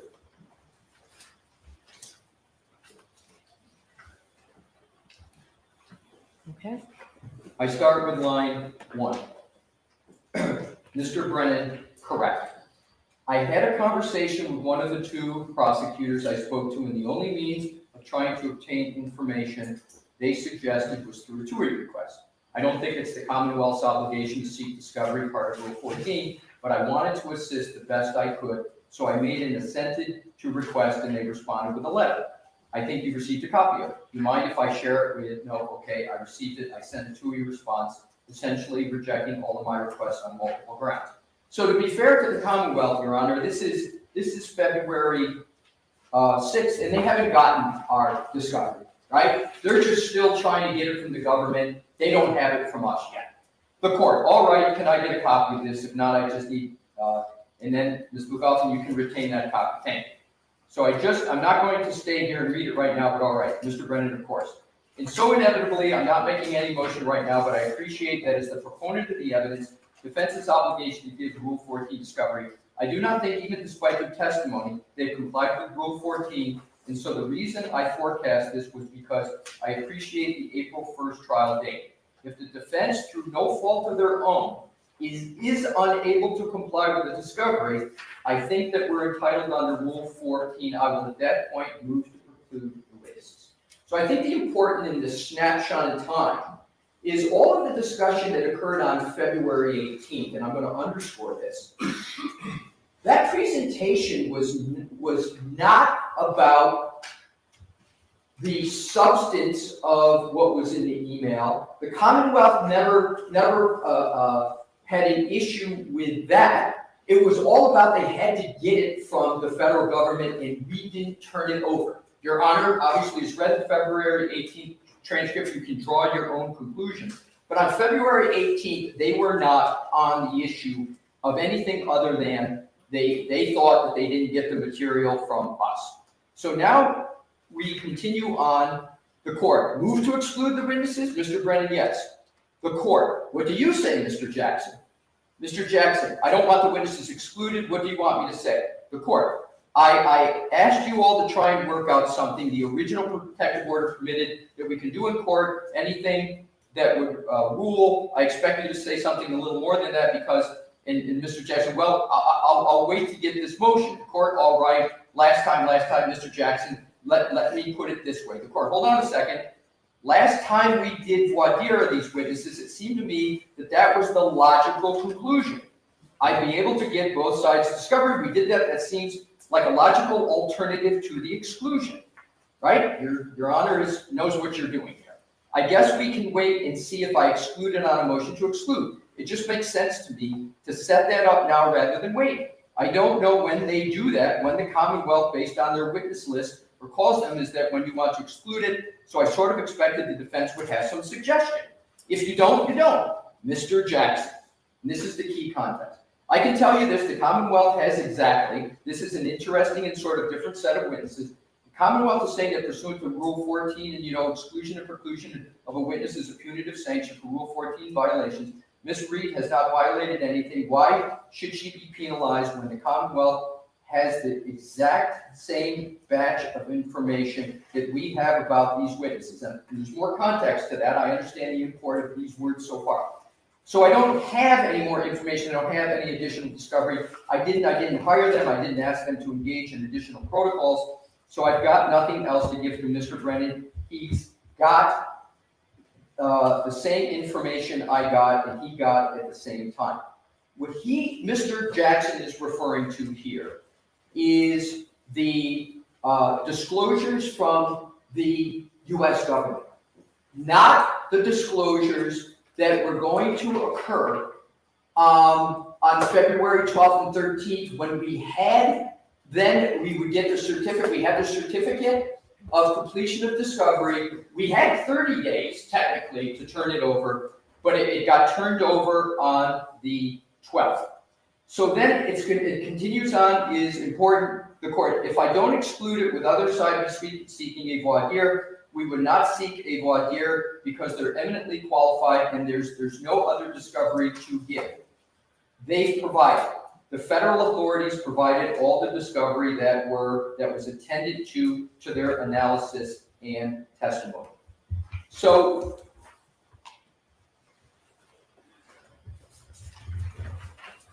what we have in terms, Your Honor, this is important. I'm going to go right back to 3.3a. We have Ms. Little handling all the discovery. Mr. Jackson is not sorting through discovery, knowing what we got, not recalling what is in the possession from March 22nd, not recalling all of those items. That was Ms. Little's responsibility. So what happens? What happens is Ms. Little handles the production, goes back and does the diligence that she always does, takes all that material, sends it over to the Commonwealth. On February 18th, the defense did not have the opportunity to address the issues that Mr. Brennan had brought up. But I now want to go to the statute and why it is important. Because the whole issue of discovery, the whole issue of batches of information was provided. And it was provided before, well before the 18, before any of these issues came up. And Your Honor, respectfully, whatever the court may consider to have been an inaccurate statement, there is no knowing misstatement of fact. Mr. Jackson has never, I can tell you this from personal experience, I don't see him ever touch one item of discovery in terms of here's what we're going to collect, here's what we're going to turn over. Never have I seen it happen. I've spoken with him, he can speak for himself. That's not, so there's, even if you take any read of February 6th, Mr. Jackson is focusing on and thinking the discovery is just what everybody has from the federal government. You've heard this many times. We can't produce more than the feds have, but we certainly, and I want to hit this head on, we certainly had those March 22nd, March 22nd, we had those emails at the time that statement was made. We had those. We had the direct. We had the clause. Not running away from that. But the question is, at the time Mr. Jackson made those statements, he's focusing on the government, and he's not knowingly saying in his mind, oh, well, I know we've got these emails from way back when. And so with regard to the shall not knowingly, there's no evidence of knowingly here, and I don't believe, respectfully, there can be an inference stated. When I looked at every single case where the court can look at the circumstances, so knowingly is not merely a subjective question of what an attorney has. The court is entitled to look at the circumstances, and the case law says should make an objective determination on knowingly. But the cases, and I can give them to Your Honor, the cases are legion, that the court cannot draw an inference from no fact to conclude it was knowing. They got to have some basis, and I'll give you some examples. What happens is if, let's say somebody, one of the leading cases is unfortunately a woman attorney who was in a bad divorce. She had financial statements, and she made misstatements in fact about the financial statements. And then the question became, did she knowingly know it? And what the court did, she said, no, I didn't know it, I didn't remember it, I was under psychological stress. And what the court did was they went and they looked at the circumstances and saw emails and conversations she had with her accountant, where she clearly knew about those statements, and she told the court she did.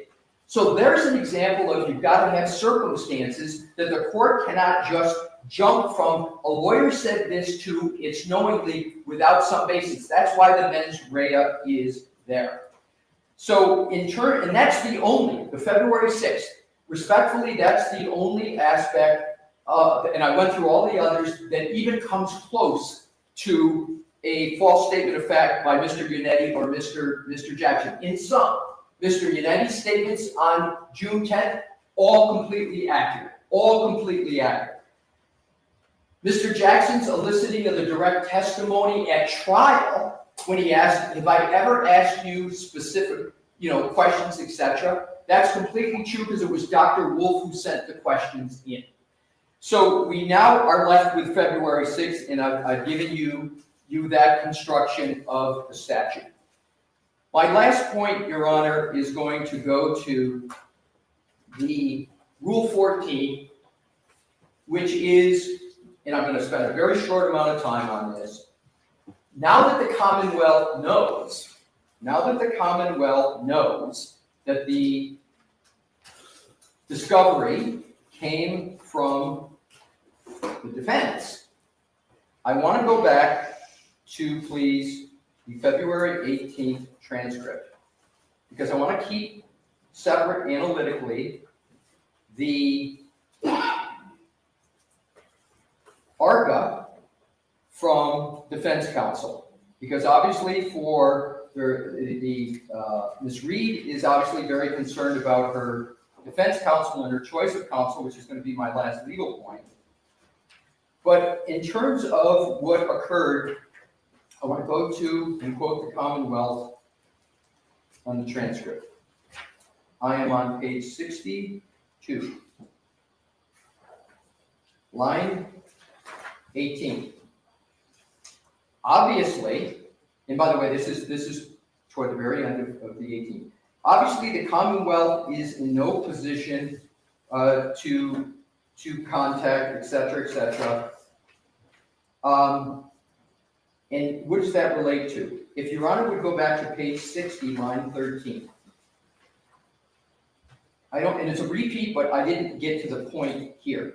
I don't care if the ARCA witnesses testify at trial. I don't care about their opinions.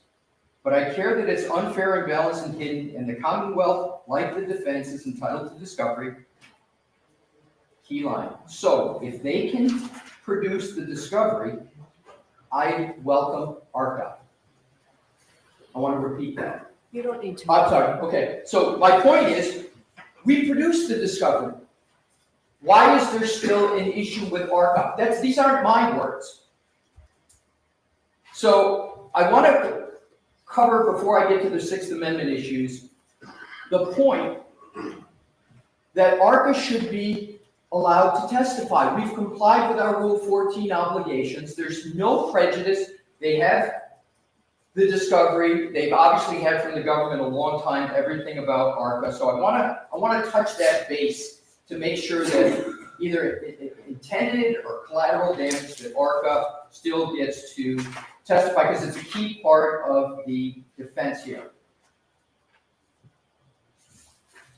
Now to the Sixth Amendment. The United States Supreme Court has held repeatedly that a defendant's Sixth Amendment right to defense counsel of their choice is a root basis of the Sixth Amendment. Is it an absolute right? No, Your Honor. If counsel does something so egregious, does it correct it? The Sixth Amendment gives way to the need for the court to have candor, the need for the court to have decorum in the courtroom. So I understand that. My presentation today was as an advocate, of course, foremost, but also to provide all the information. So when Your Honor balances that sacrosanct Sixth Amendment right with whether or not there has been such a level of conduct that can be diluted or trumped, and I give Your Honor United States versus Gonzalez-Lopez, 548 U.S. 140, 2006. And in that case, there was violations of the local rule. And the court, and the court struck their counsel for that. And the U.S. Supreme counsel pro hoc vice, or was that? I'm gonna get to that. The answer is the counsel. I want to be assured my answer. Yes, and I'm going to read my conclusion because it doesn't say pro hoc vice, but I'm going to read you a part of it. It says, during the hearing, however, the magistrate judge revoked Lowe's, that's the attorney, provisional acceptance. So I believe that's the parlance of pro hoc vice, but Your Honor, I'm pretty sure, but I'm not 100% sure. And then the following week, et cetera, and then the revocation occurred. And yes, it was. So the Supreme Court holding, government conceded that Gonzalez's Sixth Amendment right was violated below, where the court denied pro hoc vice admission based on perceived violations of a local court rule. All right, so pro hoc vice was not permitted in, it wasn't a revocation of pro hoc vice, there's a difference. There is a difference, and both occurred in this case. Okay. There was both. Good point, both. So Your Honor, and there are other cases when you have the Sixth Amendment, the fact that someone is pro hoc vice status is not the determining factor the Sixth Amendment, in terms of legal dignity, is way up here, and then the pro hoc and the local rules are down here. It's only when the violations that undergird the pro hoc vice get repetitive, get more than repetitive, but go to things that are done that aren't corrected. And the issues that I've seen in my research, Your Honor, is that they have to be so, the violations have to drive so much to the core issues in the case. It's like suborning perjury, putting people on the stand when they know they're wrong.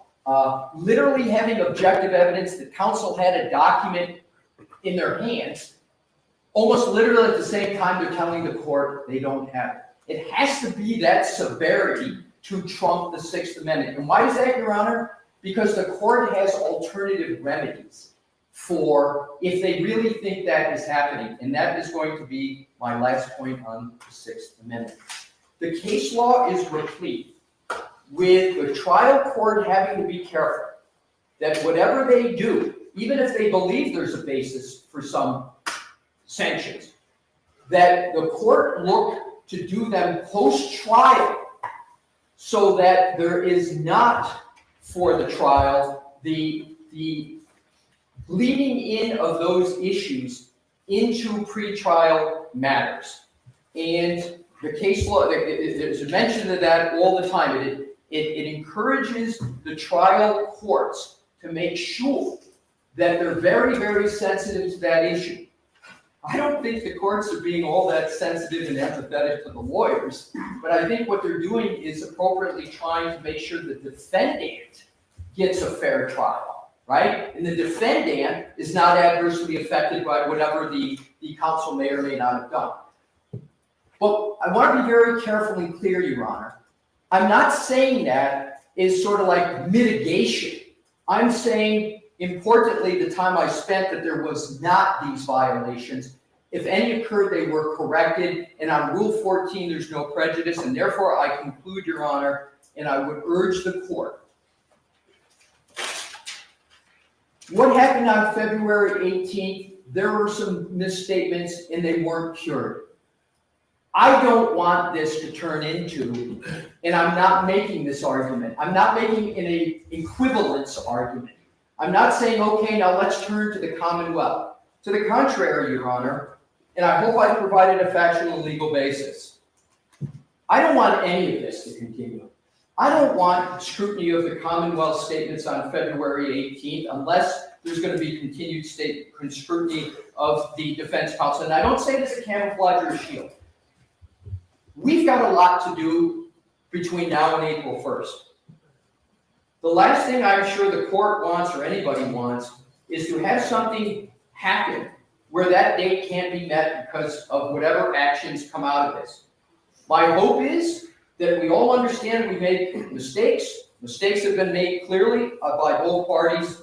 And I would urge that the parties, not talking about the court, the parties take a breath, a deep breath, and focus on the matters that are important, which is how can we prepare to make sure that the presentations to the jury are candid, truthful, and most importantly, effective so that jury can make the best decision. There's a lot at stake here. The issues are momentous, and that is the focus of the defense.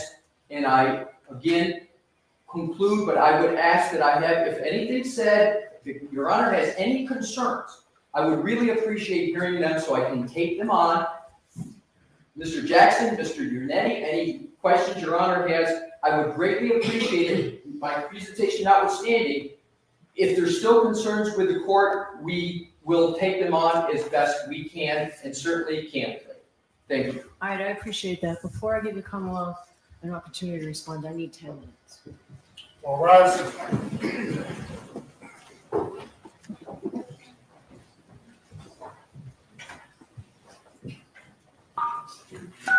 You are muted. We're in recess.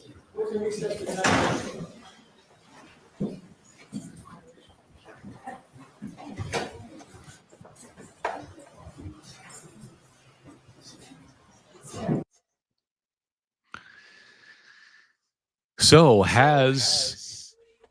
Oh, why do I have a delay here?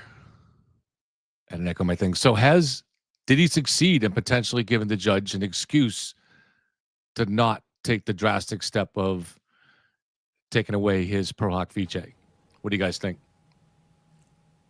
I feel like did he even address the main points? Like, so, because he just went on and on forever. So I feel like I couldn't, I don't know. I don't know if I missed it, but I was like waiting for like the good part. How are you going to explain the trial prep on the bill? I didn't really remember him saying anything about that. Everything else, basically, it was like one of those like group chats where like you never get to the point. It just goes around and around, and he kept revisiting the same topics over and over and over again. And that's how you know he's full of shit. Because if the truth is simple and blunt like a text from your dad, right. It's a full sentence and that's it. So, I mean, did you hear him address the bill saying trial prep on it? Not really. No, I mean, his argument seems to be sort of like, no harm, no foul. This is a new trial. Look, they weren't lying exactly when they said there was no payment. They hadn't paid them yet. They're really missing the promises and inducements there, because there was talk of a retainer as early as March, but that was never really addressed. And then at the end, he kind of reverted to, well, Jackson doesn't know anything about discovery. He doesn't touch discovery, and it's somebody else's job. So they're not knowingly lying. It's such bullshit. And even if they were lying, those lies weren't material. And if they were lying, the other side lied 10 times. So you got to do the same thing. And finally, if you're going to do some kind of sanctions, is something short of taking away Jackson's pro hoc vice. And Jen made it here. Hi, Jen. Hi. How are you all? Can you hear me? Irrationally angry right now. I'm going to be honest. Like, I had to actually walk away towards the end, because once it blew past the 45 minutes, I was like, I can't, like. We do hear you, Jen. I just want to make sure Jen hears that we do. Yes, we hear you. I have literally flown across the country. I have eaten. I have worked on a presentation, and he talked that whole time. It's really astounding. I know.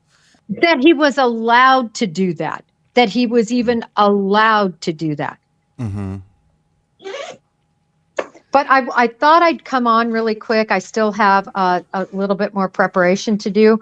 But I heard a few questions that were being asked just regarding some of the federal stuff. Also, any expert witness questions that I thought maybe I could address if you guys had any. Sure. I just want to say maybe quickly. You don't. I just want to say quickly, this is good practice for me. It's like, so I just found out. So they messaged me last night. Court TV did, to see if I'd go on tonight. I said yes, but I just got a message. They're going to do something different tonight, where they're going to have like a 4-person free for all. So it's very hard with 4 people, because you don't want to like interrupt someone. You're not sure when to jump in. So thank you for this practice. Does anybody have any questions for Jen on witness preparation? I do. So is it normal to, go back and forth and talk about topics that you want to avoid, or, anticipate what the opposing side may ask and how you're going to answer it? Or is it more objective and organic than that? Are you talking about in regard to this particular hearing, how it's been handled? I just mean when we're looking at some of the preparation that was done with Dr. Wolf. Dr. Wolf is saying things like, yeah, most accidents with pedestrians do happen at night, but I don't have to say that if you don't want me to. And we should anticipate that the they, meaning the Commonwealth, are going to ask about me not directly viewing the car. We need to make sure the jury understands that I didn't have to. Is that like normal, or? Well, I will say it's normal to go over certainly your testimony prior to testifying as an expert. But typically they have, and in this case, they prepared an expert report. When you prepare an expert report, it kind of puts the botch, it's not necessary anymore to really pre-try you, because they see what your opinions are. At the end of the day, your opinions should be your opinions, and they should not be able to be manipulated by attorneys. So I can tell you, from my point of view, is whenever I do an expert report, that's it. And there's very little, they might run over a couple of questions just to make sure they have it square what you're going to say. But the bottom line is you're in a very specific role, and that is to provide your opinion based on a set of facts. So there's really, no pre-trying, or at least not a lot of pre-trying necessary. And to say those words, I have to say, I took a deep breath when I saw that. Well, we don't really have to say that. I mean, that is just reeks of not being above board. Right. And like, how far back did that go? Because he's saying that now, like, how does he already know he's on that team back in March, right? Key question. Oh, they knew. Jen, did you find any of that level of communication between, and of course it's a unique situation here because the feds hired him, but did you find any of that level of communication between the defense and the ARCA guys unusual or suspicious, or was it more normal?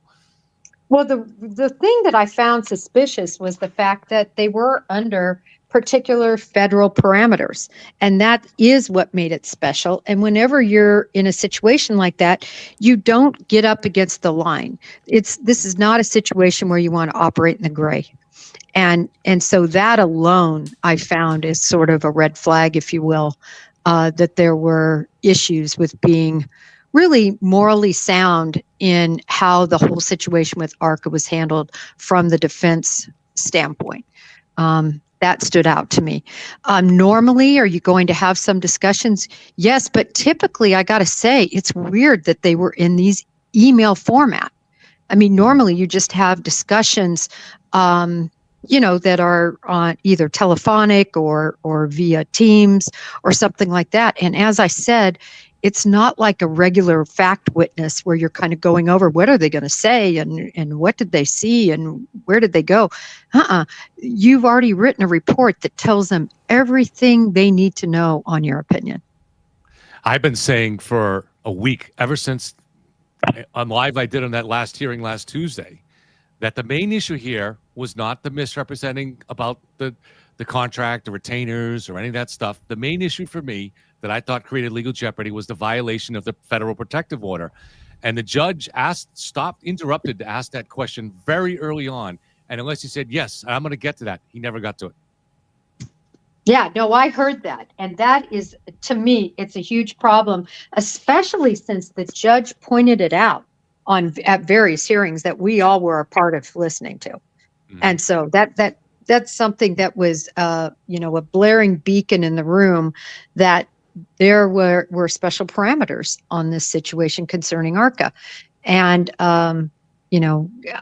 even I know you may not think it's a big deal, but them engaging in a contract with one another, I'm just sitting here wondering, and I didn't get to hear every word because of everything I had going on today, but I heard a lot, and a lot about the contract. When you enter into those contracts, that absolutely means you are engaged. I like how they kept trying to take every single word and find a new definition for it. Yeah. Engaged means you are engaged. You are involved. You are a part of.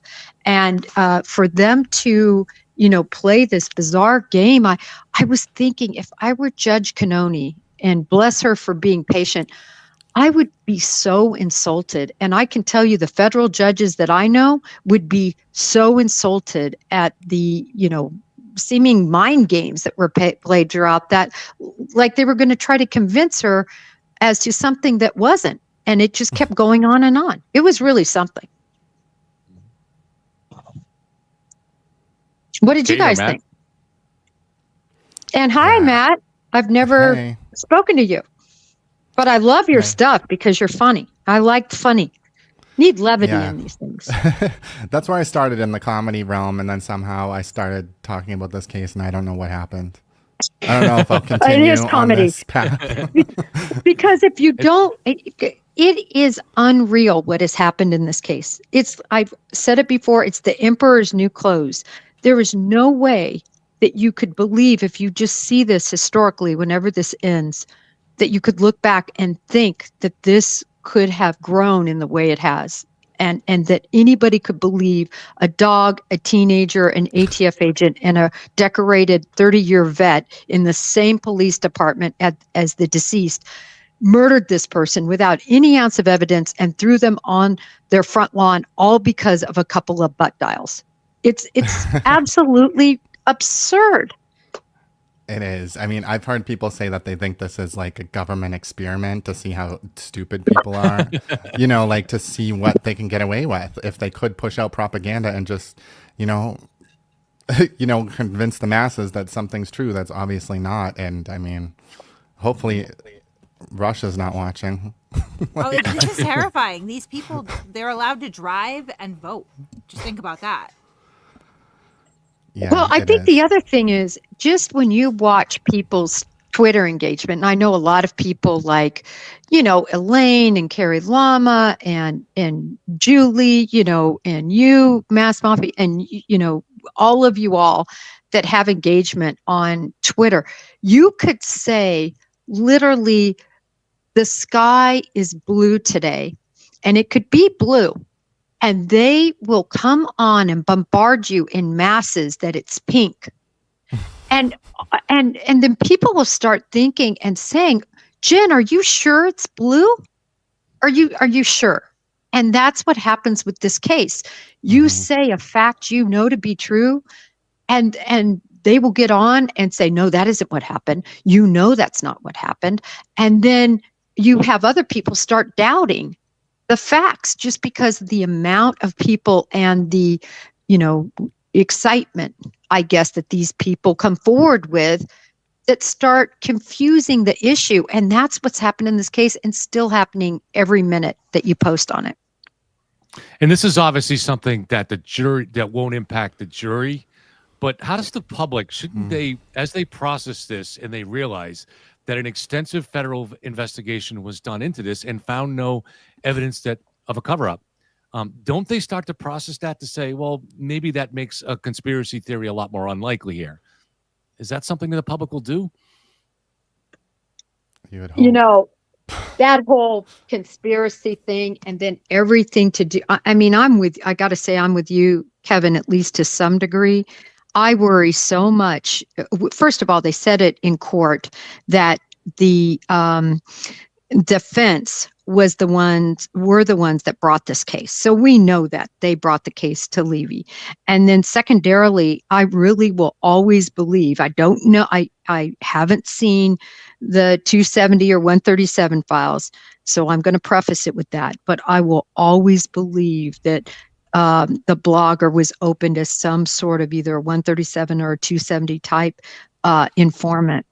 And there are, public corruption cases are in a sense hard to come by, meaning they're hard to make. They're difficult. You usually have to have somebody on the inside. They're just difficult cases. And having worked public corruption for years, if you think you've got a huge case against a DA, that's big potatoes. And I think they poured everything they had into it. And it was based on false premises brought forth by all of these people. And somebody should be caught holding the bag for that. That's what I think.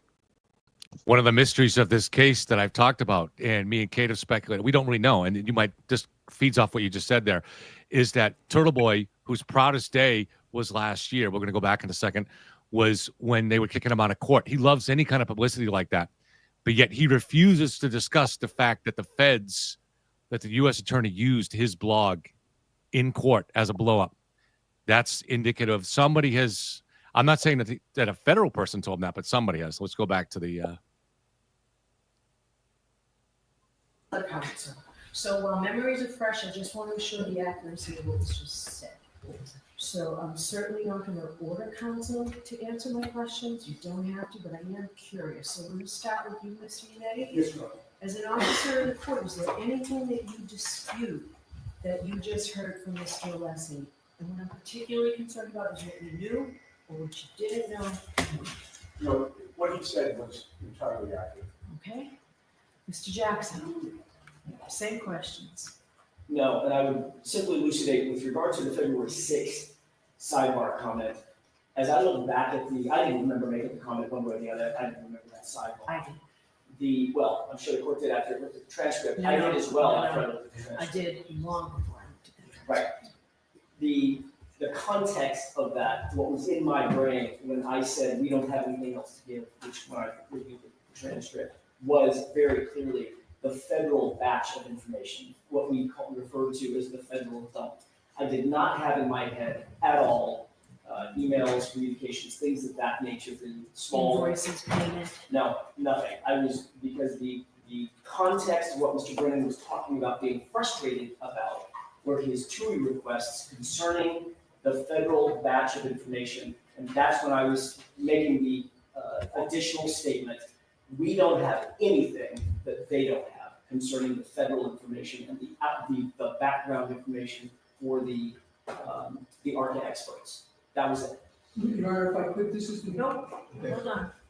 Ms. Little, it was just thrown on you that you're responsible for all discovery, but the same question, you, and again, you don't have to answer, but is there anything that you dispute in the accuracy of what Mr. Alessi told me about what you knew and what you didn't know and when? No, Your Honor, I would just add that as soon as the court issued the order, I obviously was not in court that day, but as soon as the court issued the order that ARCA reciprocal discovery be provided, I gathered those documents and I provided it. So that was the, I guess, prompt for going to look to see if we could satisfy the 10 things that were outlined by Mr. Brennan. Okay, so I'm going to hear from the Commonwealth now. It does not look like we'll finish this today because we'll be ending around 4 o'clock. But I will hear you, Mr. Brennan.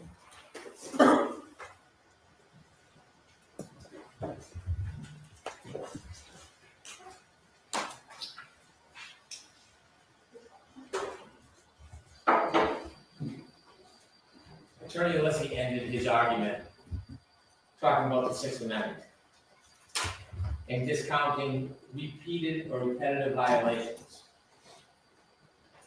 When you consider the conduct of this case, you should consider the history of the case, including repetitive violations, 3.6 violations, protective order violations, and then discovery violations, representation violations. The defense in the first trial attempted and successfully did portray ARCA witnesses as wholly independent, presented themselves as oblivious to the nuances of ARCA, left the impression that there was no compensation, no bias, no collaboration. They postured the information that they gave in advance of the second trial, and I'm going to get to the timing of that. But it ignores entirely withholding this information before the first trial. The defendant presumed innocent has a right to a fair trial, and so do the people of the Commonwealth. It is clear from a reading of the transcripts and the records and the posturing materials that there was information that showed that ARCA was not wholly independent. It's information that was known to the defense, and for whatever reason, perhaps a strategic advantage was not provided to the Commonwealth, the court, nor the jury. Mr. Attorney Alessi talks about the Gonzalez case. In that case, there was one attorney to cross-examine a witness, which is protocol. Another attorney passed a note, a minor violation of a court procedure. That is like a raindrop in a hurricane. We have a code of ethics and rules to ensure a fair trial for everybody, both sides. Coming in at the last hour and provide information when the avalanche has started is not enough. This isn't just about Rule 14. My effort with the ARCA witnesses from the beginning, and I've been clear and consistent, is not to preclude them. It is to get fair discovery that we're entitled to. I did not know before a few weeks ago what the defense had known. I did not know that there was conversations and efforts made between them and then inevitably compensation paid. I didn't know that, but I certainly suspected it. I saw Your Honor's questions before voir dire, during voir dire, after voir dire. I remember the conversations sidebar. And those questions were right to the point. And when we were sidebar, I specifically mentioned, I don't know, a voir dire is inconsequential. I don't know what to ask. I can't send them back home to get their records or their emails or any billing. All of that was denounced. All of that was portrayed as baseless. But the court had questions. I had many of the same questions. It is not a surprise that we start to scratch off the tip of the iceberg. It is not complete.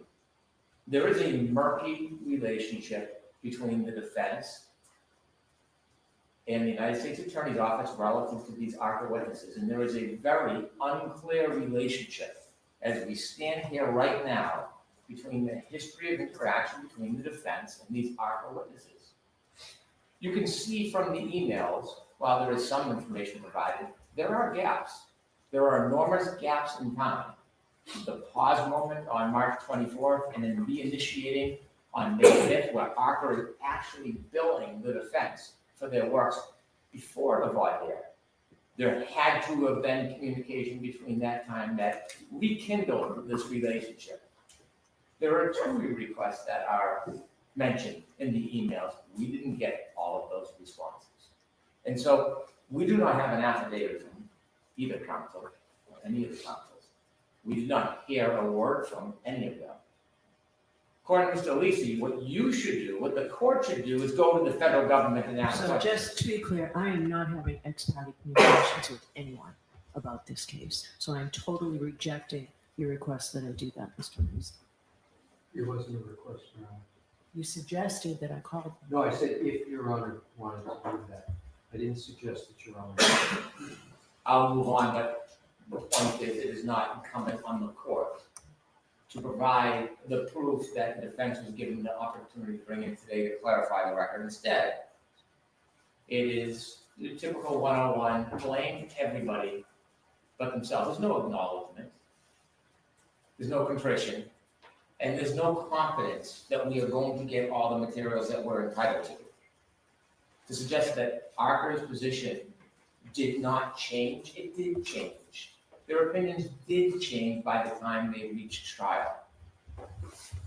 It is not that the defense brought out that there was an expert in lighting or crashes happen at night. It is the bias, the relationship that is critical, and that was hidden from the court, the Commonwealth, and the jury. It is the bias and the leaning towards one side that was not disclosed. It doesn't help the first trial to disclose it last week or 10 days ago. So let me offer a quick history. It is true, when I first spoke to the court, I believed the documents provided by the federal government, and I did correct that record as soon as I learned before court ended for the day. January 30th, 2025, the United States Attorney's Office responded to one of my two requests. They provided billing, including ARCA billing. There was billing for their reconstruction, but there was no billing provided for their preparation, voir dire preparation, travel expenses, trial testimony. That information was provided to both sides on January 30th, 2025. It seemed at that point that the federal government was being at least a little more responsive, although not correctly. No bills other than what the ARCA experts did in putting together their demonstration and their accident reconstruction. February 11th, I filed on behalf of the Commonwealth our motion to exclude the ARCA witnesses. On February 12th, the United States Attorney's Office gives us new emails. And those emails were between the defense and the United States Attorney's Office regarding their request to use ARCA witnesses at trial. It's not a surprise that on February 13th, on the heels of these more productive disclosures by the federal government, we then received the disclosures from the defense, which are the emails regarding conversations between Attorney Jackson and Dr. Wolf, and the invoice for billing. Now, I did misspeak, I corrected it, But it is not the source of that information. It is the substance of that information which is critical and relevant. It is that information that should have been known to the court, the Commonwealth, and the jury at the first trial. And it is also that information, when you compare it to the representations that have been made prior to trial by the defense, that has import. Before, and I'm not going to belabor this and go through the comments, most of them again, but it is important before I get to the representations. The court does consider pro hoc vitae. We have one licensed attorney in Massachusetts who's carrying 3 pro hoc vitae attorneys with the request for a 4th to ride on that same license. There is a responsibility, respectfully, to Attorney Yannetti, fine attorney, an excellent attorney who I admire, but there's a responsibility so that there are not a number of pro hoc vitae lawyers doing different things and then later plausible deniability. When we send emails, if I should miss one person on an email, I will receive an email telling me that make sure everybody gets every communication. I've been corrected or redirected many times when we've left somebody out on a communication. Pleadings are signed by all parties. They come through the bar card on that table. And so to try to parse or mince or put a slight on words to suggest that things are done independently and there's no responsibility for the defense when a representation is made that's inaccurate isn't enough. It doesn't assure that in the future it won't continue. Now, Mr. Alisi said there were rules of the road. This was before his time and mine, but I've read the discovery. There were no rules of the road. There was a protective order. And the protective order was clear that there was no discussion outside of court about the federal material. And there was nothing in the protective order or direction from the U.S. Attorney's Office that the Commonwealth had any right or privilege to contact any witnesses. Everything is done by the book, by regulation, through 2 requests. So I have to say, I've never seen the protective order. I received a stack of discovery that the federal authorities were kind enough to get to me in advance of trial last time, because Mr. Jackson had told me he understood that I was operating from a place that I didn't have enough knowledge, essentially, of what was going on. So I received those 3,000 pages plus. I did not receive a protective order. I don't know that I'm entitled to it, but it would be helpful. I don't want to take it if I'm not entitled to it. I don't know what the parameters are. Your Honor, we have a copy of the protective order. I did ask the counsel if there was any limitations to it, and I don't have a certain answer. What I'd like to do is Call over inquire. there, please. Yes. All right, if I can have it, I'd like it. It would help guide me through this. If I can't have it, I'll just go with everything I've done. May I have a moment to speak to counsel? Sure.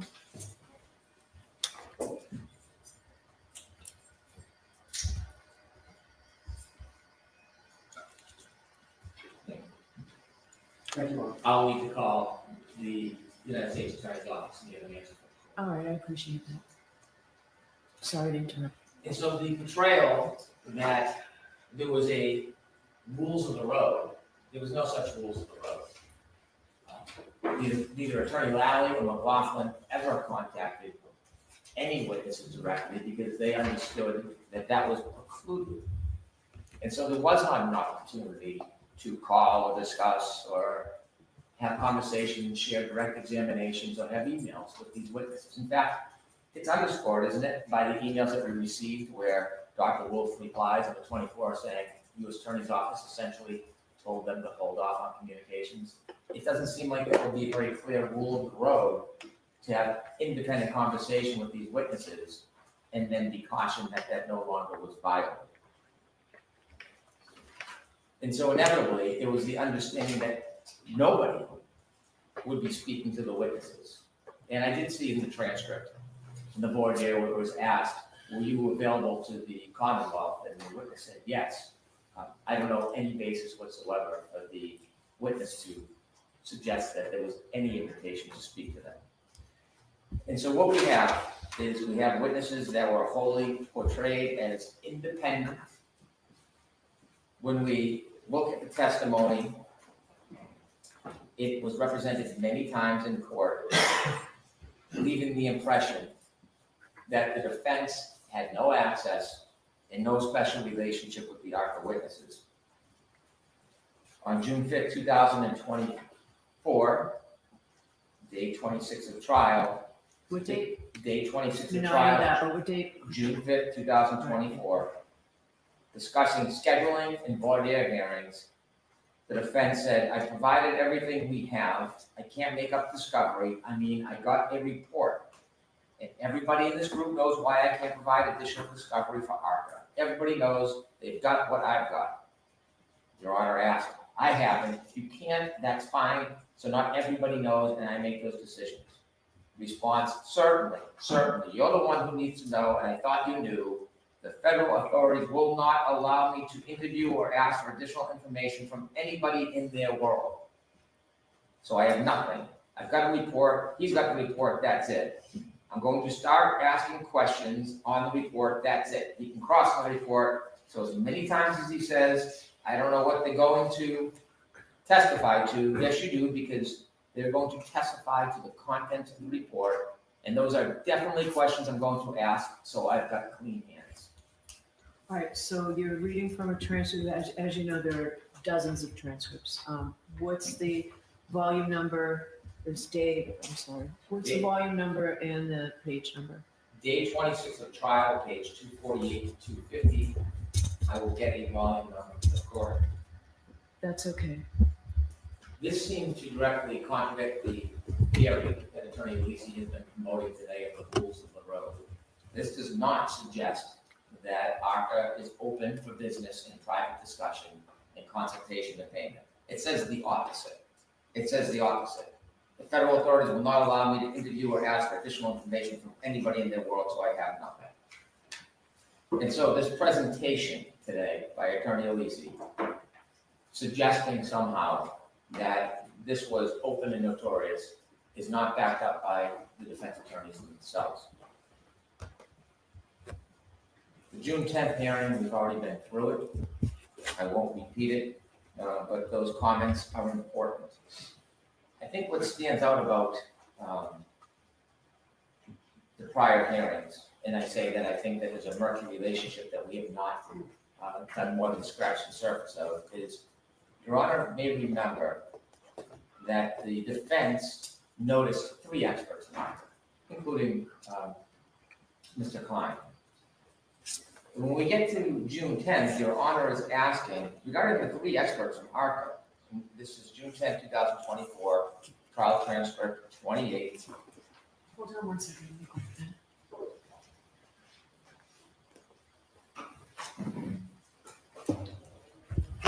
I believe it's page 12. Okay. And you were asking about the 3 experts from ARCA. And you mentioned, notably, I can't tell who does what or what the basis of the opinion is. And when we look at the ARCA report, there's no delineation on which of the 3 experts did what in that report. You can't tell what role each of them played from the report. And so if we only had the report, we wouldn't know which of those experts to call. And so when you continue questioning, you were told, you said, so I'm to believe that the defense is calling 3 witnesses that you've never spoken to and putting them on the stand. And Mr. Yannetti said, that's essentially it. He gives some detail. As mentioned earlier, we've spoken to them only for the purposes of coordinating their testimony and background. The important point for this particular point is that the defense inevitably calls 2 witnesses, Mr. Wolf and Mr. Rentschler. And when they only call Mr. Wolf and Mr. Rentschler, there must be a reason why. Because you can't tell from the report who did what. They noticed 3 experts. So there must be conversations with somebody explaining the witness's role or why only 2 of those 3 witnesses are important to the defense.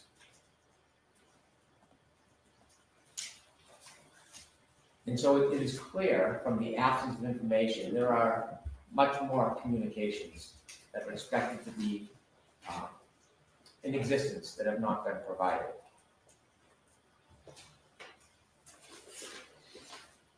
On June 18th, 2024, the voir dire hearing.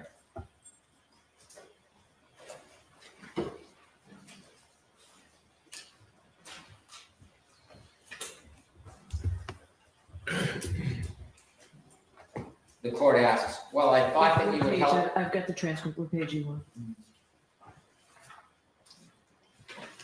Do you know? No, but I can. If it's just your notes, that's okay. I can pull it up.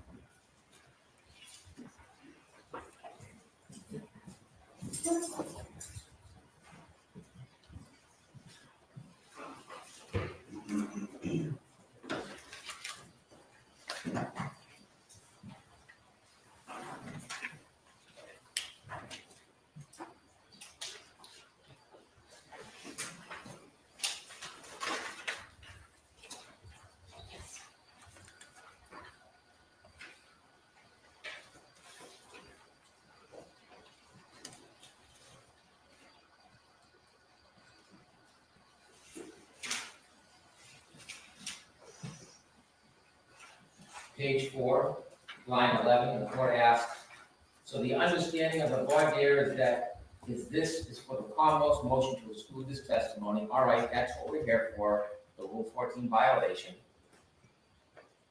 And Mr. Jackson says, is that the same with Dr. Wolf and Dr. Rentschler? And the court says, well, I thought that would help both of you. The Commonwealth has nothing on that, and you say you haven't been able to even talk to them at all about this case. And the answer is that's correct.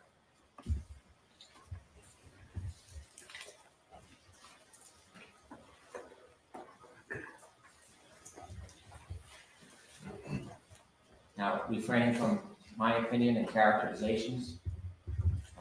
Unlike the defense, I think that the transcript speaks for itself. I'll let it speak for itself.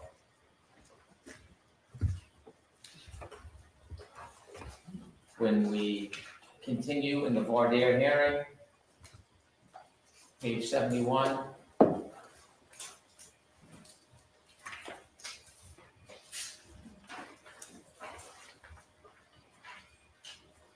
Okay.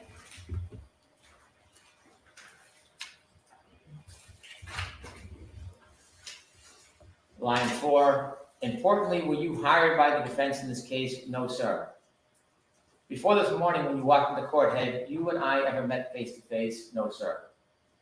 Now, this illustrates an important point. That is technically true. But what impression is that making to the court and to the Commonwealth?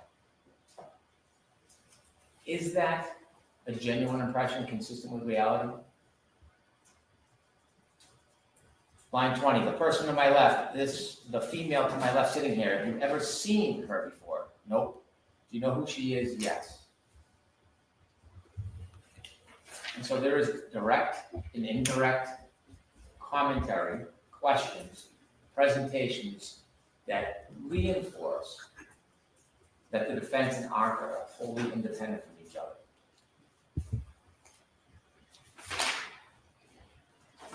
This is also consistent with the representations regarding payment. There are questions, voir dire, and at trial, about whether or not the witnesses were ever paid. It may be technically true they were not paid at the time they were asked the questions, but if there is an expectation of payment, it is a promise, reward, and inducement. It can show bias. There's nothing wrong with paying an expert. There's nothing wrong with going over a direct examination with an expert. There is nothing wrong with talking about particular questions with an expert. But when these experts are being portrayed a certain way, that they're independent, that there is no evidence, information about them, then it is not a fair representation. It is not an honest representation.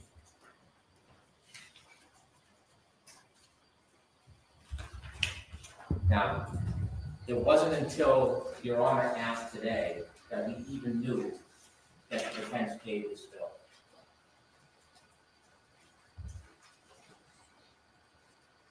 when you look at the bill, there's some things that stand out. There's a tax ID number, an invoice dated July 12, 2024, it's addressed to. Hold on one second, Bruce.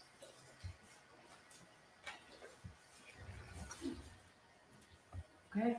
It's addressed to Attorney Jackson, and the position that the defense takes, Attorney Lisi takes today, is this came out of the blue that they had to pay. Apparently, everybody in the know knew the defense was paying for this expert, other than the defense. Our experts knew, Dr. Wolf knew, Dr. Rentschler apparently knew, the federal government knew. When you look at the bill, there are things that stand out that are so notable that you can't go back and try to twist them or change them. Look at the first entry of May 1st, 2024. That is before June 10th. That is before the representations that there was no intention of compensation. Apparently, the witnesses they were going to call expected that they were going to be paid by the defense, and they wouldn't have been keeping track of their time back on May 1st, 2024, participating in a telephone call with Alan Jackson. And so the March 20th email asking for an engagement letter and a retainer, and then the 24th saying we need to take a step back because of the U.S. Attorney's Office. 22nd. 22nd and 24th. There is obviously more communications because the relationship re-engages at least on or before May 1st, 2024, and these witnesses understand that they're going to be paid by the defense. And as I mentioned in the materials that we got from the United States Attorney's Office on February 12th, there is no billing related to prep for voir dire, travel, trial, none. So the only people who were surprised that they were paying the witnesses apparently was the defense themselves. And then before that June 10th hearing, where the representations were made, there's a June 9, 2024 phone call. Another participated in telephone call with Alan. And then we see before the voir dire testimony, there is billing to the defense, which is now we know paid by the defense, prepared for voir dire testimony, June 17, 2024. What we don't know is, in the preparation, was there any conversation with the defense? Was there any emails? Were there any documents? Were there any outlines? Was there any discussion about the potential testimony, or is this solely the preparation of Dr. Rentschler on his own? On the same date, 3 hours billed by Dr. Wolf, prepared for testimony and hearing.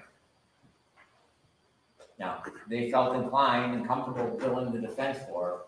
Was there any interaction or discussion between the parties? We don't know.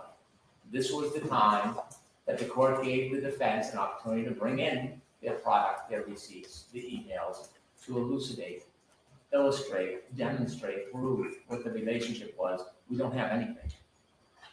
We have nothing more than we did last week.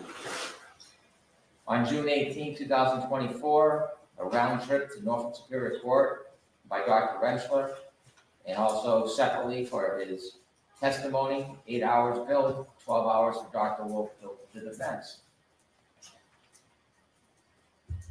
June 21st, Dr. Rentschler prepares for his trial testimony, bills the defense, 5 hours. Again, we have no idea if that includes in any way correspondence, communication, interaction with the defense. June 21st, Dr. Wolf, the same, prepares for trial, 6 hours. June 23rd, Dr. Wolf travels to Boston for trial, significant delays, and then Dr. Rentschler on the 24th, round trip, Norfolk Superior Court, 11 hours, 6.5 hours respectively, billed to the defense. Now, it's hard to believe these witnesses would put forward money and expenses and travel without some understanding that they were going to get paid. It is hard to believe this company, especially after receiving an email about engagement and retainer, especially after having conversations, collaborating on their potential testimony. It is hard to believe that they would come to Boston, spend their time and their own money to do this, to just simply send a bill later with no expectation of being paid. In fact, it's a very specific accounting of their time. And when one accounts for their time, it's because they need to have a contemporaneous record so they can get paid for that time. Also billing for wait time and travel, testimony at trial on June 24th, and then there's expenses for June 18th and June 24th. Specific expenses, $1,749, $1,932. So they are keeping very careful track of the bill that they send within 1 month of the defense that gets paid that Commonwealth and court never knows about. Talking about correcting a record. And so this $23,925, we find out today, it was paid by the defense. We hear that there was a conversation with the federal government. We have no affidavit, we have no witness. We have no writing, no email, no correspondence, nothing to support or put in context the conversation, nothing. Nothing. And so when you look at the story on this bill and the timing of it and the details of it, we know that we are getting a fraction of the story, a fraction. It's not enough to blame the court, blame the Commonwealth, blame the U.S. Attorney's Office. There's some accountability.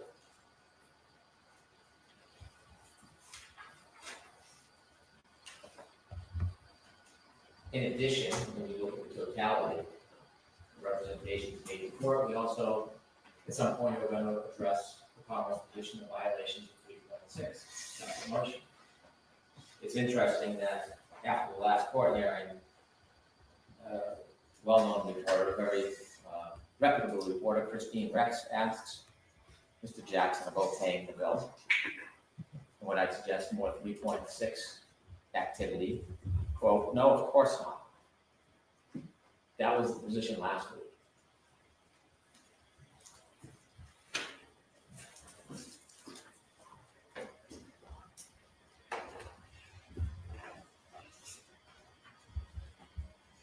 So what we're left with is we still don't know the relationship between the defense and ARCA. We don't know about the impact it had on the first trial.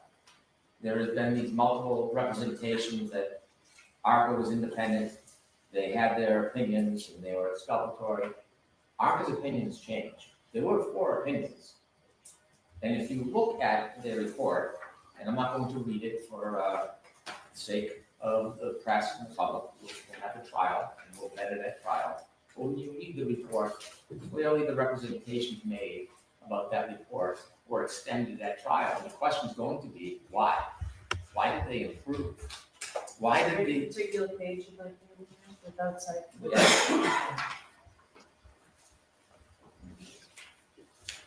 If you look at the first page. Yes.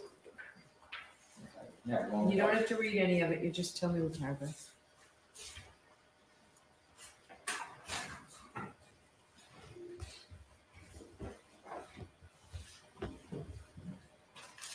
Yeah, I think it's just the first paragraph that lays out their findings. Thank you very much.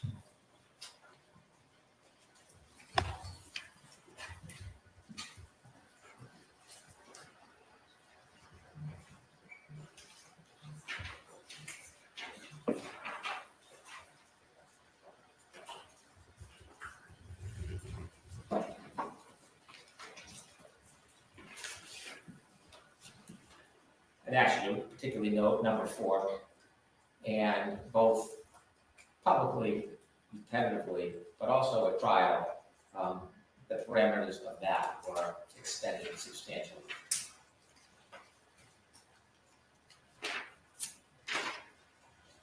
There is a summary again at the end of that report, substantially says the same thing. If you look at the last page, which is signed by all 3 of the experts, Mr. Wolf, Mr. Renshaw, and Mr. Klein, says essentially the same thing.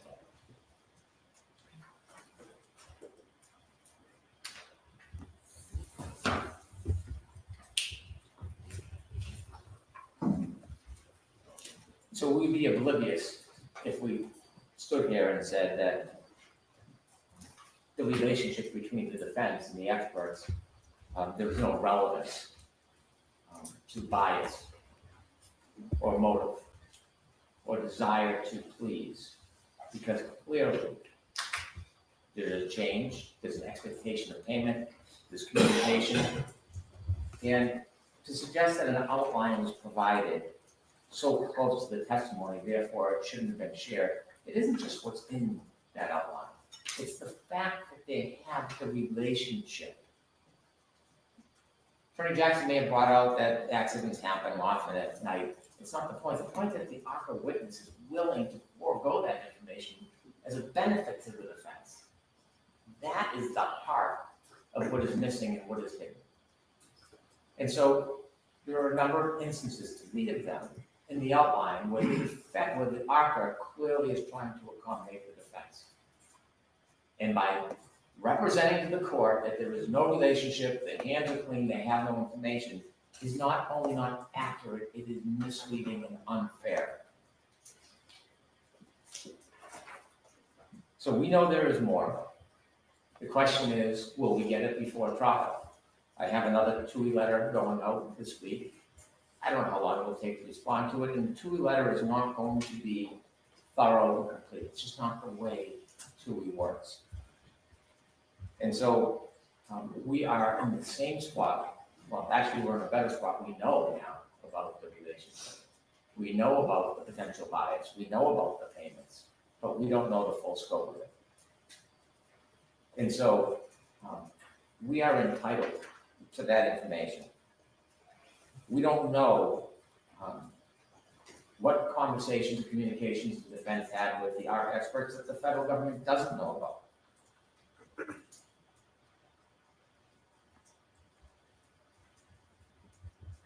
Over the next few weeks, we're going to attempt to get more information, but we will never have an accurate accounting unless it's compelled.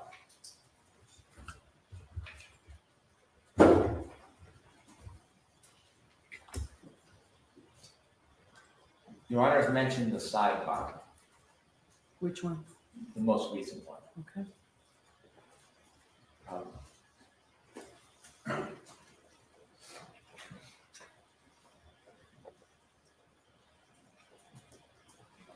I am not trying to be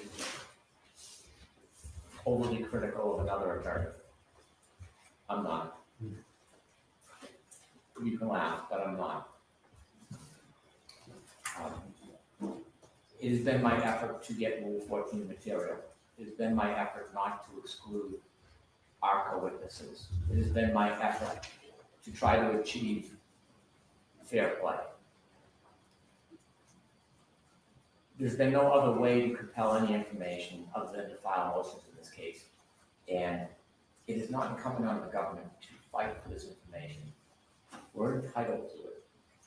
We're entitled to it. And at this point, we have no confidence whatsoever, none, that we're going to receive the information that we deserve.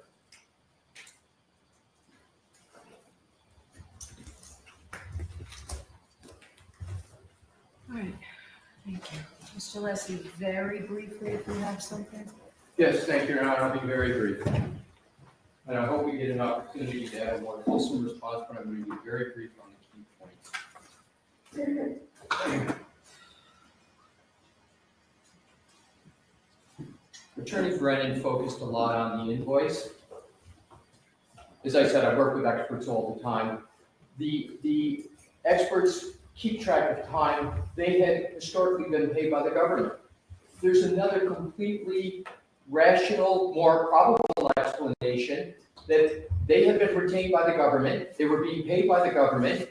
They maybe at a certain point didn't know who was going to pay their bills because they turned out they were going to provide testimony. That is a whole different issue, what they expected to be paid and by whom from what the defense expected. So 2 things can be true. It can be at some point they thought they were going to get paid, but up to that point they were being paid by the government. And the entries, all that Mr. Brennan went through, particularly the early ones, there is 0 evidence before the court on any basis that they expected on those dates of those entries that they were going to be paid by the defense. And it's very important because Attorney Brennan spent most of his time on that invoice.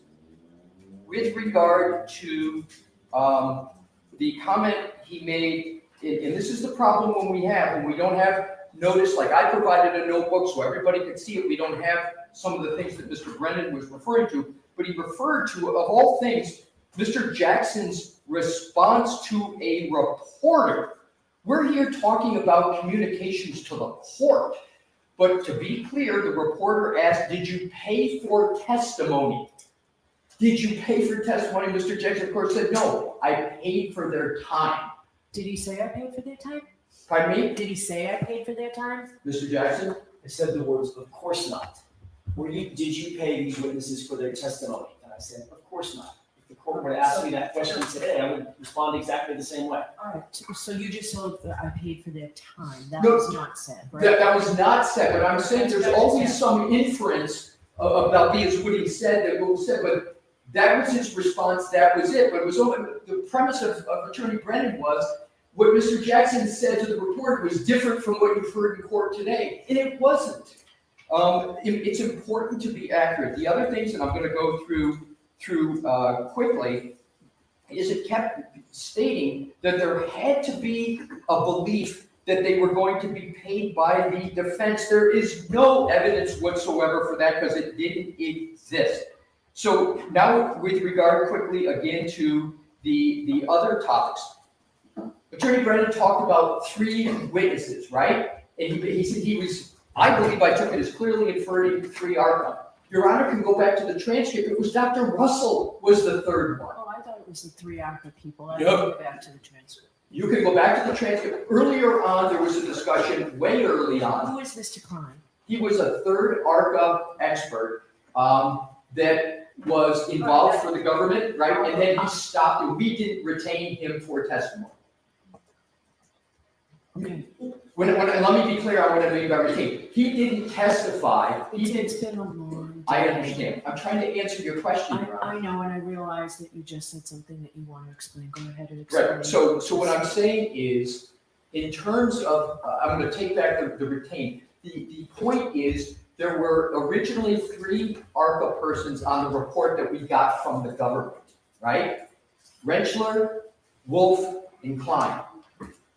We only went forward with the testimony of Rentschler and Wolf. And that's what I want to come to, Your Honor. The whole emphasis was that the Commonwealth had no notice that we were going to use these experts. Your Honor, the voir dire was the notice. And my point was, I didn't say that there was no bias. What I said was, once you decide you're going to use an expert, right, you're going to be having them testify. Anybody could claim that that testimony is biased. But the point is, Your Honor, that the allegation that somehow mysteriously this 3rd person that was being discussed, and clearly the inference was that we were misrepresenting still about which ARCA witnesses, because we weren't talking about the 3rd. The 3rd was Dr. Russell, and you'll see that in the transcript. Okay, but when I said you expect something, whatever I said, you expect me to believe that you were calling 3 witnesses whom you've never spoken to. When I had that discussion with Mr. Unetti, that's what I meant. Thank you for bringing that up, Your Honor. And that was just ARCA. That was nothing to do with Dr. Russell. But here's the important part. Attorney Brennan didn't read the rest of it. You're to believe. Okay, so where are we? Are we the June 10th? Yes, please, Your Honor. June 10th. That's exactly right. That's exactly right. It was June 10th. It's important. He stopped. So it's page 12. Yes, thank you. So on June 10th, so you're to believe, this is line 19. So I'm to believe that the defense is calling 3 witnesses that you've never spoken to and putting them on the stand here. Here's the response in its total. That's essentially it. We've spoken to them. So it's not like it wasn't disclosed there was a conversation. It was. We've spoken to them only for the purposes of coordination of their testimony and their background. We've not been able to interview them regarding their findings, which are outlined in detail in the reports. Your Honor, that's 100% true, because I read that earlier. Right, but Mr. Brennan just mischaracterized it again, because that is 100% true. He made it seem like that was an untruthful statement, and I know Your Honor gets it.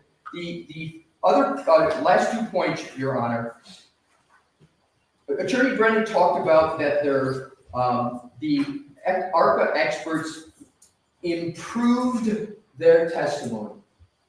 My point, Your Honor, was their opinions never changed. Whether they improved is a characterization, but their opinions did not change. And that is very important. And the last point, Your Honor, goes to the discussion that Your Honor was having with the questioning of Ms. Little, Mr. Jackson. I want to be very clear on February 6th, and this is going to be my very last point. When Your Honor asked the questions on February 6th, and Mr. Jackson responded about the discovery, and I said to you that Ms. Little was the one handling the discovery.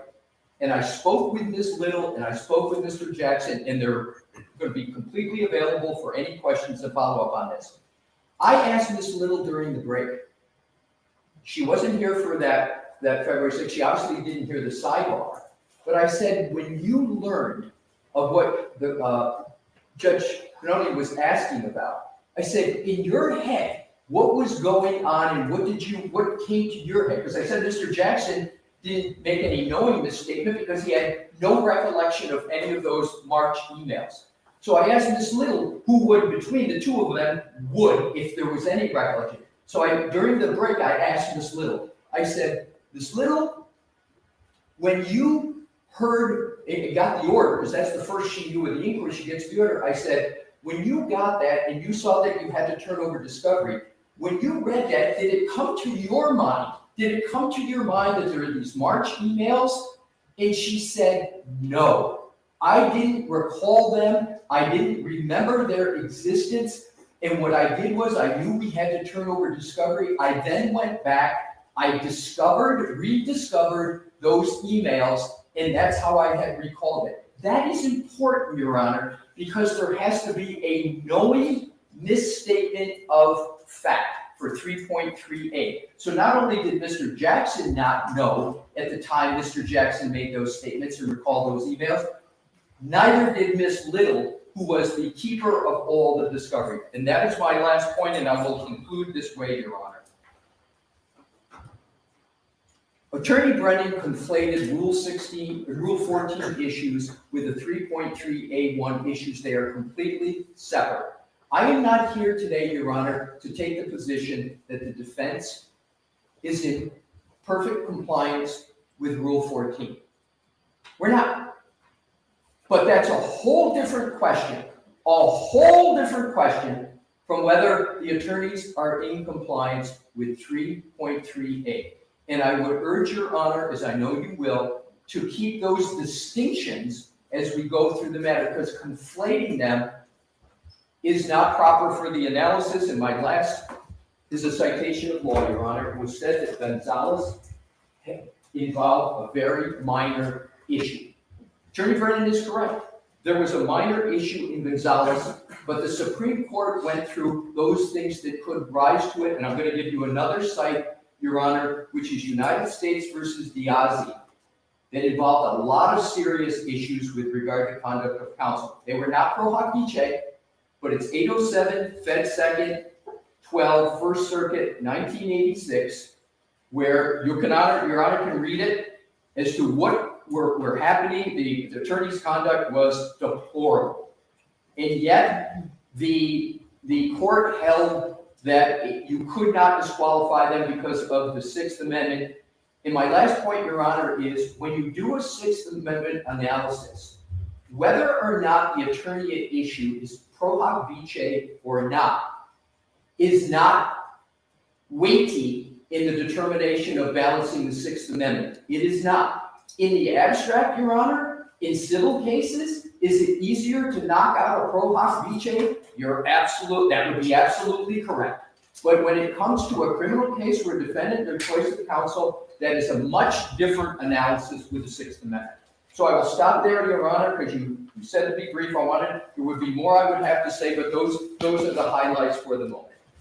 Anything, Mr. Brown? Very briefly.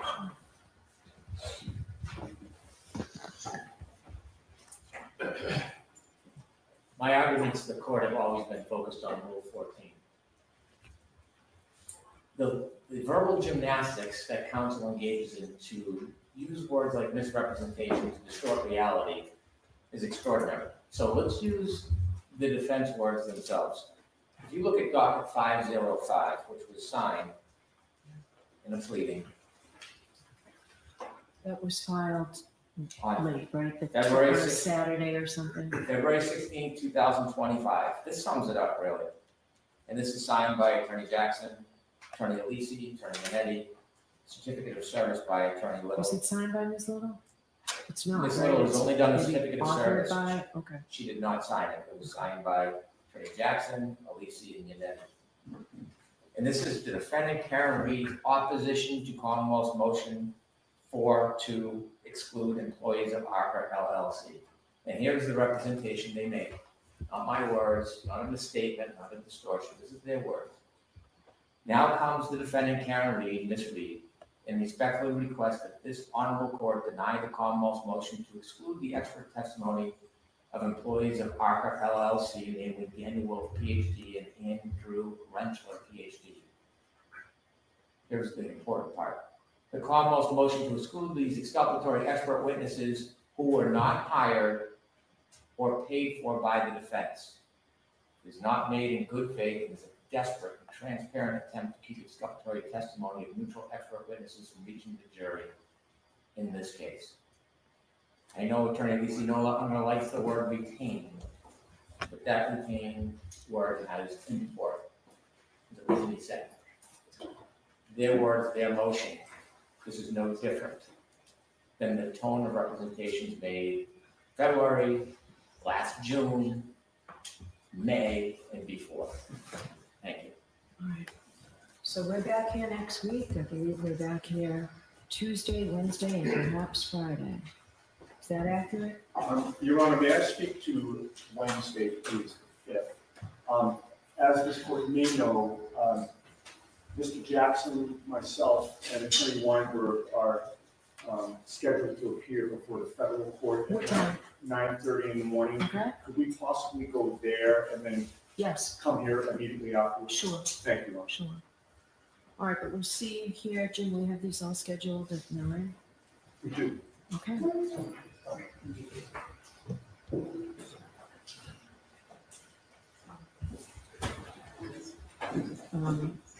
All right, so we'll see everybody here Tuesday at 9.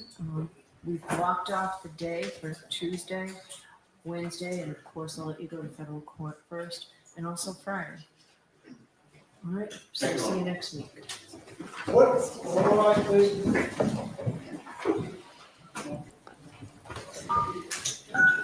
You are muted.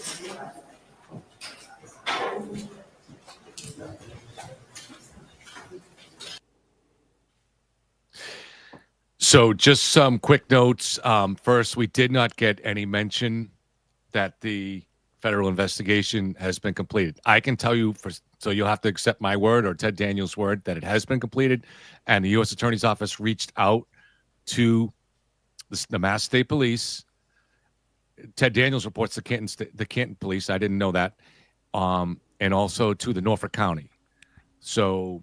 But unfortunately, you don't get the confirmation here today, so I don't know how else we're going to get it. I got somebody has their speaker on. I'm getting some feedback. You're getting feedback? Getting echo, yeah. Oh, you know what? Hold on, it's me. Hold on. That's okay. So I want to just read. I took some extensive notes on this, but I'm not going to read all of them. Just from the very beginning, because these were the most interesting to me. So. ARCA, not wholly independent. This is from Brennan. Like a raindrop in a hurricane, meaning he's talking about we only touched the tip. In fact, he used that, only scratched the surface of the iceberg in terms of the relationship between ARCA and the defense and the feds. And he said, and in reference to the feds, the relationship between them and the defense and ARCA is murky. Not complete, meaning we don't have an understanding of it. Relationship between the defense and the U.S. Attorney's Office, tip of the iceberg. And so based on that and some other things that Brennan said, I believe that Brennan, it kind of feels the way I do about what's going on here with the feds. But again, there wasn't any smoking gun evidence for it, but he certainly seems to believe the same as I do. The question of is biased, the relationship was hidden. So just there's just a lot of hints in there. I'll try to put it together more concise for people later. But it seems that Hank Brennan definitely believes that there is some kind of murky, improper relationship between the defense and the U.S. Attorney's Office. So, Kate, do you want to respond to that first? I think that, he was more concerned with, the amount of prep and sort of what the arrangement was with with just ARCA directly. There just doesn't seem to be a lot of evidence. I mean, he completely destroyed all of the 3 hours of just verbal diarrhea, mental gymnastics very quickly with just like, look, here's a motion they recently filed and they yet again said that they're completely independent. Right. We didn't pay for them. Like, they put it in writing. Right. They put it in freaking writing. Hopefully she does. Like, I hope she boots Jackson. I don't know at this point because it looks like they're advocating for maybe a lesser remedy. But like, this is egregious. Mm-hmm. Matt? Yeah, I mean, I feel like Alessi, I don't know why she let him go on and on like that all day and waste everybody's time. I mean, how much does this cost taxpayers to listen to this crap? And at the end of the day, he avoided most of the issues. And then within 5 minutes, Hank Brennan called out with the transcript and said, in open court, you said you never met this person. You never had any communication with them. And they testified to that under oath. And then in their latest filing, they're still saying, oh, this is a completely independent witness that they're trying to exclude so that Karen can't get a fair trial. The entire defense is a fraud. So, I mean, the judge just needs to drop the hammer on these people. Jen? Jen, you still here? Yeah, I don't know what will happen because I think the big balance on the other side is the Sixth Amendment issues. Certainly the case would have to be postponed drastically if the Pro Hoc Vice is revoked. I think it would make a mockery out of Pro Hoc Vice, those appointments, how you should conduct yourself. I can't imagine that she cannot revoke his Pro Hoc Vice as a remedy for this. I just can't imagine it. But I'm worried that she's worried about the Sixth Amendment and the trial delay. So yeah. I don't know what she'll do. Yep. I just want to also announce, I just saw a story. This is way more important than Karen Reed. Gronkowski might be coming out of retirement. Okay. I'm sorry. Just wanted to announce that. I heard he was actually in the house, though, and participated. Oh. Hank did also, he handled smoothly. So unless he tried to listed 10 points that show, actually, I have the clip here. I'm going to bring it on for one of these 10 points that Hank Brennan lied about or misled the court. And this will address one of them. This is one of the first ones that he made. And Hank just handled it smoothly. Like, I believe you have the transcript, Your Honor, rather than go through each one. I don't know why this is really. So people send it. Thank you for sending it, but it's really, I can't even hear it.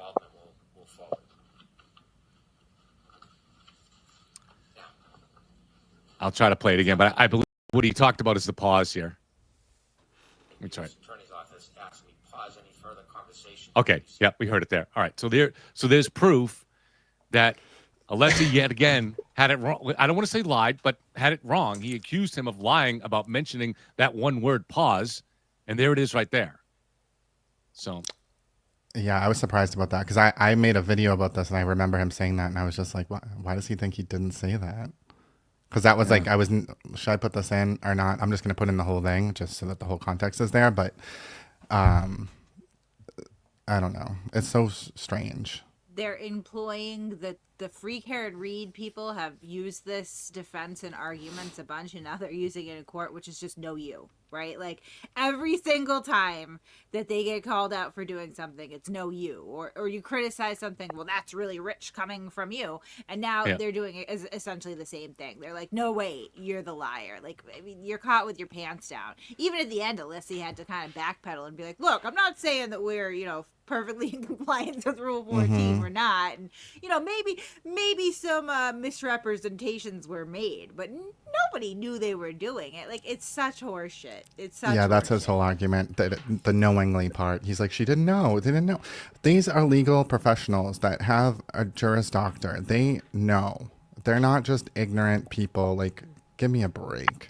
Should have pulled up Karen Reed's latest interview where she's like, we all work together around the clock and there's nothing that comes in that we don't immediately know about. Like, I mean, again, like, the woman has the right to remain silent, but not the fucking ability. And it really, really kind of undercuts most of what they're saying in court now, because, like, that's a lie. She was bragging about how cooperatively involved everyone is. So you can't suddenly pivot off of that when it's inconvenient. Like, stop it. I mean, I love the part where he was like, he's like, oh, that third expert, we didn't retain that one. And then he was like, and had to like explain himself for like 20 minutes, Whose idea was it to get this guy on, right? I don't understand how it happened. Like, because I thought. You mean Alessi? Yeah. He's an expert. He's his skill is, and he referred to it today, is his specialization is preparing expert witnesses. I don't know if I believe that his specialization is wasting the whole day so inconvenient facts can't get to the media, because that seems to be what he's done every single time. I'm with you, Matt. Like, I don't understand how this happened at all, but like, if I was Karen Reed, I would just be like, somebody get me a weapon right now. I'm ending it right. He could do assisted suicides for a living. He's like AI when you tell it one sentence and tell it to make it into like a paragraph. Like, that's what he does. He's AI as a human. But it spoke volumes when neither Yannetti or Alan Jackson could take the podium. That was just right when that happened. It's a win, because they are so worried about further perjuring themselves, further saying something that is not accurate, further digging their hole. And so they had to put Alessi on there to dig the hole. To me, right when I saw that this morning, I thought, wow, it's a victory. Yeah. And I think there's more too, because I think they have been communicating with whoever it was from the U.S. Attorney General's office. I mean, I think they were probably worried other things could surface, so they don't want to say squat.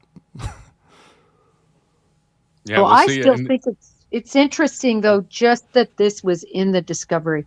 I made a joke a while back when this came out, and I said, some intern is in trouble. I know Little's in charge, but some intern is in trouble for throwing this in. But obviously they threw it in because they know it's going to come out, and they probably buried it on page, 2,975. Mm-hmm. He also mentioned emails between the defense and the U.S. Attorney's Office were turned in by the U.S. Attorney's Office, and then disclosures from the defense came. So that was a couple weeks ago when he got those and the way Hank said, no surprise, right? He's saying that he's suggesting that there continues to be communication between the U.S. Attorney's Office and the defense. That's what he believes there. And that was the precursor to them releasing this. Yeah. Well, although I suppose, they could have gotten in discovery. I was just going to say that they got in discovery. Yeah. There was a lot of sleight of words by Alessi, where he's implying that this is the prosecution's argument when it's not. So, for instance, he was talking about how the ARCA guy's testimony changed or evolved or improved. I think improved was the word he used. Mm-hmm. But what Alessi ignored, what he was really trying to say with that is that that's indirect evidence of prepping, which Jen could probably speak a little bit more about that, since she's done this somewhat. She does it for a living now. As I said, the prepping amongst attorneys and expert witnesses is so minuscule compared to the prepping with other witnesses because they have the reports, right? So where the conversation really takes place is in advance. So this is an odd situation because they had the report, so they knew their position, right? Oftentimes an expert is queried about, these are the facts, what's your opinion? And you will initially look at everything and then give a cursory opinion based on what they give you to see if you can even help them. Because oftentimes, and with me, it probably happens 1 in every 4 cases, there's no way I can help the client because I don't support their position because the facts don't support it. So I just did not, I just reject the case. In this case, they already had that report, so they knew their position. So do you see how the amount of prep is really not that necessary? I mean, these are expert witnesses. And the fact that they would talk about, oh, pedestrian crashes happening at night, do we really need to mention that? Can you imagine what their discussions were? If that's what we're seeing in emails, it is so concerning that these suggestions are made to their expert to, downplay certain points. It's really, really not right. I don't know how to explain it other than that. I have a follow-up question for Jen. This is based on something that you talked about during the trial, and we've talked about a few times about how when you get this packet of information from a defense team that's looking to see what your opinion will be, and you look it over and you say, yeah, but this is what my opinion is, and so they decide they don't want you because your opinion isn't exactly what they're looking for, so they're fishing for an expert help. Did you follow up any of those cases to see if they did find an expert to give the opinion that they wanted? Has that ever happened to you? Oh, yeah. Oh, they always find somebody. I'll give you an example of one, okay? Just generally speaking, obviously won't say the jurisdiction, or anything like that. But generally speaking, there was an individual who there was law enforcement intervention in an arrest, and they were tased multiple times, 8 times to be specific. And they wanted my opinion on whether all 8 tasings were legitimate, were illegal use of force or not. And I won't even say it. Well, I guess you'll figure out what side I was on. I said, tase 1 and 2, good. Tase 3 through 8, bad. No, I can't support that. And they were great. They said, thank you so much. We'll find another expert and we're going to keep your name for future. Honestly, most attorneys, to be brutally honest, they want the truth from you as an expert. They don't want you to get up there and lie, and they will find an expert who will take that position. But they're not manipulative like I'm seeing here. They don't call you and say, well, can you tweak it here? Can we not mention that? Or can we mention? That is so unusual. I feel slimy reading. Well, I feel slimy every time I look at this case, but I particularly feel slimy in how they were addressing these witnesses, like their opinions were malleable and for sale. Well, actually, in this case, just to clear that up, it was the expert witness that put the notes in the column. So we didn't see anything coming from the defense. And that was Alessi's argument that, this was the witness that was volunteering. Yeah. Volunteering it because he was nervous. That they could change it. Still. Okay. I think that's worse. I honestly think it's worse as an expert. Because he knows who his boss is, right? Yeah. And again, we don't see the follow-up. We don't see, I guarantee there's communication. I would love to see their telephone logs because there's going to be communication after that to follow up. And that's even worse. I think it sounds like he really is kind of chasing down this whole ARCA issue, right? I mean, I don't know. I'm sure that maybe he's trying to maybe dig a little bit further into possibly the predication. I mean, just obviously they did a Chewy request. They got the information that they got, but Brennan comes back again and gets more information. So I suppose that would, motivate somebody reasonably to continue to dig further and see what else was omitted the first time around, Right. 100%. He knows there's more out there because all these questions are only partially answered or they're asked and not responded to. Yeah, in fact, when he talked about when he finally did get a response after a change in U.S. attorney, but he used the word "I got a response," but incorrectly was the word he used. So he's still not at all happy with the level of cooperation coming from the new U.S. attorney's office. I mean, I would think that they want to clear it up. Because this case is unique. I know that the federal investigations usually don't result in like them coming out and telling you everything if there's no indictment. But in this case, it kind of has disrupted a community. I just feel like they have a duty to say something, or do they not? I think They're so. not going to say anything. Right, The U.S. Attorney's Office? I doubt it.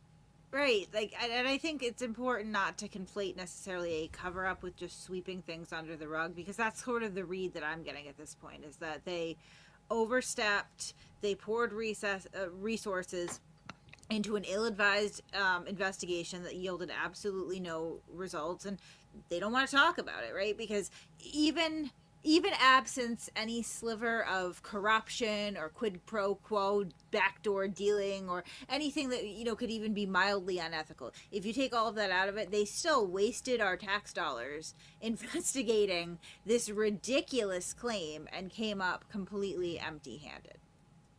Well, they stood silently, if nothing else, while a defendant used this to destroy innocent people that they knew were innocent, and these were people that were witnesses that went before their grand jury. They gave them no protection.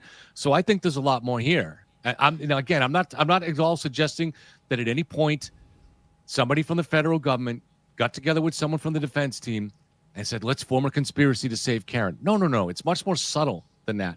There are ways. I think the way Hank Brennan worded it best last week said there's a tendency sometimes to pick sides. Right. Why did they pick a side in this case? And what little ways did they, between the things that they did and the things that they chose to hide, did they put the thumbs on the scale for the defense, and why? Well, they did. I think they were the only that was the factor that really fed this conspiracy. I'm sure that to a certain extent it did leak into the jury room, even though shouldn't say they. That one guy is vehemently denying it, right? Oh, no, we thought it was maybe the insurance company or you, Turtle Boy. Like, come on, no. But, it really was. I don't know necessarily that was as intentional as I once thought that it was. And I think that unfortunately that's what the government does. Just sweep it under the rug. Let's not talk about it. Here's the thing is right now we're having these conversations. They're entirely speculative, right? If the federal government starts responding, that removes a lot of the speculation and inches people closer to the embarrassment. That's all I'm saying. Mm-hmm. Well, that's why we're trying to keep the pressure on them still to do that. Not that we play any role in that ourselves, but you never know where some other reporter or someone hears us talking about this kind of thing and they can take it to a better level than we can. And that may be a naive hope, but you're just hoping that somebody like that can do that, That's my naive hope anyways. And I'm going to just really quick put this out here from the U.S. Attorney's side of it, from, the FBI side of it. How did this snowball roll along like this? And when you have a case like this, I've already explained how particularly public corruption cases go through the predication process, the approval process, to even have a PI open, preliminary investigation open, and then to begin giving investigative assets, much less open up a grand jury investigation. It's because of all of this information that is pouring in, all of these allegations, and they just keep pouring in. And haven't we all seen this? I mean, over and over again, just what we see on social media. So you can imagine, I believe, the amount and number and volume of all these complaints about Morrissey and about all these individuals involved, Proctor, everybody being corrupt and planning evidence and doing XYZ. And all of a sudden, you have a lot to sift through. You have a lot that you can't just turn your back on. And so you begin the investigative process. So I just want to stick up for my federal brethren here a little bit, that they had a duty to look. What I'll never understand is how DOJ, not the FBI, guarantee that didn't come out of case funds. At least I've never gotten case fund approval ever in my life for an archetype expert outfit to come in about a crash reinvestigation on probable cause on a public corruption case. That's unheard of. But DOJ and the U.S. Attorney's Office, because that's who was clearly driving this whole show, they did. And, I just think it got completely out of hand. That's what I think. I could see that. I could see a flood of tips in, as well as, like I said, there is that track record and I hate to use it because it's not necessarily deserved most of the time, but that credibility with the Turtle Boy involvement. And to be fair, he just stumbled across what he had gotten, and of course the FBI as well as the defense team wouldn't understand what's happened since. I think Leah Genduso was his last state police scandal story, and he completely eroded his credibility with sources with the police from now until then, with a series of bad decisions, threatening to out his sources and out his commenters when he was involved in litigation, the sheer amount of litigation. I know that it took a huge hit when I left his blog because I had law enforcement sources, because I covered the First Amendment auditors a lot, so I was friendly with them, and there were a lot of police officers that were really not only freaked out because of the sort of how ferociously he was coming at me, but the fact that he was so willing to burn me up like that kind of showed them too, like, oh, if I get on his bad side, like, what could happen to me? So the Turtle Boy in 2017, when he's doing the last real scandal story, to 2023 when he gets involved with this, two very, very different outlets, right? And of course back then he also had other people around him, and he's alienated everybody, so it's just him and all of his awful impulses. So I could see this as the perfect storm to where the federal government gets fooled. I wouldn't be surprised if it happens more than we know. Most of the time it doesn't get out though, right? Right. That's right. It becomes, as I've said from the beginning, cases go to the grand jury all the time where nothing happens. There's not a true bill. There's not a no bill. It's strictly a grand jury investigation. I always quote the Koberger case over on the East Coast, that they called his parents into that grand jury about another murder. Well, nobody was no billed, nobody was true billed. It was just they looked into it, and it just gets tabled and they move on to something else because there's nothing there, unless the prosecutor specifically asked, for the grand jury to make a decision. Nothing happens. I think a lot of people don't realize that happens so often, that you investigate and it just goes nowhere, and then you move on to your next case. Yeah. I know there's some confusion about when they got involved too, right? Like, I've heard the claims December 2022, which would obviously predate all of the social media stuff. However, what I would point out is that there is nothing I have heard of anyone being subpoenaed in for any grand juries before this firestorm started. All the reports that at least the ones that have come out, like through motions and stuff, were done pretty close to the trial.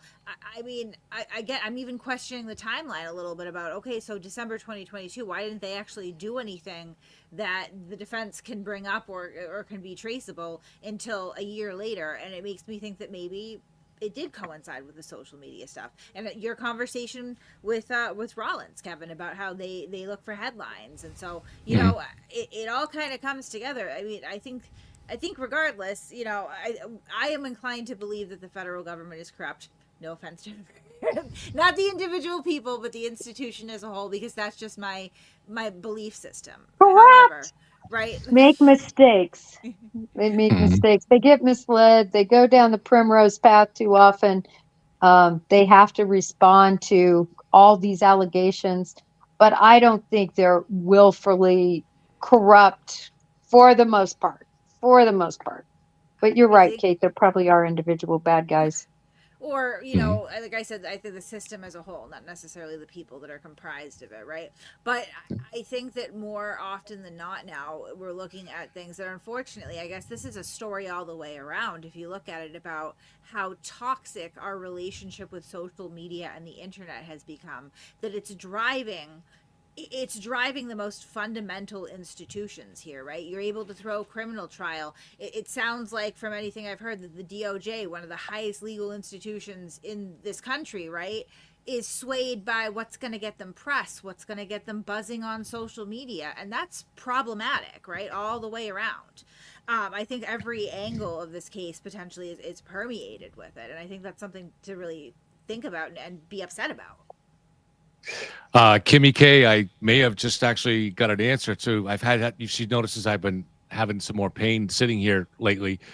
So just as we're doing this, I read the results of my recent scans, and there is a new expanding lesion in one of the spine, one of the vertebrae. So it looks like, so it's not that it's not like end of the world thing. So I think it'll be just another week's of radiation treatments in the near future will probably be the thing. So we can live with it. Not the end of the world. Thank God we have these treatments available to us. So you were brave. I can't even do And MRIs. the worst thing I've I'm had not brave. is basically a torn labrum is probably the worst thing I've suffered from. So for people who are suffering these life-threatening type illnesses, my hat goes off to you, Kevin, for your bravery and, dealing with it head on. Yeah. Yeah. We'll be okay. All right, guys. Anything else anybody want to say? Did the judge say that she's reserved 2 days for next week, or is there actually 2 hearings next week? I thought it was 3 days. I thought she said Tuesday, Wednesday, Thursday. I was like, what? Oh, 3 days. So we might have 3 days of hearings next week. Wow.